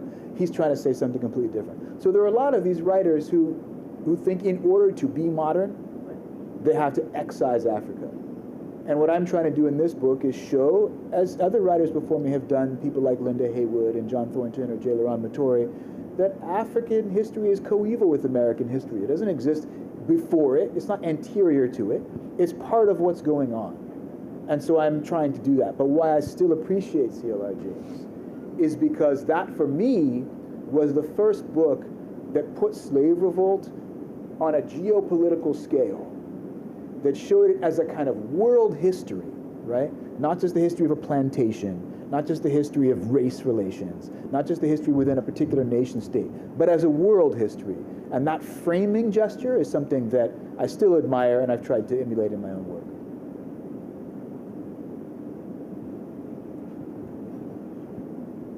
So yeah, just a brief comment and a question. My comment is to my dear friend.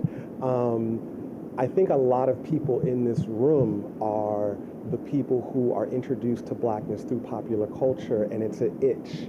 And we in part go to Howard in part to sort of like figure these things out. So I think that the path that you're describing is actually more common at a Howard or Morehouse or Spelman or Fisk than it might be at like a USC or a Stanford or what have you. So that's just in terms of where we are. Right. I saw Burning Spirit UCSD though. Well, there you go. but my question for you, my question for you though was about, because you were talking about the Gold Coast and the role that the Gold Coast had to play in the rebellion, and almost like this ethnic rebellion. And it made me think about Brazil and Palmeiras and the Angola Janga, where you have these, a similar group, an ethnic group. And so have we missed something? Because when you said it, I was like, oh my God, I hadn't thought about it in that way, but then this example pops into my mind. So are we missing something about that, about the 18th and 19th century by not understanding the role that like African ethnicity plays inside the Americas? There is a vibrant historical literature on those questions of African ethnicity. Michael Gomez, who was mentioned a moment ago, is one of those authors. There are a number of others. I said I wanted to wear the term ethnic revolt lightly, because what I do think when we say that, we tend to, it reverts to, well, they automatically did X, Y, and Z because they had A, B, or C identity. And I want to avoid that because, as I said, I want to keep my emphasis on the process of political transformation happening even among black people. Even if there's some from the same region in Africa, right? They're not playing the same roles.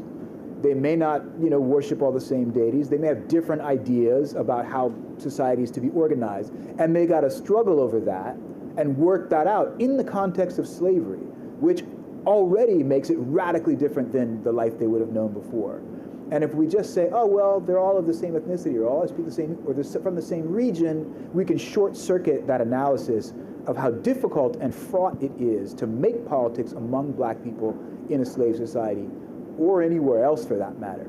But having said that, I think one of the reasons why in popular culture in the United States, there's not a very sophisticated understanding of that, is because, people don't really understand the demographic nature of the slave trade very well, right? So when people think about the slave trade here in the United States, they tend to think about the 13 colonies again. Fewer than 400,000 Africans came directly from Africa to the North American territories that became the United States, right? More than 10 times that number went to Brazil, close to 5 million, right?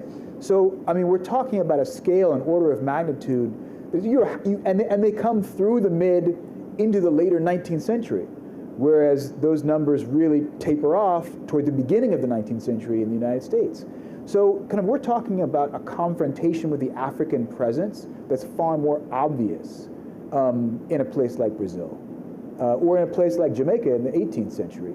And I think that, you know, in popular culture, let's say, Americans don't really contend with that. They don't think a lot about the history of slavery in a place like Brazil or Jamaica or Barbados or Martinique or Guadeloupe for that matter. You know, slavery to us tends to mean antebellum slavery in the United States. And we tend to approach it through Gone with the Wind. Right. Hello, thank you so much for being here and sharing all the abundance of information that you've shared. My name is Tommy Sproles. I'm a senior biology major from Little Rock, Arkansas.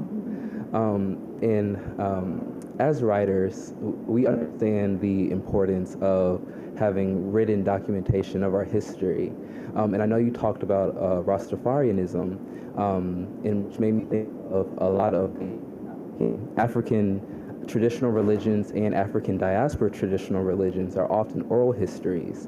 So I wanted to ask you, do you think that there is value in having oral traditions and oral histories, and if so, what are they? And do you think that there are some values in oral traditions that you may not have in written documentation and histories? Are you saying oral tradition or oral history? Both. Okay. Yeah, absolutely. I mean, I think Africanists have spent probably more than any other group, I mean, a lot of time talking about the value of oral sources, both oral traditions and oral histories as sort of ethnographies. Absolutely. I mean, I think like any, you know, the people who push back against such sources are concerned with memory and all these other things. But they are typically folks who assume that written documents have a certain kind of authority that they actually don't, right? They're all coming from a particular perspective. So yeah, the short answer to that is absolutely. Those are really, really important, crucially important sources. Thank you.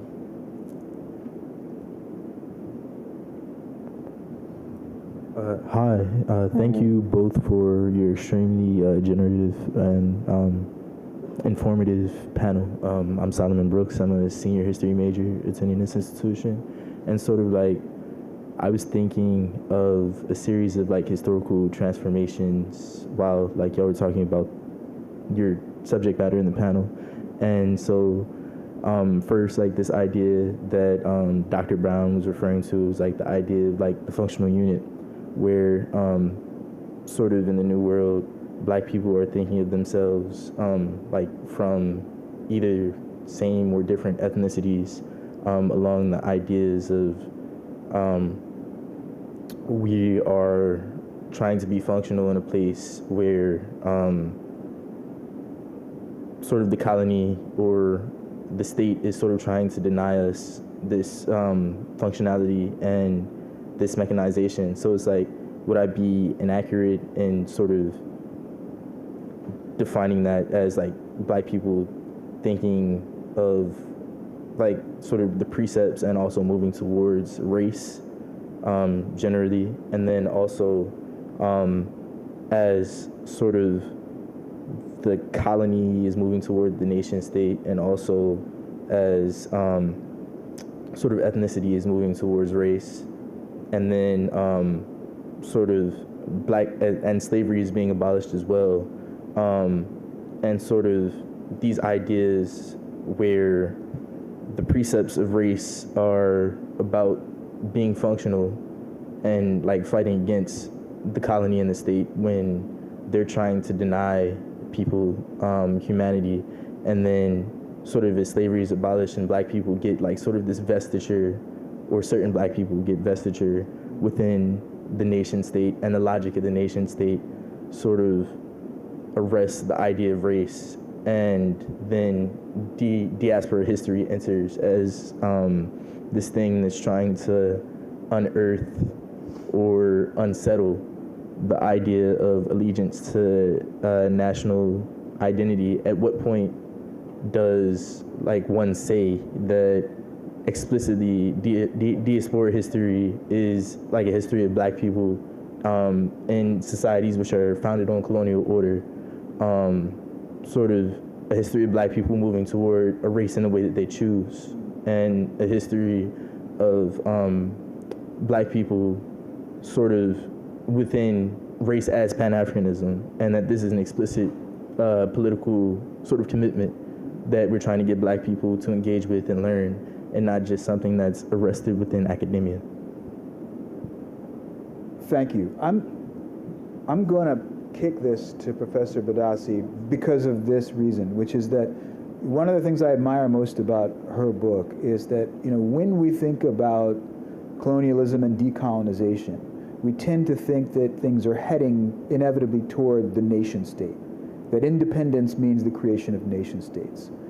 And she arrests that in her understanding of diasporic history, that the nation state isn't the final endpoint of decolonization. In the same way, I would say that, look, race is not the final endpoint of belonging necessarily. It can be made so, and there are active political campaigns to get people to identify as one thing vis-a-vis another, and certainly, like states, want people to align populations with territories, with cultural practices, right? Often nationalism is about creating a one-to-one correspondence between the state, the territory, and its chosen people. But that's not inevitable. And I think one of the things about diaspora, especially in your book, is she shows how that's not inevitable, how people refuse that equivalence. So that it's not, we're not always trending toward that, and that's not the end result of all our politics. There are many political options for us that I think we forget when we think that, look, the most important thing is that we all identify racially, or we all identify nationally as Americans, or that we all identify, what are the other ways, as men, or as women, or as queers, right? There are lots of ways in which people are trying to make identities primary, but those aren't inevitable. It's the result of politics. Right? So, you had much more to say on that. I agree with how you framed that. I think you hit the nail on the head, right? I think, nationalism has been very successful, though it was not inevitable, has been very successful in establishing itself as sort of the primary identity. And in somewhere like Jamaica, we're known for Rasta, we're known for Marcus Garvey. That is not the mainstream way to exist in Jamaican society at all, right? But I think along the way since independence, we've had activists and different movements, and I think we have, in terms of the Academy of Black Studies, has kept this transnational thinking in terms of African diaspora in particular alive, or made an effort to do so.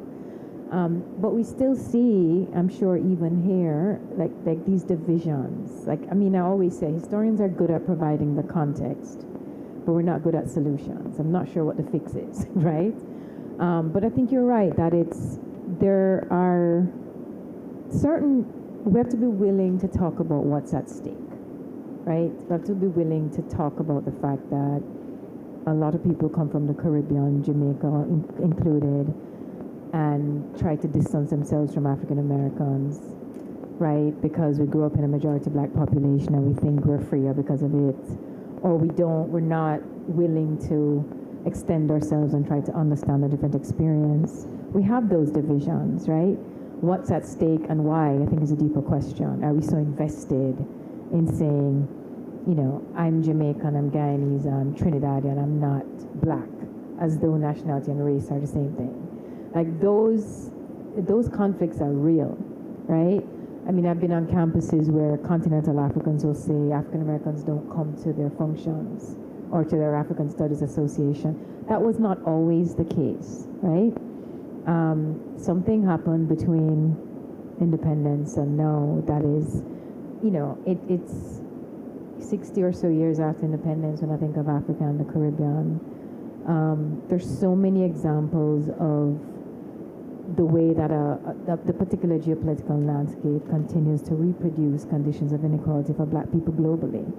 There are many reasons to continue to be invested in a Pan-African outlook, yet we resist, right?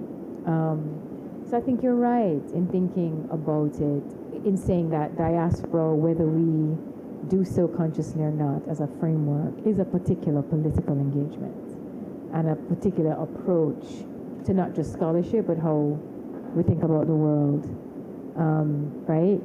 And so it's one of the things that I hoped to do with the book was to say, to have this Pan-African framework and to live your life with that sensibility is not to deny nuance, is not to say we won't have conflict, right? Because I think that's why some people dismiss it or something didn't work. It is to understand that we're human beings and we will have conflict. How do we get to the other side of this? But I think you're absolutely on the right track in terms of thinking it through. Hello, first I wanted to thank you for the time and space that you have provided. My name is Kari Ian Zame Johnson. I'm a history major at Howard University. And when you were talking, I was struck how you were discussing about when you're doing archival research and you're looking at records, the lack of visibility or documentation regarding African actions or resistance. So how in looking for that, you look at the imprint, kind of the unseen hand. And I wanted to hear you discuss more about that process, because it's always been interesting to me. It's like almost looking for gravity, right? Something that exists. You know it exists, but you can't find the subatomic particle. So you're looking at how it acts upon each subsequent event. Even you're talking about the regionality of the islands, right? How people singularize an event, a revolt, and how you found evidence of that, there being a tether between all the people and what's passed down in time. Even looking in this, within the states, so within the continental United States. When people look at the rebellion of Nat Turner, right?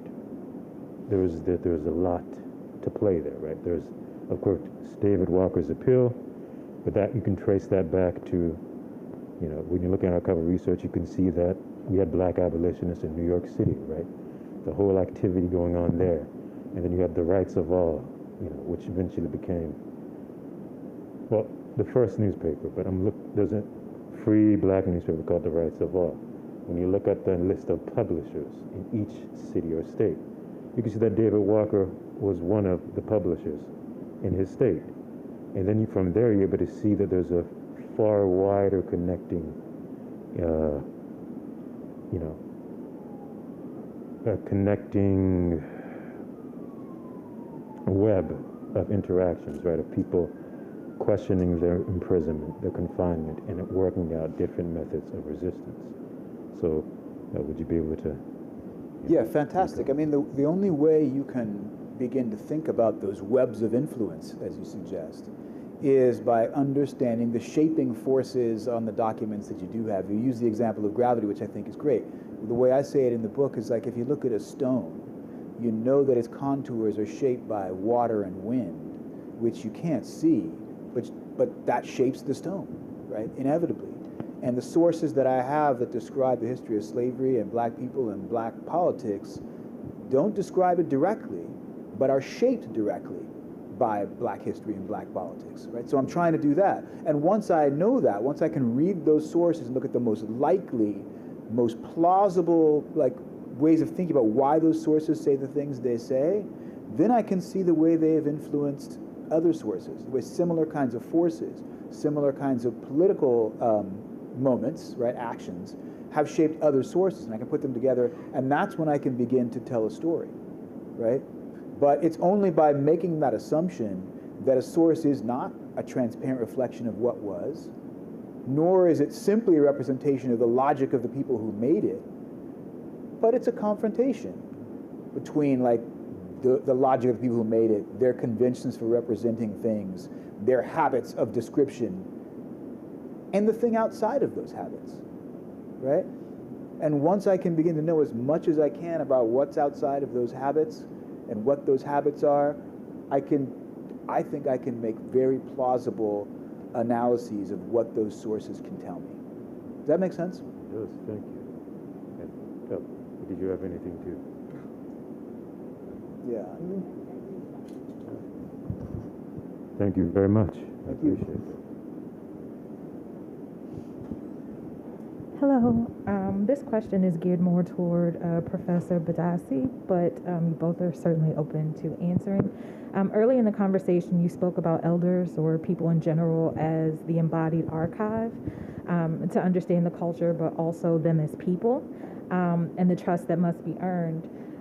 You touched upon it briefly earlier, but in terms of like ethnographer as confidant, could you speak to the truth of a perspective and the discernment and integrity utilized in choosing what to tell and what not to tell, in addition to how has now being the keeper of those stories and that knowledge impacted you, if it has at all? Thank you. Yeah, so in terms of my decisions about what to tell or what not to tell, that's based strictly on what people ask me not to tell, right? So there is no, and there are quite a few things, right? There's some things that I think would have been really analytically rich, I think would have really added to the book. But in terms of my own integrity, if I'm interviewing somebody and they ask me not to tell, that's just it. If I give them my word, then I won't. So that has happened. Yeah, I mean, almost everybody I interviewed asked me not to mention particular things. How has it affected me as a keeper of those stories? That's a nice question. Right?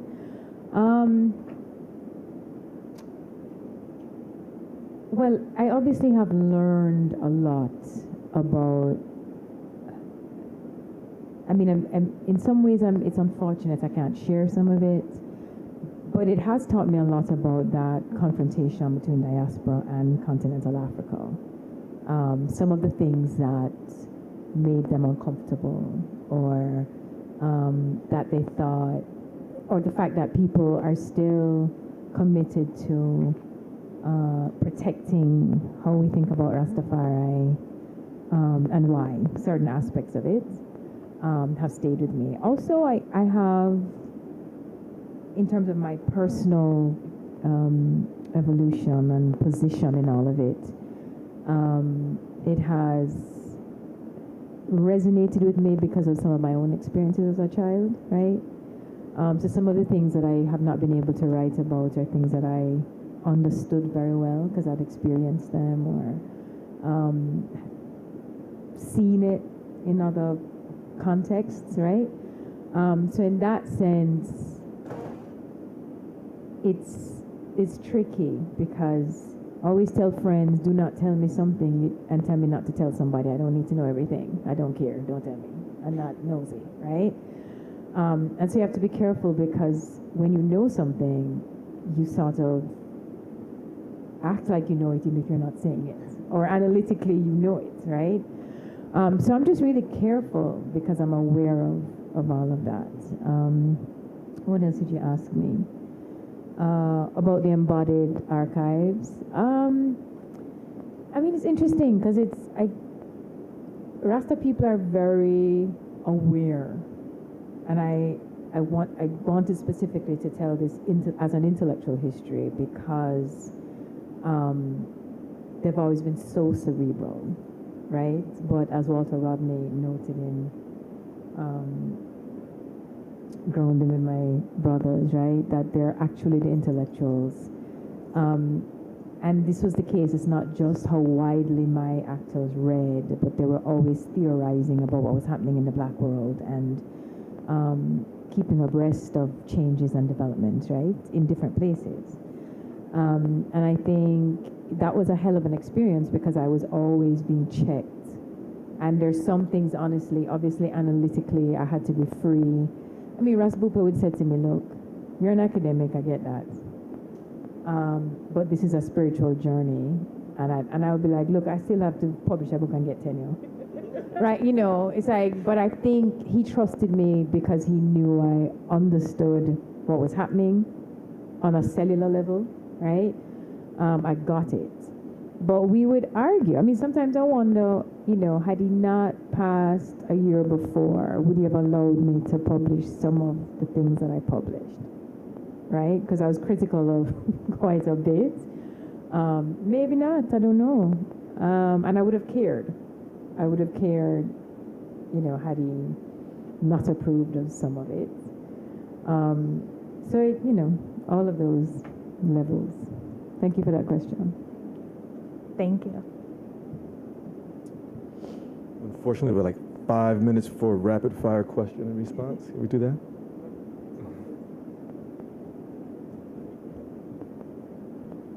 Good afternoon. My name is Darius Osborne. Hello? Okay. I'm a junior English major from Queens, New York. I'm here on behalf of the Hilltop. I had a specific first question for Professor Badassi, but then the second part you both would be happy to get answered. So at the end, you talked about in your journey to learn more about Rastafarianism, you found an intersectionality between, women's suffrage and Rastafarian, or maybe not women's suffrage, but women's rights and their perspective in the religion or practice. So the two-part attached to this is, in coming forward as a society and seeing the more transcendentalist and individualist approach towards what these different demographic things mean to us, how do you see Rastafarianism moving forward as a practice in consideration of these different intersectionalities? So I was very careful to not, in asking people not to, or readers not to use this to generalize about Rastafari women, even though I would say gender trouble has been a part of the history. I don't think Rasta is any more sexist than the wider Jamaican society, but I think it has a particular type of sexism because of different reasons, right? Old Testament, but also their often erroneous perception of pre-colonial Africa, all of these different elements. That has changed considerably, right? And I'll just give you one example in the interest of brevity, that the leader of one major Rastafari group they call Hausa Mansion is a woman, the Naibingi. That was unheard of, certainly in the 30s and moving forward. And I think also that women there's a book coming out soon, Shamara Wiley Al-Hassan writes on Rastafari women, and Dave Dunkley also has a book on Rasta women that talks about their important roles throughout. But I think Shamara is probably more interested in the contemporary period. She sort of moves up to talk about how they've been active and what we've missed. Because I also think a big part of the problem is that researchers historically have looked for Rasta men, right, and not Rasta women, and it doesn't mean they weren't always there. Just point of personal privilege just to ask my question real quick. Professor Badassi, I've known you for a long time. I've never heard you say Rastafarianism. Because I don't like the word ism. I just want to make that, to clarify that. And you don't say Rastafarian. Yeah. You say Rasta people or Rastafari people. Actually, some people even like that I use Rastafarian in the book. And that was my colonized brain with the English language. I was just like, I can't do Rastafari only. But, yeah. But ism is a no. She's sick and tired of the ism-schism game. Right. Yes, Lawu, Professor Badassi and Professor Brown, my first question is if you would sign the perspective books that I have for you. I said Lawu. As a writer, I make up words, and Lawu means life all way up. So as writers, as I've come to the conference, my name is Clayton LaBeouf. I'm currently working on a theatrical film project. When I say theatrical film, I mean stage and film. They're all story to me. I put them together. I try to encourage young people to focus on story and not so much concentrate on the genres, because the genres can mix together. At some point, I'd like to contact with you and speak with you and maybe have you discuss with me as researchers. The project that I'm working on is the relationship between His Imperial Highness Haile Selassie and Colonel Hubert Fauntleroy Julian. Quickly, if you're not familiar with Hubert Fauntleroy Julian, he's from Trinidad. He went to Canada. He was jumping out of airplanes over New York City, parachuting with saxophones in his mouth. I think it's one of the greatest stories that I've ever heard. and I'd like to speak with both of you at some time in terms of researching, because what we're facing in the film industry in particular is license, creative license, that's causing our people to argue with one another unnecessarily. In my view, if we have special features after what I call mini documentaries, after our features, I see researchers as becoming the people who will bring balance to feature films that young students will write and put out. And I think the researchers, I'd like to speak with you both more about that at some point.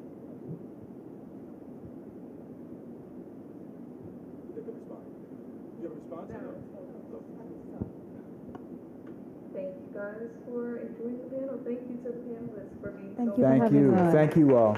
No, really excellent. Our next session is going to be at 6, right? 6 p.m. So we'll see you. Make sure to buy some books. And if you can corner these people, don't overwhelm them too much. Thanks so much, everybody.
Good evening, good evening, good evening. How is everybody doing? We got a couple more people in here. I just wanted to give a nice little welcome to everybody. My name is Camille Ross. I'm a senior history major, math minor from Philadelphia, Pennsylvania. Hey, Dr. Clark Lewis. Yeah, but I just wanted to, before we get into the panel, acknowledge that Dr. Dean Crew is here. She is our gracious host. Especially at the last minute, I'm so glad that she was able to host us here, given that Founders is still under construction. Hopefully, it will be out soon. But panels like this are one of the reasons why I love being a Howardite, in the words of Zora Neale Hurston. We have 3 illustrious people, one of which was not advertised in the program. So for our conversation tonight, we have Ta-Nehisi Coates moderating, hot off the heels of yesterday's conversation with Walter Mosley. But I will read his intro as well.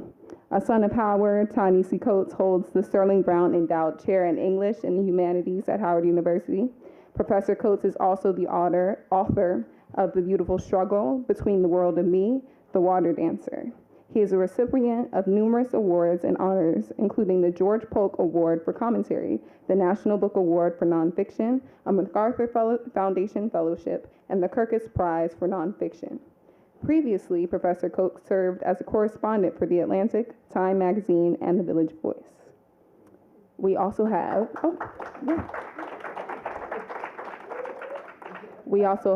as a personal favorite of mine, Dr. Paula Giddings, a daughter of Howard. Yeah. She definitely deserves. Professor Paula Giddings is a writer, historian, and civil rights activist. She is an Elizabeth A. Woodson, 1922 Professor Emerita of Africana Studies at Smith College. Professor Giddings is the author of the groundbreaking When and Where I Enter, The Impact of Black Women on Race and Sex in America, as well as In Search of Sisterhood, Delta Sigma Theta, and the Challenge of the Black Sorority Movement. Most recently, she's the author of a biography of Ida B. Wells called A Sword Among Lions, which won the Los Angeles Times Book Prize for biography and was a finalist for the National Book Critics Circle Award. A former editor for Howard University Press, something we've invoked this entire time, Professor Giddings is a recipient of numerous awards and honors, including the Letitia Woods Brown Book Prize, a Guggenheim Memorial Foundation Fellowship, the American Academy of Arts and Sciences, and a finalist for the National Book Critics Circle Award.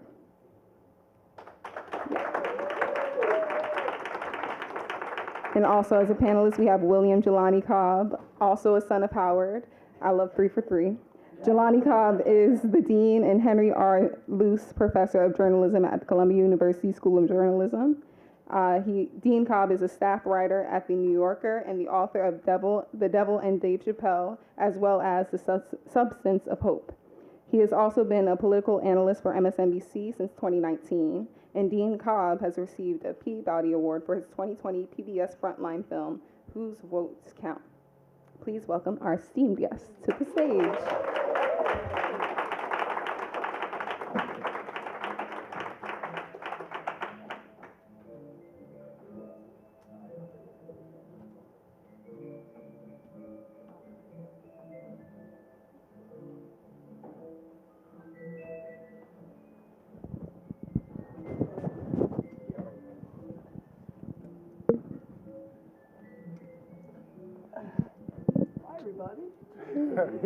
And considering that our moderator has been up here, I just wanted to remind him about Q&A time, just making sure that people have time to talk back.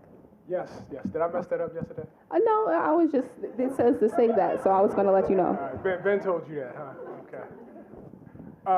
Jelani, you know what's funny? I was just listening to your bio, and that Devil and Dave Chappelle hits a little different now. It came out. You know the funny thing is that it has spawned a whole other set of questions. Because that collection, that's also why you don't name things after people who are still alive. But that collection came out in 2007. So it was about a very different incarnation of who Dave Chappelle It is. was about him leaving the show, right? Yeah. Yeah. And so, as opposed to now, he's just become like Black Elon Musk. Yeah. Yeah. Oh my goodness. Starting off spicy. It's gonna be a long evening. Yeah. Okay, so what we're gonna try to do is basically I'm going to interrogate these two maybe for about 40 minutes or so, and then at that point, as we get to the last question, I'll ask folks to start formulating their own questions, and then we'll have that. What we ask is two things. First of all, I know as Dr. Talton conceived this, it very much was an event for the students. So if we could actually have our first 5 or so questions be from students, that would be really, really helpful. That's the rule for that part. And more generally, and I don't know if this has been going on today, you guys were great, for those of you who were here yesterday for Walter Mosley. The other thing we would ask is that people get up to the mic and ask questions, not defend dissertations or theses or spoken word or whatever. We had a brother do that last year. Got up and read a poem. I am so excited to be here. I mean, I just feel like my involvement with the festival has basically given me opportunity after opportunity to be with my heroes. And yesterday I had the opportunity of being, up there with Walter Mosley. Today I'm here with Professor Cobb and Professor Dean Cobb. I get that right, man. Dean, I'm working not to call him Jelani. With Dean Cobb and Professor Giddings, and tomorrow it'll be my great friend Nicole. So I'm just loving it here. But when we thought about this conversation, there was the fact that, and we'll explore this, that both Dean Cobb and Professor Giddings' life has so much in common in their professional career, going all the way back to their origin points in New York City and then proceeding across. And I don't think that that's accidental, and I don't think it's without consequence. But there's something else that they exhibit. And as I was working on something totally unrelated about a year ago, I went back to a book that I used to read over in Moorland-Spingarn. I never had a copy of myself. It's a collection of writing about writing by Black writers called The Black Aesthetic, and it was compiled by the great Addison Gale. And there's an essay in there by Elaine Locke, and who I love, of course, Locke Hall is named after and everything. And Elaine Locke is talking about the young, as he called them, Negro youth at the time, who were writing and the power that they had. And he has a quote that I repeatedly come back to over and over again, and it goes like this: "All classes of a people under social pressure are permeated with a common experience. They are emotionally welded as others cannot be. With them, even ordinary life has epic depth and lyric intensity. And this, their material handicap, is their spiritual advantage. So in a day when art has run to classes, cliques, and coteries, and life lacks more and more a vital common background, the Negro artist, out of the depths of his group and personal experience, has to his hand almost the conditions of a classical art." And I chose that because these are classical artists up here next to me. And what Locke is really talking about is the fact of the absurdity of the Black experience, which I know me and Jelani have talked about quite a bit. The fact that you have a country that labels itself the oldest democracy in the world, and yet withholds this group. I mean, you can debate that title as much as you want, but very specifically withholds this group from that democracy, and in fact constructs the democracy on its back. And we as writers, out of our material handicap, have the great spiritual fortune of writing from that perspective. And when you can do it at such a level that Dean Cobb can do it, and that Professor Giddings can do it, you really are approaching classical art. And that's how I feel about both of my fellow panelists who are here with me. And so with that in mind, I really just wanted to start the conversation because I think you guys use the craft of storytelling that we are taught as journalists, but you both are historians at the same time. So it gives you a depth that I think, and I don't want to disrespect my colleagues, but I think that journalists often don't have. I think that's fair to say. More and more we have it, but I don't think it's a thing that we really specialize on it. So my interest in this starts with the fact that both of you guys were here at Howard University. And I am interested in what this university imbibed in you. This is a very, very special place, obviously for Black people, but specifically for Black writers. And there's a long, long history, of that. And so I guess I'd like to start with you, Professor Giddings. If you could just talk a little bit about your experience here and how that made you into a writer, historian, journalist. Well, I found my community here. I was always, growing up, I was in search of a community. I grew up in a predominantly white neighborhood in Yonkers, New York. And during, of course, the 50s and 60s, when the civil rights movement emerged, and no one talked about it. I remember, because when I've written about this, I was very much inspired by the Freedom Rides in '61, and that really started me on an intellectual journey. I was 13 at the time, and I remember going to my school, and nobody mentioned it. Nobody talked about it. And I had a family that was very racially aware, and we talked about things, but I just didn't feel that sense. And so, despite the fact that I came along in a period when predominantly white schools were beginning to open up, and a lot of my relatives wanted me to go there, to one of those. But I said, no, I've got to go to Howard. I just have to go to Howard. Did you have family at Howard at all? Like, was there a thing? I had a cousin who also was in Howard.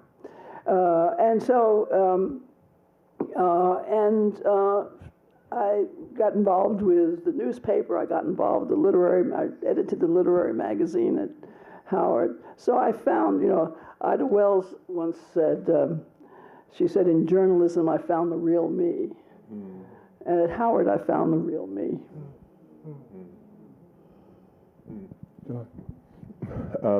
First I want to say thank you, and I'm honored to be here. Ta-Nehisi, I talk to you all the time. But I'm really, I'm always, I don't take for granted the opportunity for us to talk, in a forum like this, because I remember when we were just aspiring, which doesn't seem like that long ago. But I know it was. But, we would kind of run into each other at the various bookstores in D.C., the various kinds of literary events, at mutual friends' houses, and we always had these ideas of, like, what we would do if. And so I never take for granted that conditional statement actually came into being. And so I think that's really important. But that notwithstanding, I'm really impressed to be here with Paula Giddings. So, there's a kind of backstory to this, which is, Dr. Clark Lewis knows this. I did not have a straight path through Howard. I had a very circuitous path through Howard, which is a common experience. From the time that I started to the time that I finished was 7 years, not 7 consecutive years. But for the intervention of Dr. Clark Lewis, I would not have gotten out of here. I don't talk about the details of it because I'm not sure if the statute of limitations expired on all the stuff she pulled to get me registered so I could get out of here. Look, and she's saying, yeah, she's over there her lawyer is don't. But you all know, we family, we know how that is. And so during the time that I was out of school, I worked in bookstores, and I had this idea that if I augmented everything if I learned everything that I could while I was out of school, I wouldn't be losing ground. And, that period, it was almost like Invisible Man. I had this basement apartment. It was kind of like Dr. Clark Lewis, and she dropped me off. He was like, you sure? Is that habitable space over there? But I had this basement apartment that was just filled with books. And I specifically remember the day that I picked up When and Where I Enter. And it became a kind of foundation for questions, that would have become much more central to my thinking, and even framed my initial understanding of one, the significance of the club women and what they did, and the precedent that they set for Black activism. But in addition to that, it was your critique of the Moynihan report that first kind of like, oh, okay, this is like a way of looking at this. So I still, when we find like our kind of bedrock, our intellectual bedrock, you know, that has to be firm because we build everything else on top of that. And so I was very much a beneficiary of having you know, Professor Giddings as part of my intellectual bedrock. And so that was, unbeknownst to me at the time, there was a Howard connection that even I was outside, was not registered at Howard. You know, I was still benefiting from that Howard experience, you know, through the lens of Paula Giddings' work. And so in terms of like Howard, you know, it's also part of that foundation. And, you know, I came here because a guy that I played baseball with in high school, we were in a high school baseball team, his parents had both gone to graduate school at Howard. And he suggested, he was like, you know, you should apply to Howard. And I was like, okay. I was the first one in my family to go to college. You know, my father had a third grade education. My mother had a high school education. They loved me, you know, tremendously, but they couldn't help me with that. And so I just kind of found my way here. And it would almost be just kind of like throwing a dart in a completely dark room and still hitting a bullseye. Because, you know, Howard was where I needed to be and actually gave me my sense of myself in the same way, kind of understanding who I am. And the last thing I'll say about this is that some of you, I don't know, like I see some folk in here who might know, like, but there's like the secret knowledge of Howard. Like I go back to the Window 9 era of Howard. See, people laugh. Window 9 was the window that you went to have your financial aid processed. And that window, it was like, it wasn't just a window, because it was like a portal to another dimension. Because people went to Window 9 and were never heard from again. Like, you heard Jelani, he went to Window 9. I ain't seen him. Like, I don't know what happened. So we were grappling with all of that. And the thing was that, you know, it was very easy to get caught up in the frustrations of all of that. What I got, you know, irrespective of that, could never be repaid like by any multiple. You know, and, you know, I am an active donor to Howard. I give to the history department every year, specifically because I can never repay what Howard gave to me. Let me please just, go ahead. Well, thank you for those kind, you know, my work is done. But I really appreciate those remarks. And let me say this. I was saying to both of them, I said, you know what, you brilliant guys, I'm nervous coming out here talking to you all. And both of these men have done so much for this culture, and they have delivered on, and still are, but have delivered on the promises that my generation hoped for. You know, it's always, and you all will hear and already do, but we'll hear even more from the next generation. We'll talk about you in the same way that you talk about foundations and understandings of the culture and understandings of how this crazy place functions, that they do in ways, and profoundly the writing, the way they write. Oh my God, so what? I mean, it's just thrilling to hear them, not only what they're saying, but how they're saying it. So it's I feel a sense of legacy. I feel a sense of, you know, each generation creating something, because I certainly got so much from the generation before me, and who taught me everything that I know, you know, and who were helpful to me as well. So I won't keep going on. But when people who you want. I never was interested necessarily in the mass audience, but I was always interested in the people that I respected to respect my work. And so, thank you, both of you, for this. You know, I just want to push back on that just a little bit because, and I appreciate the compliments, but especially what you said about the writing. The thing about When and Where I Enter that struck me, and I was, I was here when I read it.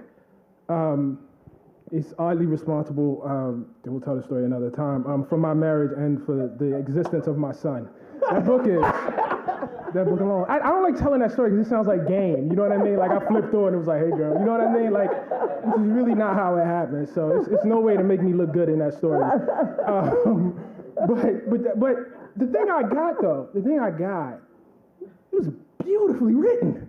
Like it moved. I'm like, you know what I mean? Reading this like an action novel or something. And it's actually the same thing for Sword Among Lions. And so, again, I don't want to, disrespect anybody. We've talked about this privately. But let's just say that not every historian values writing. Sure. You know what I mean? Let's just say that in the most kind way we can. And you clearly did. And so while we appreciate the praise, if I can speak on behalf of Jelani, I mean, you were kind of, like, I'm like, I don't know what, 20 years old reading that book? And it's like, oh my God, you can tell these stories and they can be thrilling. You know what I mean? And it was, I remember we hadn't met at that point, but the biography comes out and I'm on book tour actually, looking for something to read. And I see this, I was at Esselwan Books in LA. And I see A Sword Among Lions. And what I said to myself was, of course, because Ida B. Wells leaps out of that book. You know what I mean? Like she's so alive. And so like my question for you coming off of that is, where did you get that? Where did you acquire the notion that these stories are thrilling and must be written as though they're thrilling? The reader's got to be engaged. Like, why are you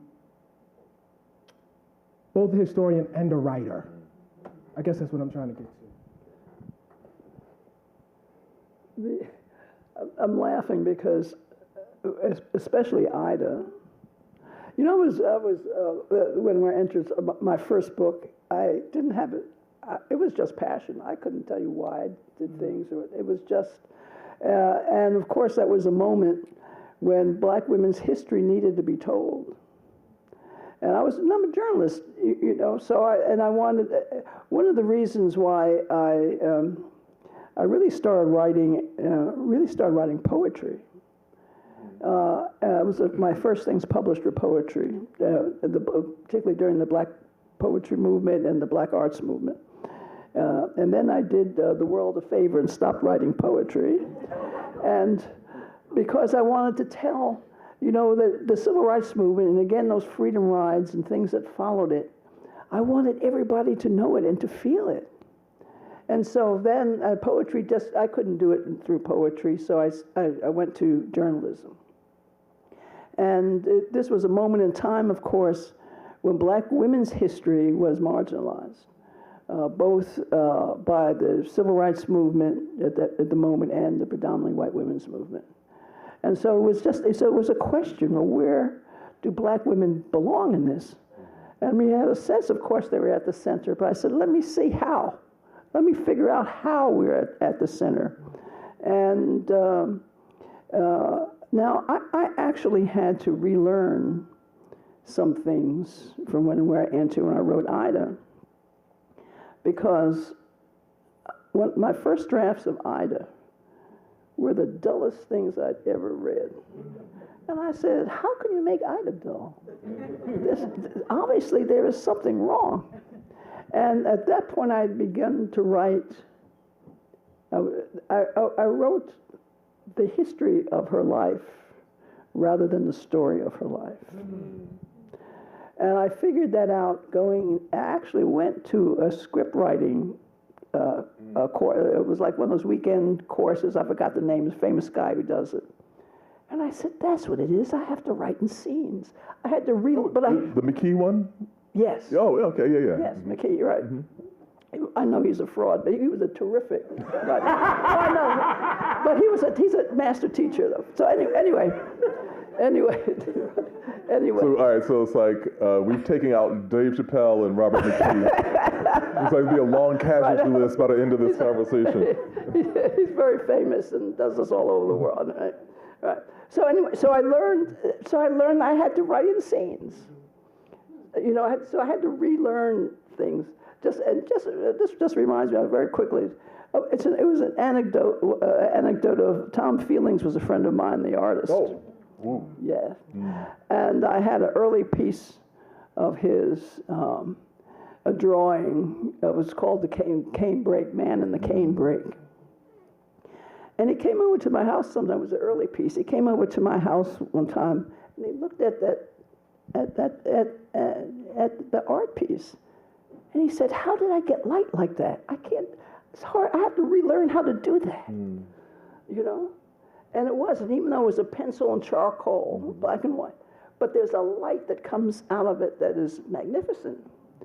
And he said, "How did I?" And he had to figure it out. And I sort of had to find a way, how did I do when and where? Let me go back to that. Where did that light come from? How many years was it between when and where I enters publication and when you started the biography? I know the biography took a while. But.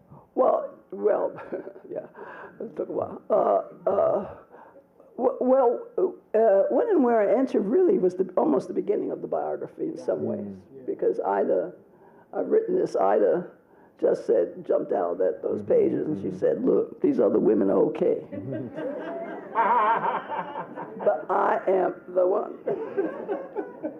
And I actually had to make a deal with her that I said, "Look, but I have to finish this one, Ida, and I promise I'll get back to you." She said, "Well, all right, but you know." So the compromise was I really started when and where I entered with her story. I said, "I'll start with you, but I got to move on, you know."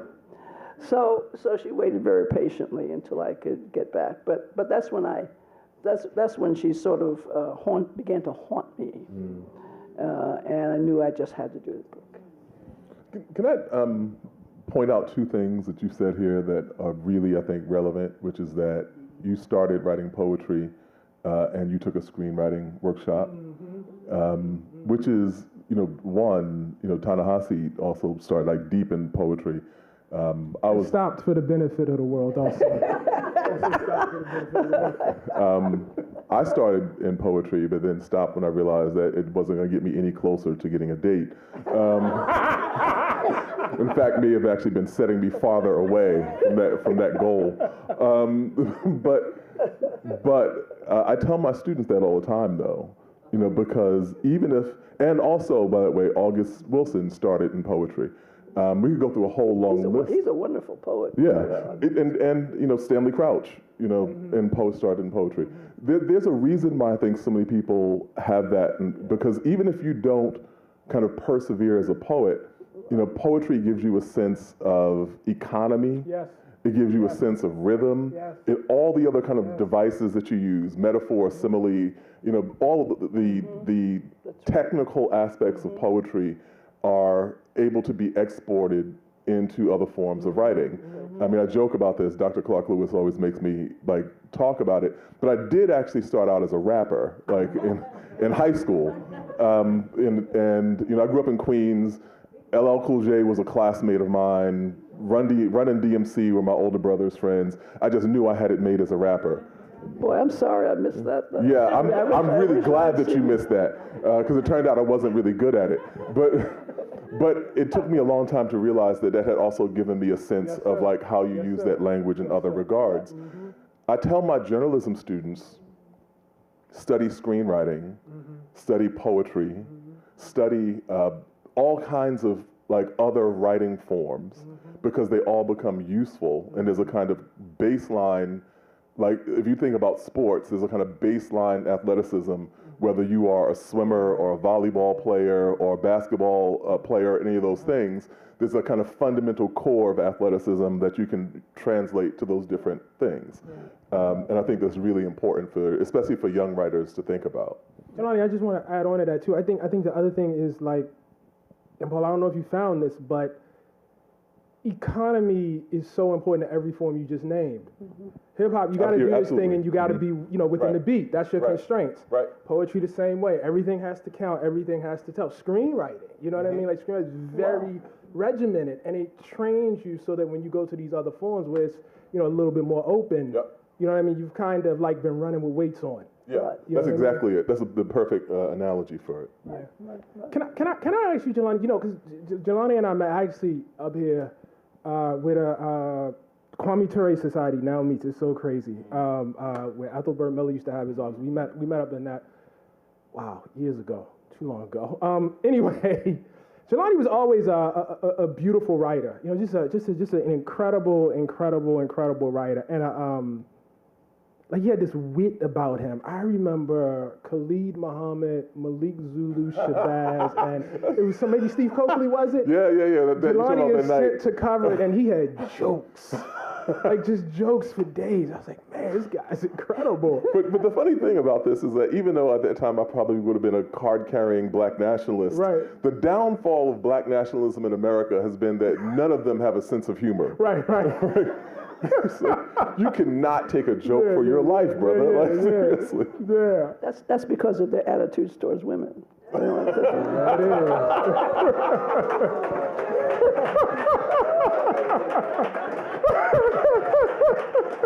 I think I probably realized that after I read When and Where I Entered. Good one. So, Joy, I wonder, like, because you both had this thing in common of the journalism piece and the tools necessary to do storytelling. You had that when I met you. You were interested in that when I met you. And you also added on to that the history, which I think gives depth, you know what I mean, to the writing.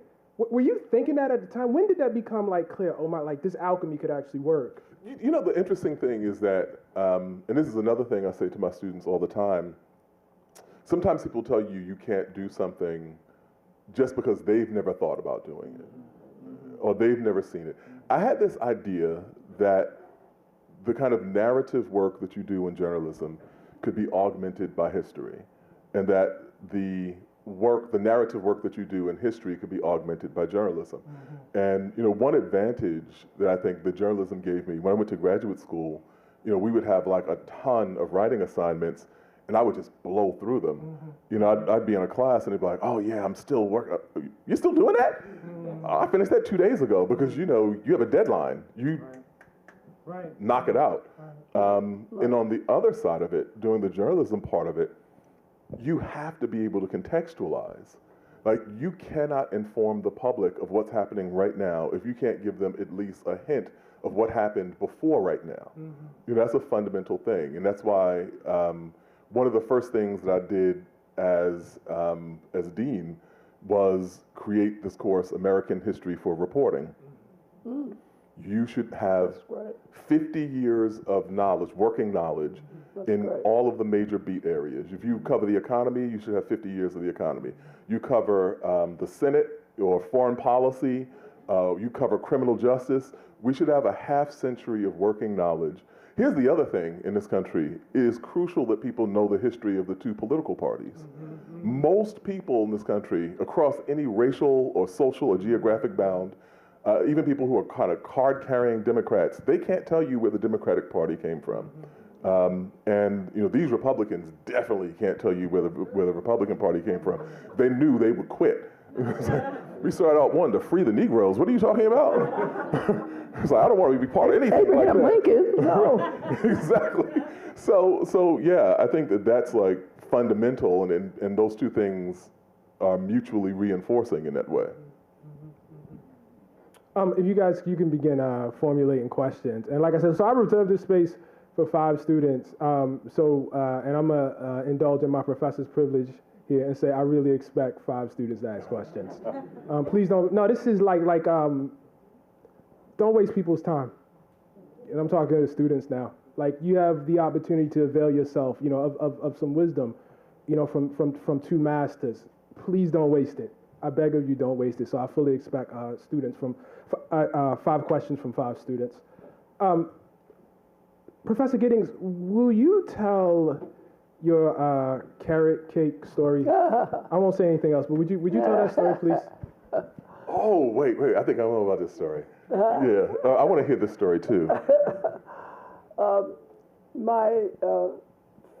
Yeah, hold the mic up. My first job out of college was at Random House. And I was so fortunate, my senior year, a man came down named Charles Harris, who was one of the first black editors in publishing. And he came down to recruit students to work in publishing. He opened up, he just talked about that world. He opened it up, and I said, this is what I have to do.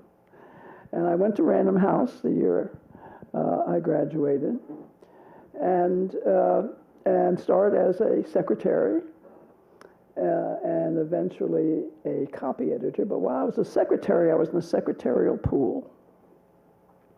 And a woman came up to our department. She had been in another department at Random House, and she came up to the trade department where I was working, and her name was Toni Morrison. And so I knew Toni, that's where I met Toni. We were all very impressed with her from the very, very beginning. She was an editor at the time. She was an editor. She came, that's right, as an editor. And she had been in the education school department, but now, and she came to trade. And she came to a number of us who were from Howard, by the way, in the secretarial pool. And she said, would you please type a manuscript for me? She said, I need it pretty quickly. She says, I can't pay you much money. She said, but what I will promise you is, if you type this for me, I will bake you a carrot cake. Give it to you. Well, that was certainly enough for us. So we typed, we stayed after hours and typed the manuscript. And a number of us lived together on the Upper West Side in New York. And sure enough, we've typed it. We gave it to her on time. And sure enough, a couple of days later, she came and visited us and it was still the best carrot cake I've ever had. It was only later that we realized we were typing the bluest eye. So those are kinds of experiences of starting in publishing and just, being around writers like Toni.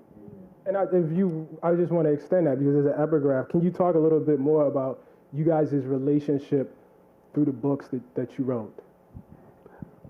Toni was a magnificent mentor in so many different ways. She was really helpful with Ida. And both critically, I'd send her something. She'd say, well, you could be a little more elegant. But she also just the concept of, she says, I was always interested in Ida Wells. She said, she's very important. Now, when Toni Morrison says somebody's important, a lot of people say, well, you say, well, obviously, I know that's why I wrote it. But when Toni Morrison says it's important, you really have to, I told her, I said, you probably added about 5 years of research to, to make sure I understand what she is talking about. So that was very important. And she said, Morris, she said, Ida's like a restless ghost of her story. It needs to be told. She also gave advice, this kind of advice, and I just came across this letter. Brown University has just taken my papers, and the Pembroke Center, which is a black feminist center, and papers. And I came across a letter that I had written to my first, notice I said my first publisher of Ida, and my agent, who were treated me so terribly, the manuscript so disrespectfully. And I complained to Toni. So two things, some of the best advice I've ever had, two things. One, she said, what are you complaining about? She said, do you know who you're writing about? You're writing about Ida Wells. You think things are going to go smoothly? What is wrong with you? And I convey that to students. You know, when you write these kinds of subjects, it's not going to go smoothly. So that always helped me. And the second thing she said, this is a letter I found. The second thing she said, and you need to tell those people off. Whatever the consequences are, you need to tell those people off because they're not treating you properly. And I came across that letter. Boy, it was a good letter. I told them off, too. You know, I did it so well. And it was such a relief once I had done that. Because that, you know, things can boil. Another thing Tony always says is you need to keep channels clear. You're going to be a writer. You can't let things, you have to deal with things and confront things and resolve certain things as much as you can. You've got to keep it clear. And so that had kind of cleared my channels, you know. So it was very, very helpful. Yeah. I really wanted you to tell that story because, you know, one of the big themes, that the overall theme is why we gather. And Ben, I'm sorry I muffed that yesterday with some other things, something else we had talked about. But certainly institution building is a big part of it.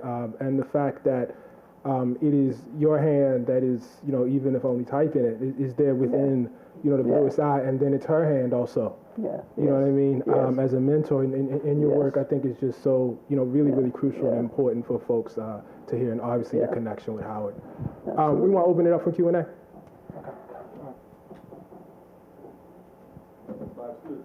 I would love it. You got to come. Oh, sorry, the mic's up here, right there. Yeah, come to the mic. Yeah, my bad.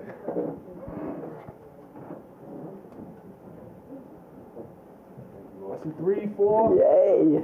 Do I get a fifth? Thank you all for being here. My name is Kari Iyanzame Johnson.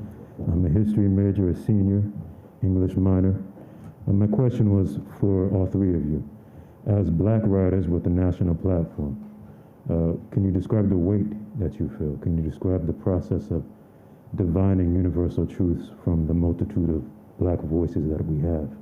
And is there a sense of duty that you feel when you're doing that? Where do you feel that you fail? And where do you feel that you succeed in carrying out those duties? I'm not sure I heard all of it. Sorry, my mask is... He was asking about... Trying to stay safe. No, I appreciate that. The weight of responsibility that we have, how do we divine the truths that we write about, and, you know, the extent to which we think we fail, the extent, the circumstances, and extent to which we think we succeed.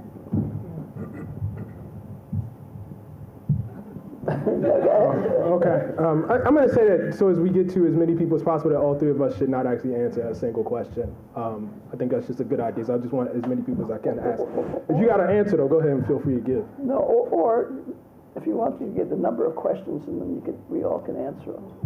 But no, I'm going to forget, though. You don't like to do that. Okay, I'm going to go ahead and jump in and answer your question. Okay. So, you know, if you're talking about the weight of things, like I was in Ferguson in 2014, and you know, one of the things that happened there was that you know, as a journalist, you go out to find the story, you go out to find people, you go out to cajole and convince people to talk to you. The opposite was happening. People were coming up to me, you know, people were seeking me out, and they were like, oh, they have been following my work, like, and people think that they can trust me to convey the experiences that they're having in that community. That is crucial, that's important, you know, and so I definitely felt the weight of that responsibility. That said, you know, Ta-Nehisi and I were both mentored by David Carr, who was the editor you know, long ago of the Washington City paper. He was exacting, you know, you're supposed to bring that standard of accuracy to everything that you do. You know, I may have been more cognizant of it then, but if you had sent me to report on, you know, some rural white community in Iowa, you know, I would have been there to try to be as completely accurate in my depictions of what happens there too. You know, it's just a kind of different relationship. The extent to which you succeed, the extent to which you fail, I think that's, you know, for the public to decide. You know, that's for other people to recognize. And then the last thing I'll say about that is that, you know, we are drawing upon a lineage. We have a whole array of people, right, who are like standing behind us. And so as a kind of analogy to that, a student came up, when I first got appointed dean, she came to my office, and it's a young woman from Canada, South Asian descent, and she was kind of had a question she wanted to ask. I finally get her to come out and ask it, and she's like, is it more difficult for you to be the first black dean of this school? And I said, people may pay more attention to it because I'm the first black dean of this institution. At the same time, I literally have people stopping me on the street to say, brother, we got your back. You need anything? You know, people stopping their cars when I'm going down the street, backing up and saying, hey, you the dean, we got your back. None of my predecessors had that. Two of whom I have good relationships with, but they didn't have people on the street stopping them to say like, hey, what do you need? We respect what you're doing and so on. So it's the same thing, I think, when you're writing, when you're doing that work. So that's the best answer I could give. Thank you very much. If I just, even though I just said only one else should answer, I just want to add on, because I think that last point is so critical. The thing about being a black writer is like you're never alone. Like you're never, ever alone. You're never an individual out in the world just trying, to do the best story you can. You are trying to do that. But like you're trying to do all of these other things too that, come from, both the fact of ancestry and the fact of progeny. You're a link in something. You mentioned none of your predecessors had the people out in the street. It's like none of them had a Howard University either. You know what I mean? And I mean that as a specific thing. I don't mean like everything about Howard is great, but I mean like, a community, and it really does fortify you. Thank you for that.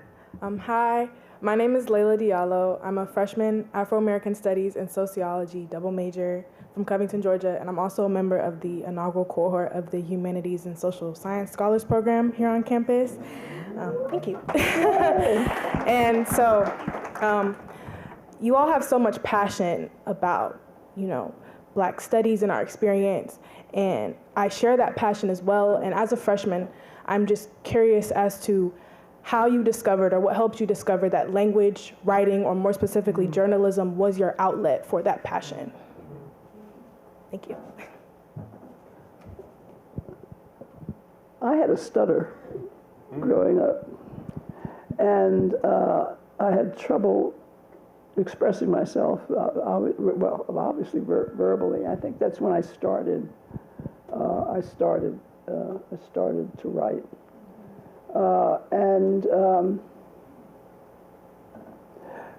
Thinking about the other, and once I started, became very involved with politics and activists. Ida Wells said, people must know before they can act. Right? So that's a lot of responsibility of thinking about those two together, of helping people know. And you come across such people with such, and I know these two feel the same because of how they've written about so many important people and heroic people and courageous people.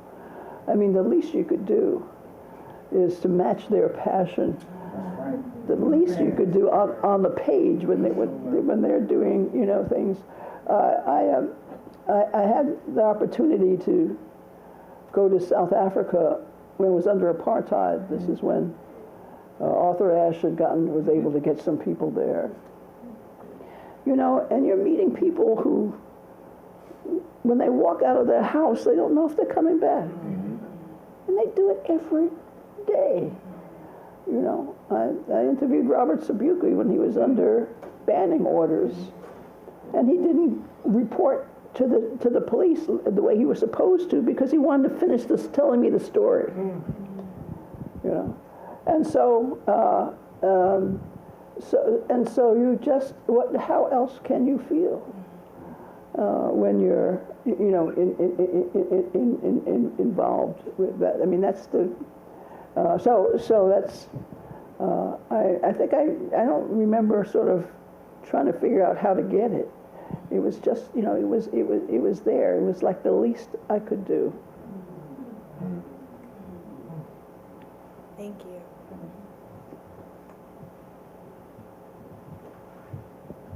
Hi, I'm Afia Bari. I'm a senior journalism major, human development minor from Oakland, California.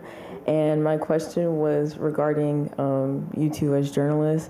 Do you have a story or just a moment where you really felt affirmed in journalism and you realized this is what you wanted to do?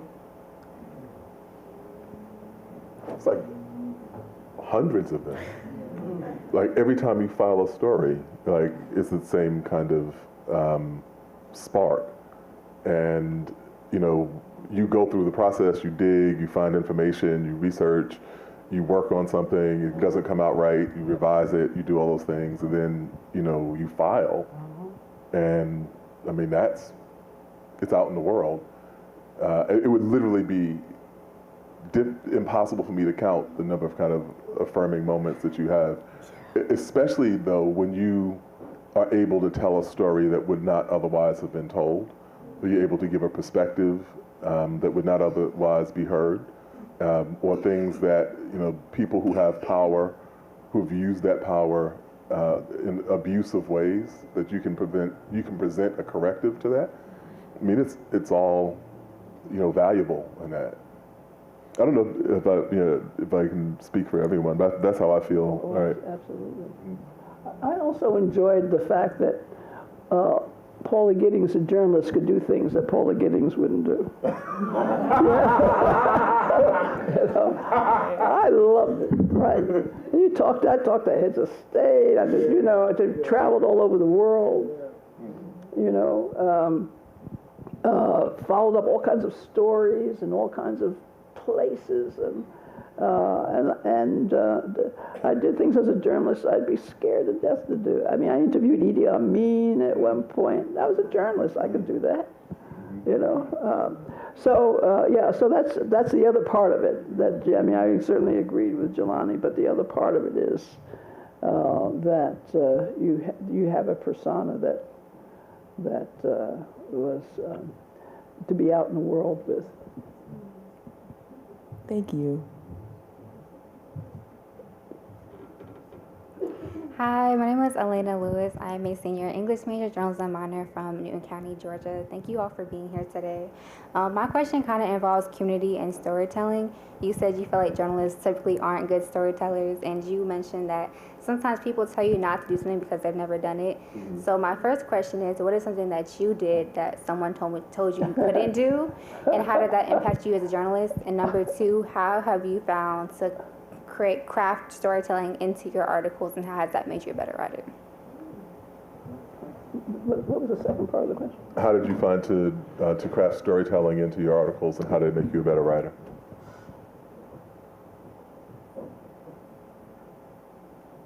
Well, one thing I remember doing when I was working at Encore magazine, I started working at this black news magazine, and the publisher, Ida Lewis, has really taught me journalism. She was like the first black writer for Life magazine, but she was a wonderful editor and teacher, we were prepared. I actually went on Jimmy Carter's Jimmy Carter's first trip abroad as a journalist for Encore magazine. And that's a whole story in and of itself. But as a part of that, we got an interview with Brzezinski, who was then he was not Secretary of State. Wasn't he the National Security Advisor? National Security Advisor. And I interviewed him and talked about South Africa.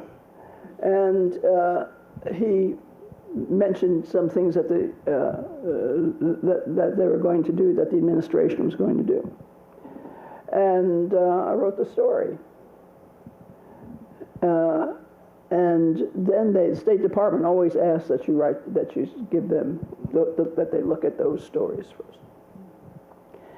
And when we submitted the story, it came back, they said, you can't do it because our policy has changed in South Africa. This is now done. We don't know. But it was very important. And I actually also give credit really to Ida Lewis. She says, we're not paying attention to that. I don't care who said we're not going to do it. Yeah. And she went against the state. We had then tremendous fights with, and we paid for it. But, I think we left with our soul intact, And it turned out to be important because the government went back on their word. There's a whole lot of things that went with it. But it turned out to be very important for us to do that. I just want to just give a really quick example. I think, and I was thinking about this when Jelani was talking about the joy of filing, and as he was talking about it, I was trying to figure out why it's such a joyous experience. And for me, like a lot of it is that the world is this complicated thing. And I always tell my students, you're out with your friends, and you tell them you had this experience, and you tell this story, and they say, wow, that is incredible. You should write that. And you get excited about it, and you're like, yeah, I'm gonna write it. Go home that night, wake up the next morning, okay, let's go. And you sit down at the laptop, and it's like, what is going on? Easier said than done. I just told the story. You know what I mean? Why am I sitting here writing, and it's not, and it's like, in conversation, I can say something, you can ask a question, I can reply to it, there can be a back and forth, maybe somebody over here. See, it's this kind of collective act, even as I'm telling the story.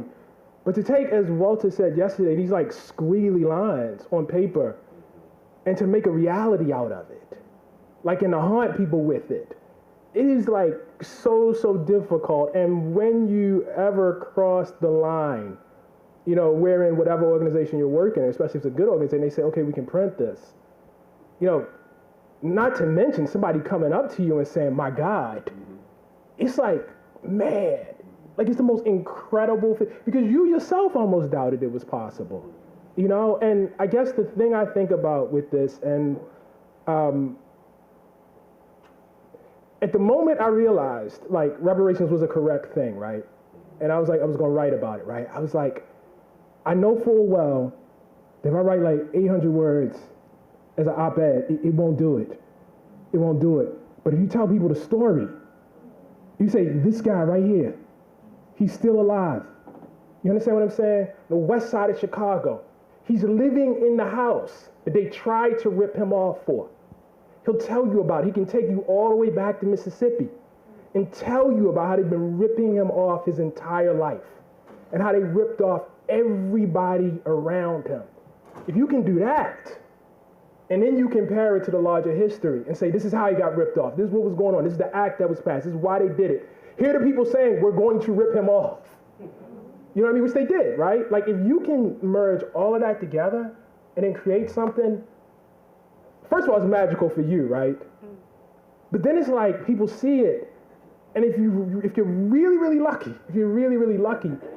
to see them and to see how haunted they are by it. I mean, it is, it's joyous. It's joyous. What year did Reparations Piece come out? Was it 2012? 2014, yeah. So the interesting thing about this is why the benefit of having long friendships is that Ta-Nehisi actually thought that was an original idea of his. He was I got this idea, whatever. And I was Ta-Nehisi, I mean, it wasn't an original idea, but Ta-Nehisi, we talked about that in 1996. And he was no, for real? I was I swear to God, not only you talked to me, you talked to Carr about it. Because Carr and I talked about the fact that we had both talked to you about this thing in 1996. And I remember Carr said, because this was right around the time that the tobacco settlement happened, and he was people say this is outlandish, but nobody ever thought the tobacco industry would have to settle with all of these smokers. Right. And that was the conversation. So that was 18 years later that you actually turn all of that work in. Sometimes you have those ideas that are just germinating and all, and they come to fruition when they're supposed to come to fruition. Also, Jelani, sometimes we don't have the skills to execute them yet. Yeah, we can see the thing and we just haven't, gotten the craftsmanship to do it. Yeah. Thank you all so much. Hi everyone, my name is Nakaja. I study anthropology and I'm also an author.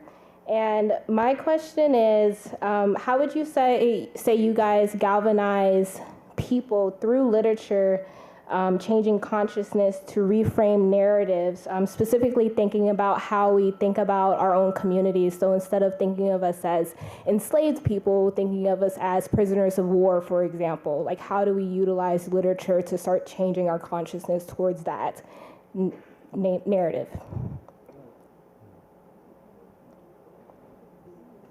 I know I'm just a moderator, but so I've been thinking a lot about this, right? Because I think like words and language are extremely, extremely important. And I think when you are being oppressed, robbed, plundered, it is very, very important that you not take the right of your oppressor to name things for granted, okay?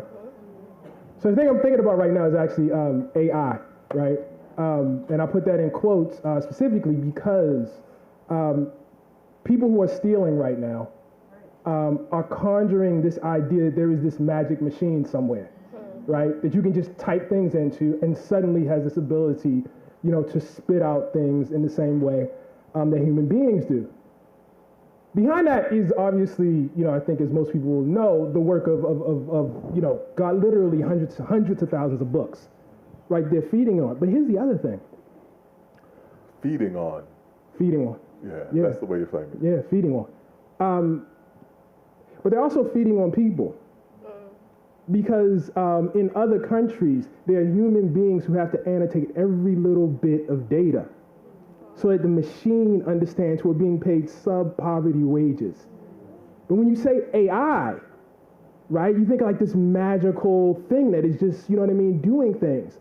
That's not a mistake. That's not a mistake. And I bring that, I was literally talking to a friend and I said, we gotta find another word. I don't know what it is, but we gotta stop using, like their language is a lie. The language itself is like, that's the beginning of the lie. Exactly. And you gotta confront it right there. You know, I refuse to use your words. You know what I mean? And then, you know, rename it for yourself. And, well, I haven't come up with a word for that. That's part of our job. You know what I mean? At the time, and not that the people on this panel weren't doing it, but I would say in the newsrooms I was in at the time, you know, when I, you know, really, it's probably at, you know, the height of being at, you know, in an organization, it was very important for me to say the word white supremacy. Not race relations, not racial chasm, you know what I mean? Not differences between the races, because all this language is obscuring. Right. Racially charged. Racially charged, that's another one. Racially charged incident. Whenever they would say that, I'd be like, how much voltage was in that charge? Right. No, I'm just saying, if I had a like meter, like what would it show up as? Like people use language like lie, right, to hide their crimes, and it's like it's so important, you know, for us, I think, to, you know, come up with language that reveals. Yes. Okay. Thank you so much, guys.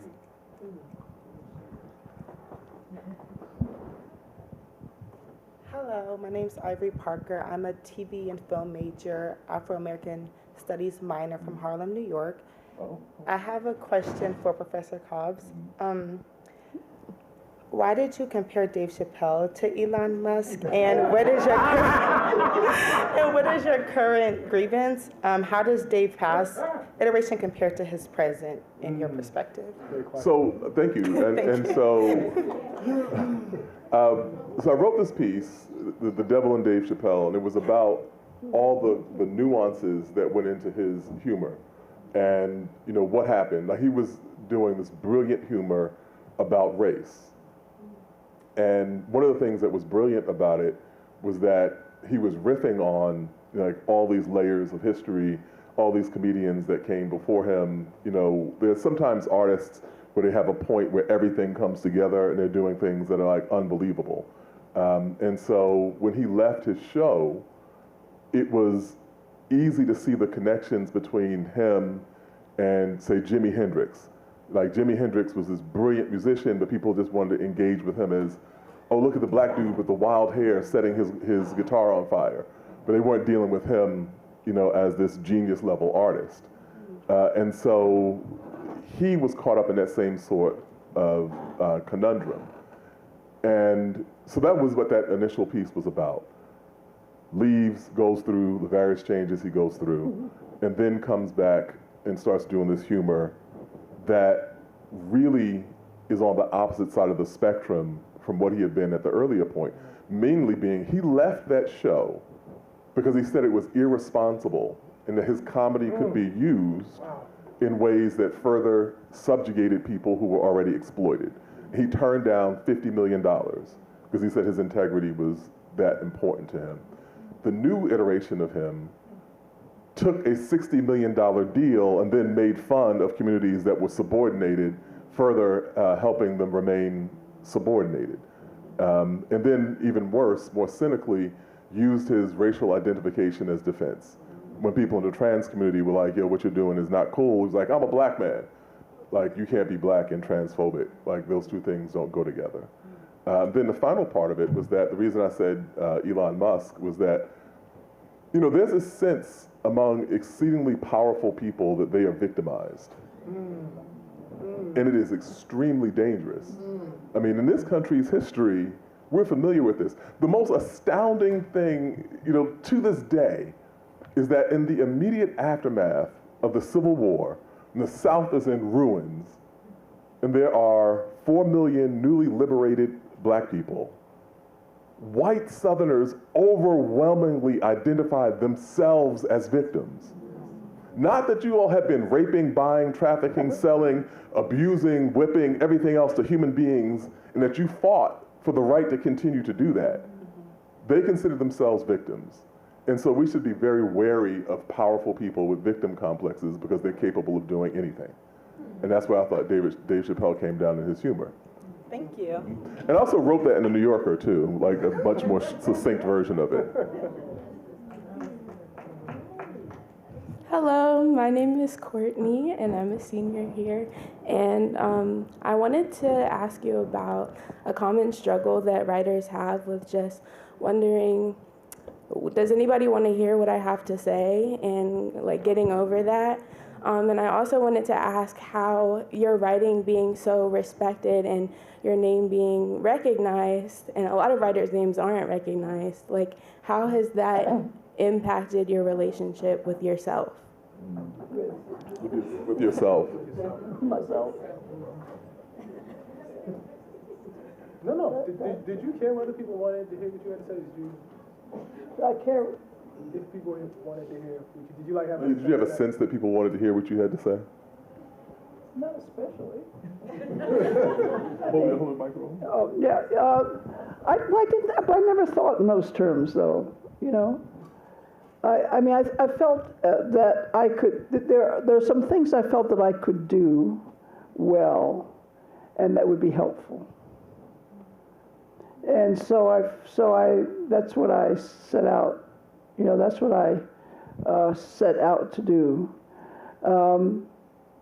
And the great, I mean, the thing that I felt that was, when we talk about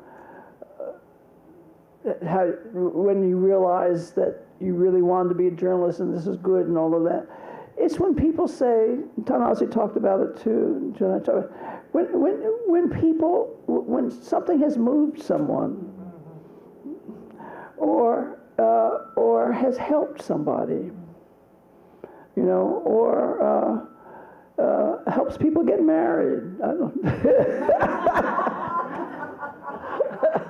or no, but seriously, but there's an interpersonal, you know, so this is so but that's why that's so.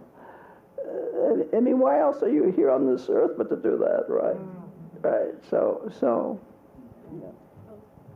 Sorry, the follow-up, like, now that you see you've carried out what you were set to do, do you feel like a sense of accomplishment or more of a sense of peace with yourself? So I think those are separate things. You have the same right to speak that everybody else does, like no more, no less. And all of us the same. Like there's no special dispensation that, you know, some people get to be part of the dialogue. And, you know, I think everything that all of us do are just kind of humble offerings.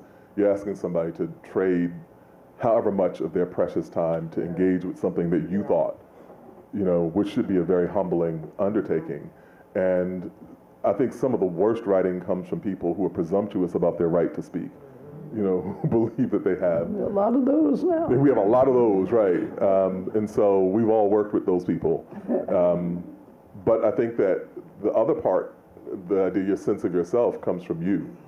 That has to come internally. And it really is important that not be subjective, and that's not contingent upon all sorts of other stuff. I would hope that I would have the same sense of myself whether I wrote anything or whether anyone wanted to engage with anything I wrote. Like, I'm still the product of Queens, still a product of my mother and father, still a product of Howard, and so on. Thank you.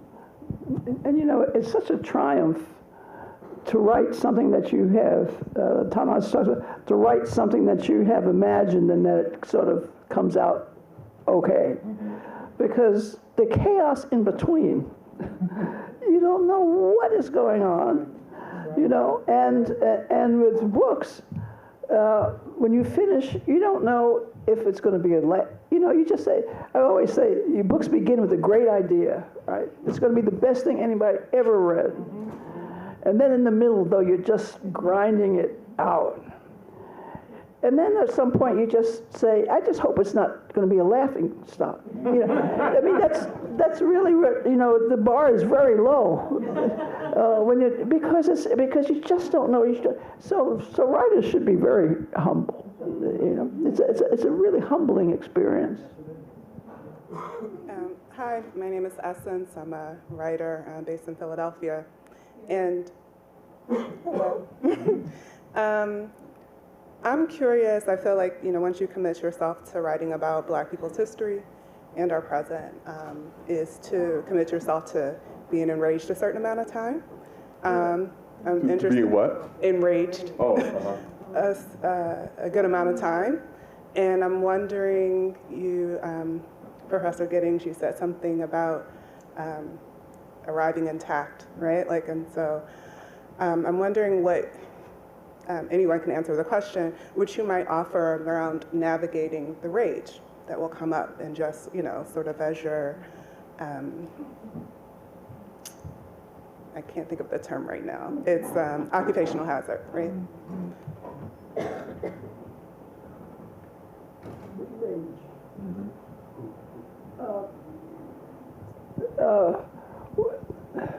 One thing when you write about people in history, you really learn important things. For example, one of the things that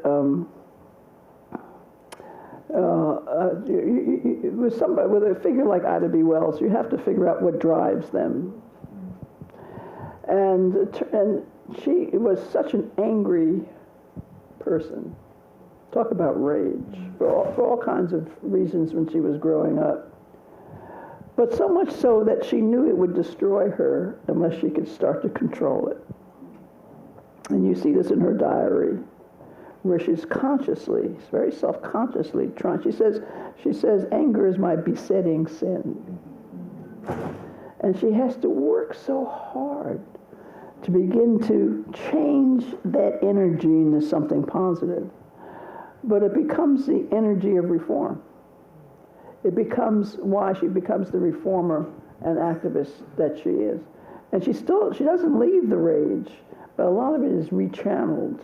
Yeah. And so, I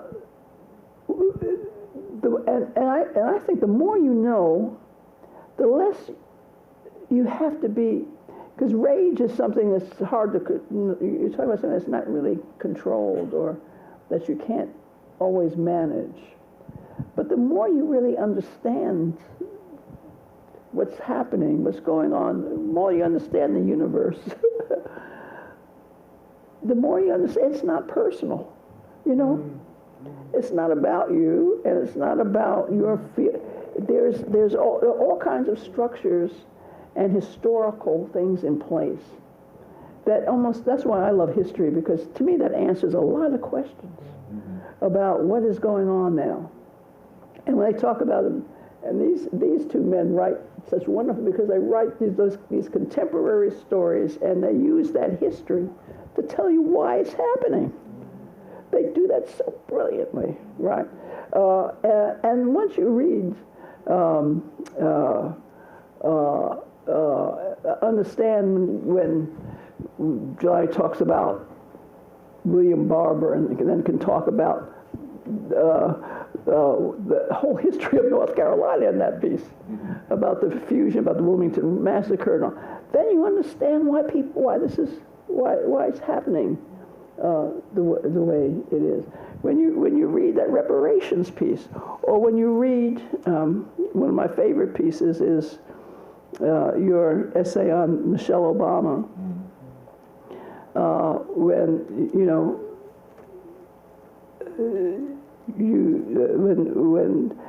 When he says it, when Ta-Nehisi says, well, Michelle Obama not only helped make Barack black, but an American. This is so profound. You know? And it goes back to, well, I don't want to go on and on, but what I'm saying is, then when you begin to understand those things, it's just you don't need rage. You know, you need a way to express that, turn that rage into the passion that we've been talking about, to help others understand what this is all about. Just really quickly to add on to that, it's like you're already angry. You know what I mean? I if anything, the writing soothes the anger. It's actually kind of the opposite. You know what I mean? I'm gonna be pissed. Like, I'm already angry. You know what I mean? It's kind of like you know you're being screwed over, but the thing that America does to you is then it tells you you're not. Like, it lies to you. It's, no, it never happened. What are you talking about? You know what I mean? And it's like, oh, this motherfucker's lying to me. I can't quite figure out what it is. You know what I mean? And it's like, when you figure it out, once you see it, you're like, oh, I don't even have to listen to you anymore. That's right. You know what I mean? It's actually kind of a relief. Like, it's like, I mean, maybe you can't change the material condition, but I can completely and totally disregard anything you have to say about me. That's like an incredible freedom, like to know that. Like, you're a liar. Like, that's just, and that's the end of the conversation. Like, we don't have to engage anymore because you're lying. I appreciate that so much. Thank you. That's the thing about America, is that, I mean, I don't know if it's that much worse than a lot of other places, but America denies everything. You know, if you take, like, I've lived in Paris for a couple of years as a, and the French said, yeah, we did it. And we did it for you. But I mean, that crosses over to so many things. Like, it's not enough to get away with evil. You want to also be thought of as saintly. And as an exemplar, right, as an exemplar to the rest of the world. You know, meanwhile, people are like, wait, are you buying and selling people? Like, no, that dude right there, are you selling him? Right? Which is why they got rid of the slave trade, in Washington, D.C., before they banned it elsewhere. Because they were like, you cannot embarrass us like this. You cannot have diplomats coming from abroad being like, yeah, they're talking about this Constitution. Oh, I saw them sell that dude on the street. Right? And so it was more the consciousness of their own perception and how it was PR than it was the actual moral underpinnings of the question, maybe we shouldn't be buying and selling people. Exactly. He does. Hello, y'all. All right, my name is Christian White. I'm a senior English major, history minor, and newly Moorland scholar. My question was just, something that stuck out to me about everything that y'all said was y'all's experience with poetry, like creative medium. I wanted to know, like, how you felt like you balanced your creative work with your historiography. Like, I kind of feel like a creative with an interest in history, and I wanted to know where, I don't know, your knowledge and disseminating that knowledge, where that comes in with, and if there's a balance, or do you feel like you shift gears can you integrate the two? Do you have to separate them? Yeah. I think, like, any answer to that question would probably rob you of a lot of experience. Because the fact is that that's up to you. It's like an alchemy. There's 100 different formulas for how you can combine. And Professor Giddings mentioned Tom Feelings, who is a whole other iteration of this as an artist, you know, the way that he deployed, you know, the history in his work. And, you know, there's some proportion, even now, I mean, I think that, you know, it's much more common to see a lot of our, like, white contemporaries who are doing deeply historically informed journalism. You know, I mean, it's the black journalists that made that hot. But that's new. Right. You're not like, that's new for them. Right, it is. It's very new for them. It is. But people are engaging it, and I think that's important. I think that it's good that that happens. But there are all kinds of, like, for you, that might look one way. You know, for Walter Mosley, you know, who we talked, that looks a different way. And the real joy of that is doing your own work and figuring out what the precise formula, what ratio you want those things to be in for yourself. I appreciate it. Thank you. Just really quickly, I also want to add, that's your inheritance. Like, it's a long tradition of us doing, like, Frederick, even like a novel or something. Like, he did anthropology. I mean, that's, you know, Du Bois, when he was doing Black Reconstruction, he sent it to Sterling Brown to make sure it, you know, read, you know what I mean, beautifully. With what Professor Giddings just said about Toni Morrison, like, that kind of melange, that is well within the Black tradition. It's an inheritance. Will you all call me by my first name, please? Yes, I'm trying to be respectful. Absolutely, Professor Giddings.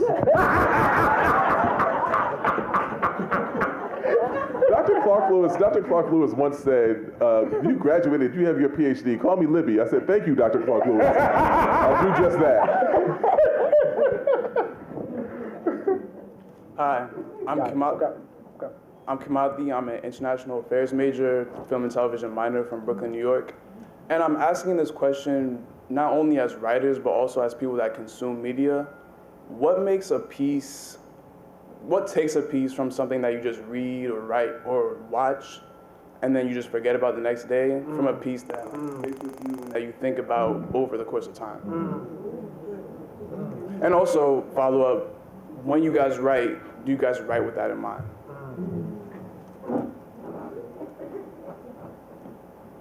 I mean, I feel like you need the material of a good story, right? Like you need the material. The Life of Ida B. Wells is that material. But everybody can't bring the craft up to measure with the facts. And I actually really strongly believe the thing that makes, like I always say, like, you can be factually correct about something, right? And somebody can read it and say, it seems right, I'm convinced. And then they go on with their life, right? And then they, you know, like you said, a week later, they've forgotten, you know, what they even read. And I know personally, like, what I always wanted, because it was what I got, you know, from from my own heroes and the people I admire. I wanted that thing where I read it and, like, I went to bed thinking about it, and I woke up thinking about it, and then I bugged everybody around me, telling them they needed to read it, and their life was incomplete if they didn't read it. When that happens, you're haunted by something. You're haunted by the work. And that was like what I was always trying to achieve. I was trying to haunt people. You know, I didn't want them to read and say, hey, you know, Ta-Nehisi's correct. I didn't want to just be correct. You know, I wanted them to like feel it here, like not be able to sleep right. Do you know what I mean? And I actually think that's the writing. You know, and I don't want to disrespect the history and the journalism and the going out and the reporting. You need that. But I actually think, like what Professor Giddings was talking about, the poetry, the like when she's talking about taking the screenwriting classes, like she's talking about how do I structure this in such a way that my writing is worthy of Ida B. Wells. And that is not easy. That's not easy. You know what I mean? Like that takes a mastery of craft. And so, I mean, that is about economy. You know what I mean? It's about understanding that, you know, as you know, was set up here, people got a limited amount of time. So your words need to count. they need to count. And it's not simply how do I write the shortest sentences. It's like, how do I write those sentences that are, packing a punch? They make people feel a certain way. I actually think, weirdly enough, like the greatest rappers are like great, instructors in this. Absolutely. Like they're great, you know what I mean? Like you hear a bunch, like, man, I can't forget that. You know what I mean? Why can't I forget what this person said? And if you inspect it, you know what I mean, you'll find the writing. I'll add one little quick thing to that, which is to say, writers read, but writers don't read the way that readers do. That's right. And the analogy I always use is that an engineer doesn't drive over a bridge the way a commuter does. The engineer is driving over the bridge and going, oh, I see what you did there. You counterbalance this with, okay, yeah. Oh, the load-bearing structures over here. And because they're looking at the language and the mathematics of that structure, the commuter is like, this is a beautiful bridge. And that's enough for them. So writers are looking at the actual math of the reading that they do. Like, why did that sentence work?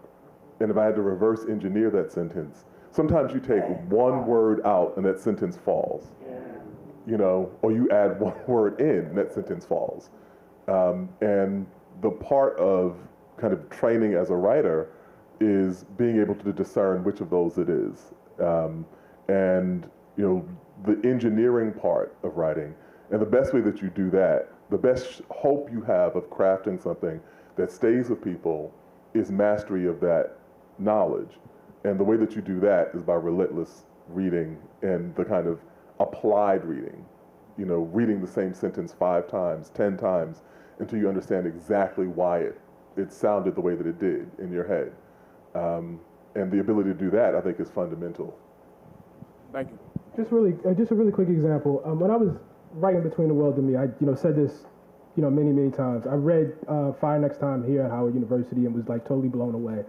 And when I went back to write Between, I said, I gotta figure out what this dude did. Like, and what I'm really asking is, why do I feel this way? We talked about that actually when you were working on it, right? And it's like, what is this guy doing? It's not enough to say this is a great book and I want to go write, a book that I hope is good. It's like, I gotta figure out what this guy's doing. And I read and I say, oh my God, he can start like talking very, very personally, about his religious, sort of conversion. That's what's at the core of that certainly that first piece. Religion is at the core of the whole thing, but that first piece specifically. He can then go and talk about his broader neighborhood in Harlem and what was happening. And then he can switch gears and talk historically about, where he's sitting. And then he can do analysis within that. Now that sounds simple, but you try to write that and smoothly move. You understand? Like smooth, like without anybody noticing that you've done it. It is extremely, extremely, extremely hard. But once you know he's doing that, you can then at least try it. But we've talked about this before. The Fire Next Time should not work. Right. Structurally, it should not work. Right. But it's just a mastery, like the same thing, like Muhammad Ali used to do stuff that were like violated all the canonical rules of boxing, but he could do it because he was Muhammad Ali. Right. And so James Baldwin could have, if a student came to me with that structure, I'd be like, no, all of this, right? Because like in theory it wouldn't hold up, But it's like when the same thing we're talking about when you have an artist that sometimes everything comes together. He had all of that, in that book, and he's able to do all of it. And then in the astounding concision of that book, which is 140 pages, whatever it is. I think 100, Jelani. Yeah, 100 pages. Yeah. He does it all as if he's sitting next to you and talking to you. That's the thing. There's no distance. Unbelievable. All right, thank you, guys.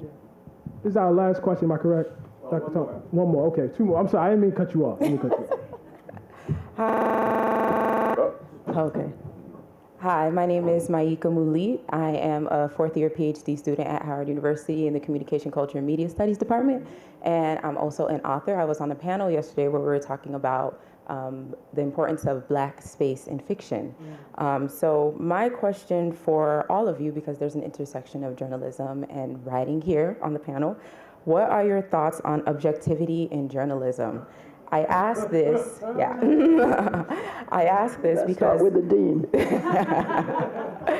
I asked this because my dissertation is examining how people use social media as a tool of resistance to navigate book bans, especially as traditional media frequently centers voices of predominantly white conservative families to frame those discussions. So the reason I laughed is that I was in Iowa yesterday, and I was on campus at Columbia the day before that. And I talked with a group of students at Columbia. I talked with a group of students in Iowa. At Columbia, they asked about objectivity and its applicability. In Iowa, they came up with that question. And so I've had that question 3 days in a row in 3 consistent events, which says something about how people are thinking about that question. The first is that, just to be very technical, the idea of what objective journalism was supposed to be is not what objective journalism is in a kind of common parlance. So objectivity was supposed to be, around the beginning of the 20th century, as people are thinking about this, they're saying that we have to have, because before we had newspapers that were openly partisan, affiliated with one party or another, carried the party line. It was a radical idea to say that there would be independent journalism and say, we don't care if the city council member is a Democrat or Republican. If you're taking a bribe, we're going to tell the whole world. And that was kind of radical innovation. The other and a kind of technical definition of what objectivity was supposed to be, going back to Walter Lippmann and the other kind of media theorists at the beginning of the 20th century, was that you were supposed to do work that rested solely upon facts. And that it could be, in theory, if you sent another journalist right behind you, they would come up with those same facts and present a similar kind of assessment. In practice, it became easy for people to say, we have the voice of God, which wound up being the default house style of white, upper class, male products of the same 6 schools, and their default perspective was declared to be the objective one. And it marginalized the perspectives of all sorts of other people. Also the idea that you don't take an actual opinion, or you don't take a position overtly. You tacitly take lots of positions, but you don't overtly take a position. And then it leads to things that people have criticized it for, false equivalence. This person says it's raining, this person says it's not raining. You go like, there you have it, folks, which is not journalism at all. None of that was in what the original prescription for objectivity included. That was prescribed. And so we wind up with us fighting against a definition of a term that was never the applicable definition in the first place. And so we can get into all of that, but I think that it's also important that when we look at the kind of canonical figures in journalism, they don't reference Ida B. Wells. They don't reference Frederick Douglass. They don't, Chris Hayes was talking about this last week. He was like, the abolitionist press took a position, and it was responsible for pushing the country to abolish slavery quicker than it would have otherwise. And so the idea is, what position do we take as journalists? The only defensible position for us is that we defend democracy. And everything else extends from that. We actually believe in democracy. If you don't believe in democracy, you cannot believe in journalism. So those are the things that I say in terms of objectivity. And that should be the metric that we use for the caliber of journalism, not the do we avoid taking any overt position while covertly endorsing the status quo, which is what that state of affairs was. Thank you. Oh, yes. A historian, Barbara Tuchman, used to say, right, she would say, she said, there's nothing wrong with bias. Bias is a product of education, it's a product of knowledge, it's a product of judgment. She said the only problem with bias is if it's not revealed. Yes. She was a journalist too, by the way, but a historian and a journalist, yeah. Beautiful writer. Yeah, right. Beautiful writer. Incredible writer. Yeah. Thank you. Hello, my name is Patience Williams, and I'm a lecturer of English at Howard. And I want to say, Professor Coates, you mentioned that you're on stage with your heroes, and your work has been that for me. And so it has been very beautiful to hear each one of you address works that spoke to you. And it seems like you inherited this intellectual from works that inspired you, and from those works you produced your own. And so since all of your works have developed into these living things that people are reading and in conversation with, how has that shaped your life and your work and who you are?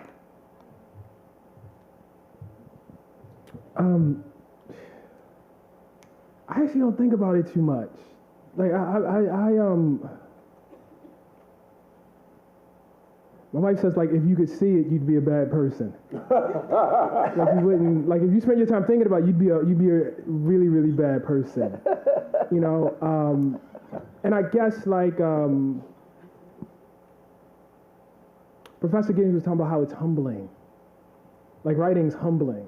And so it's like if you're blessed at, you know, some point to have a child grow up and go out into the world, and people come up to you and they say, man, that kid's incredible. Great person. You know what I mean? Good, smart, doing X, Y, and Z, da, da, da, da. And you hear it, and it's like, it's not like you deny it, but it's like, yeah, see, I remember when that little motherfucker did da, da, da, da. Like, you know that kid. You know that kid. You know what I mean? And so somebody comes to you about your book, you're like, wow, that's great. It's not like, you know, you are proud. But my relationship with that work is struggle. My relationship with that work is not revelation from reading the finished product. It is revelation from the work itself. But my memory is all of the times I thought it was going to fail. And it happens constantly. I mean, I'm working on a book right now, and I've been off doing other things, and I'm back to it. And like, damn, I forgot it was this hard. Like, I forgot, like, you have to, again, I was talking about how, like, you'll have a story that you witness, right? I went down to South Carolina to see these people who were protesting a book ban of one of my books, right? And I said, I'm just going to go see. I just want to see what happens, right? And I came back and I was like, okay, now I got to write about it. I had this great assignment. I was supposed to write about it for Vanity Fair, big magazine. This is my dream. Go write about this. They say, we want to hear what you got to say. Go as long as you want. Do you know I spent like 2 hours today trying to tell you why I even went? Like, why did I go? You understand? It's not the first place where I heard about my book being banned. Why did I go here? Like, what struck me? What happened? You know what I mean? And to be able to tease out the reality of it, that's my life. God forbid you writing about somebody else's life. You know what I mean? You got to tease it out. You know what I mean? So that the reader is like, I'm with you step by step. And you have to then, after you tease it out with all of your doubts, you got to write with confidence. You write like you know. You know what I mean? Because you should. Yeah. You should. This is so difficult.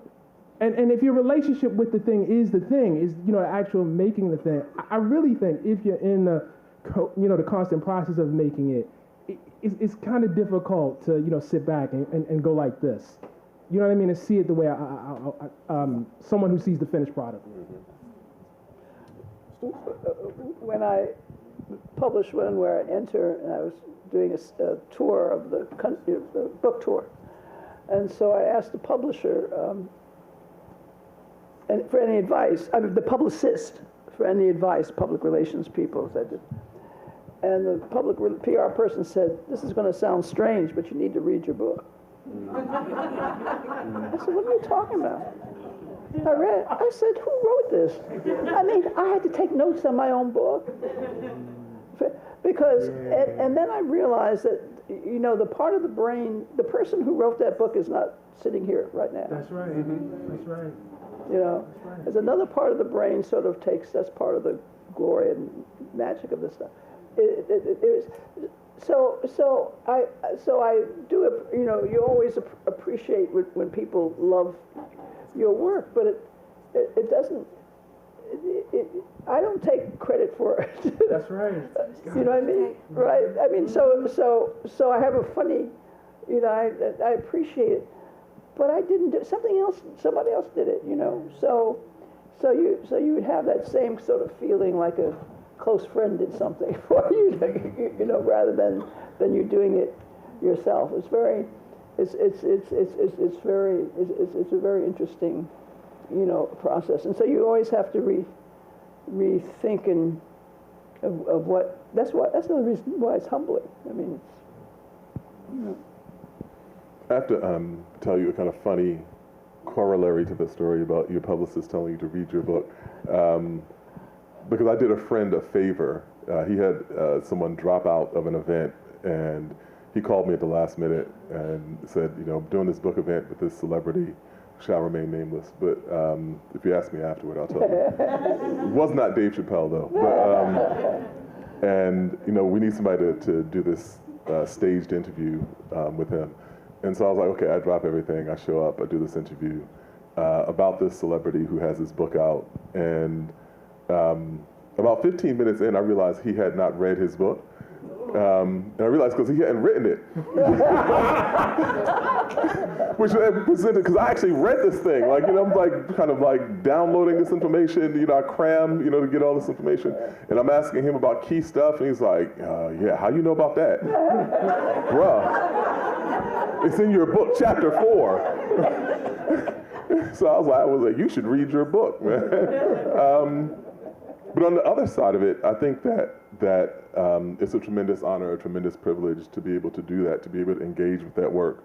And I will say one thing that I like about and admire about Ta-Nehisi is that we had this whole corpus of knowledge about which, there's a whole canon about which the kind of broader journalism world didn't know.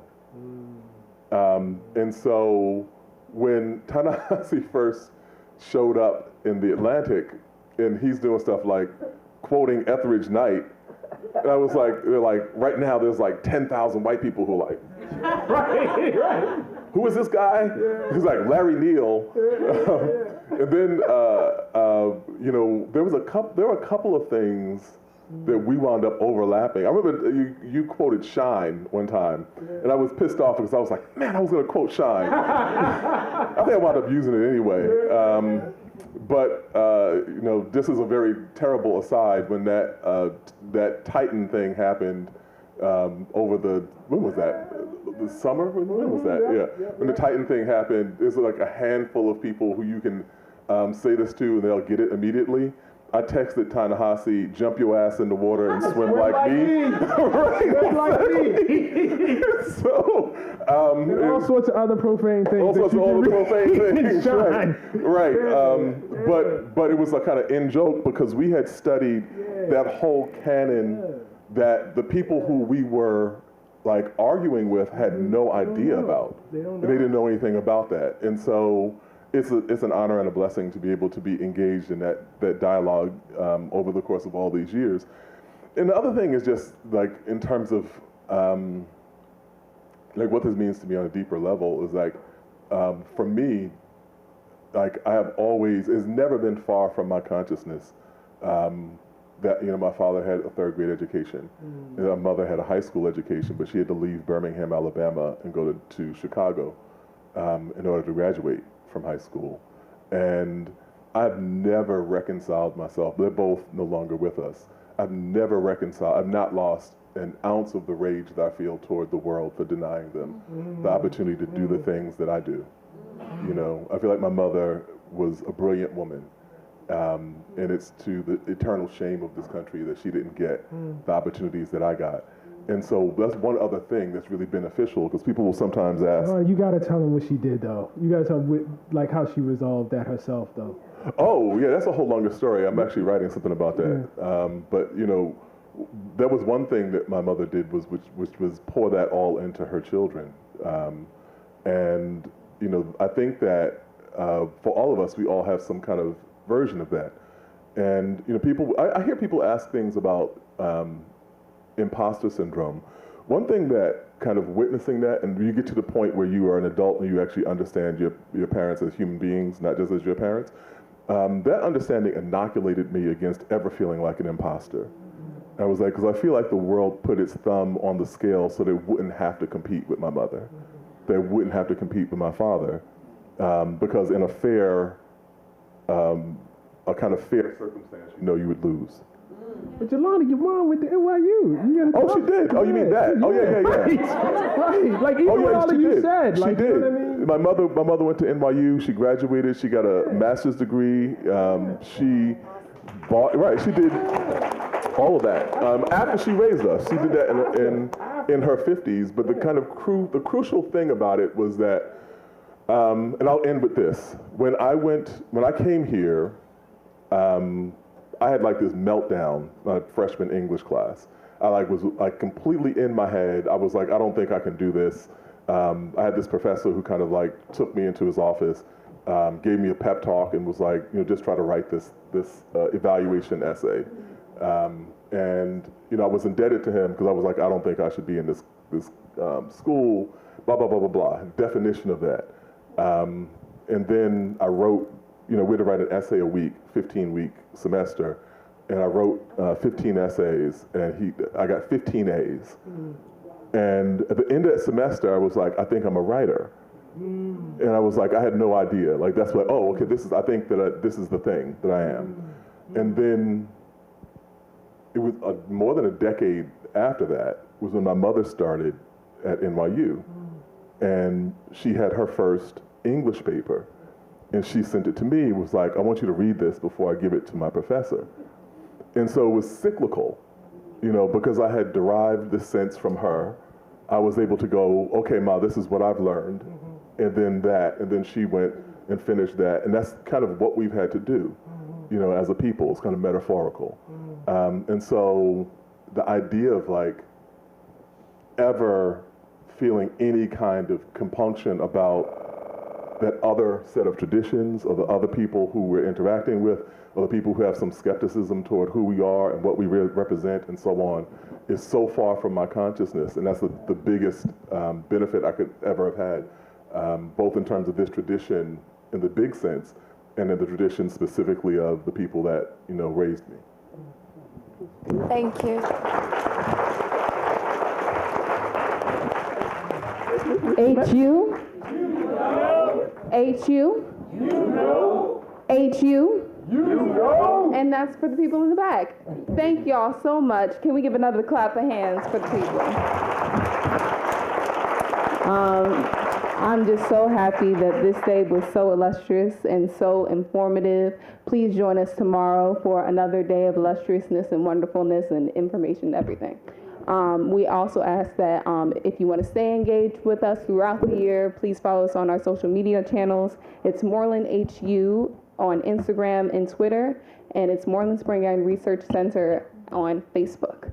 We also have a website that's msrc.howard.edu. There you can find Digital Howard, you can find more information about other events that the center puts on, and you can also access the wealth of resources we have coming up for our 50th anniversary. Yeah, thank you so much. Have a good night, and we'll see you tomorrow.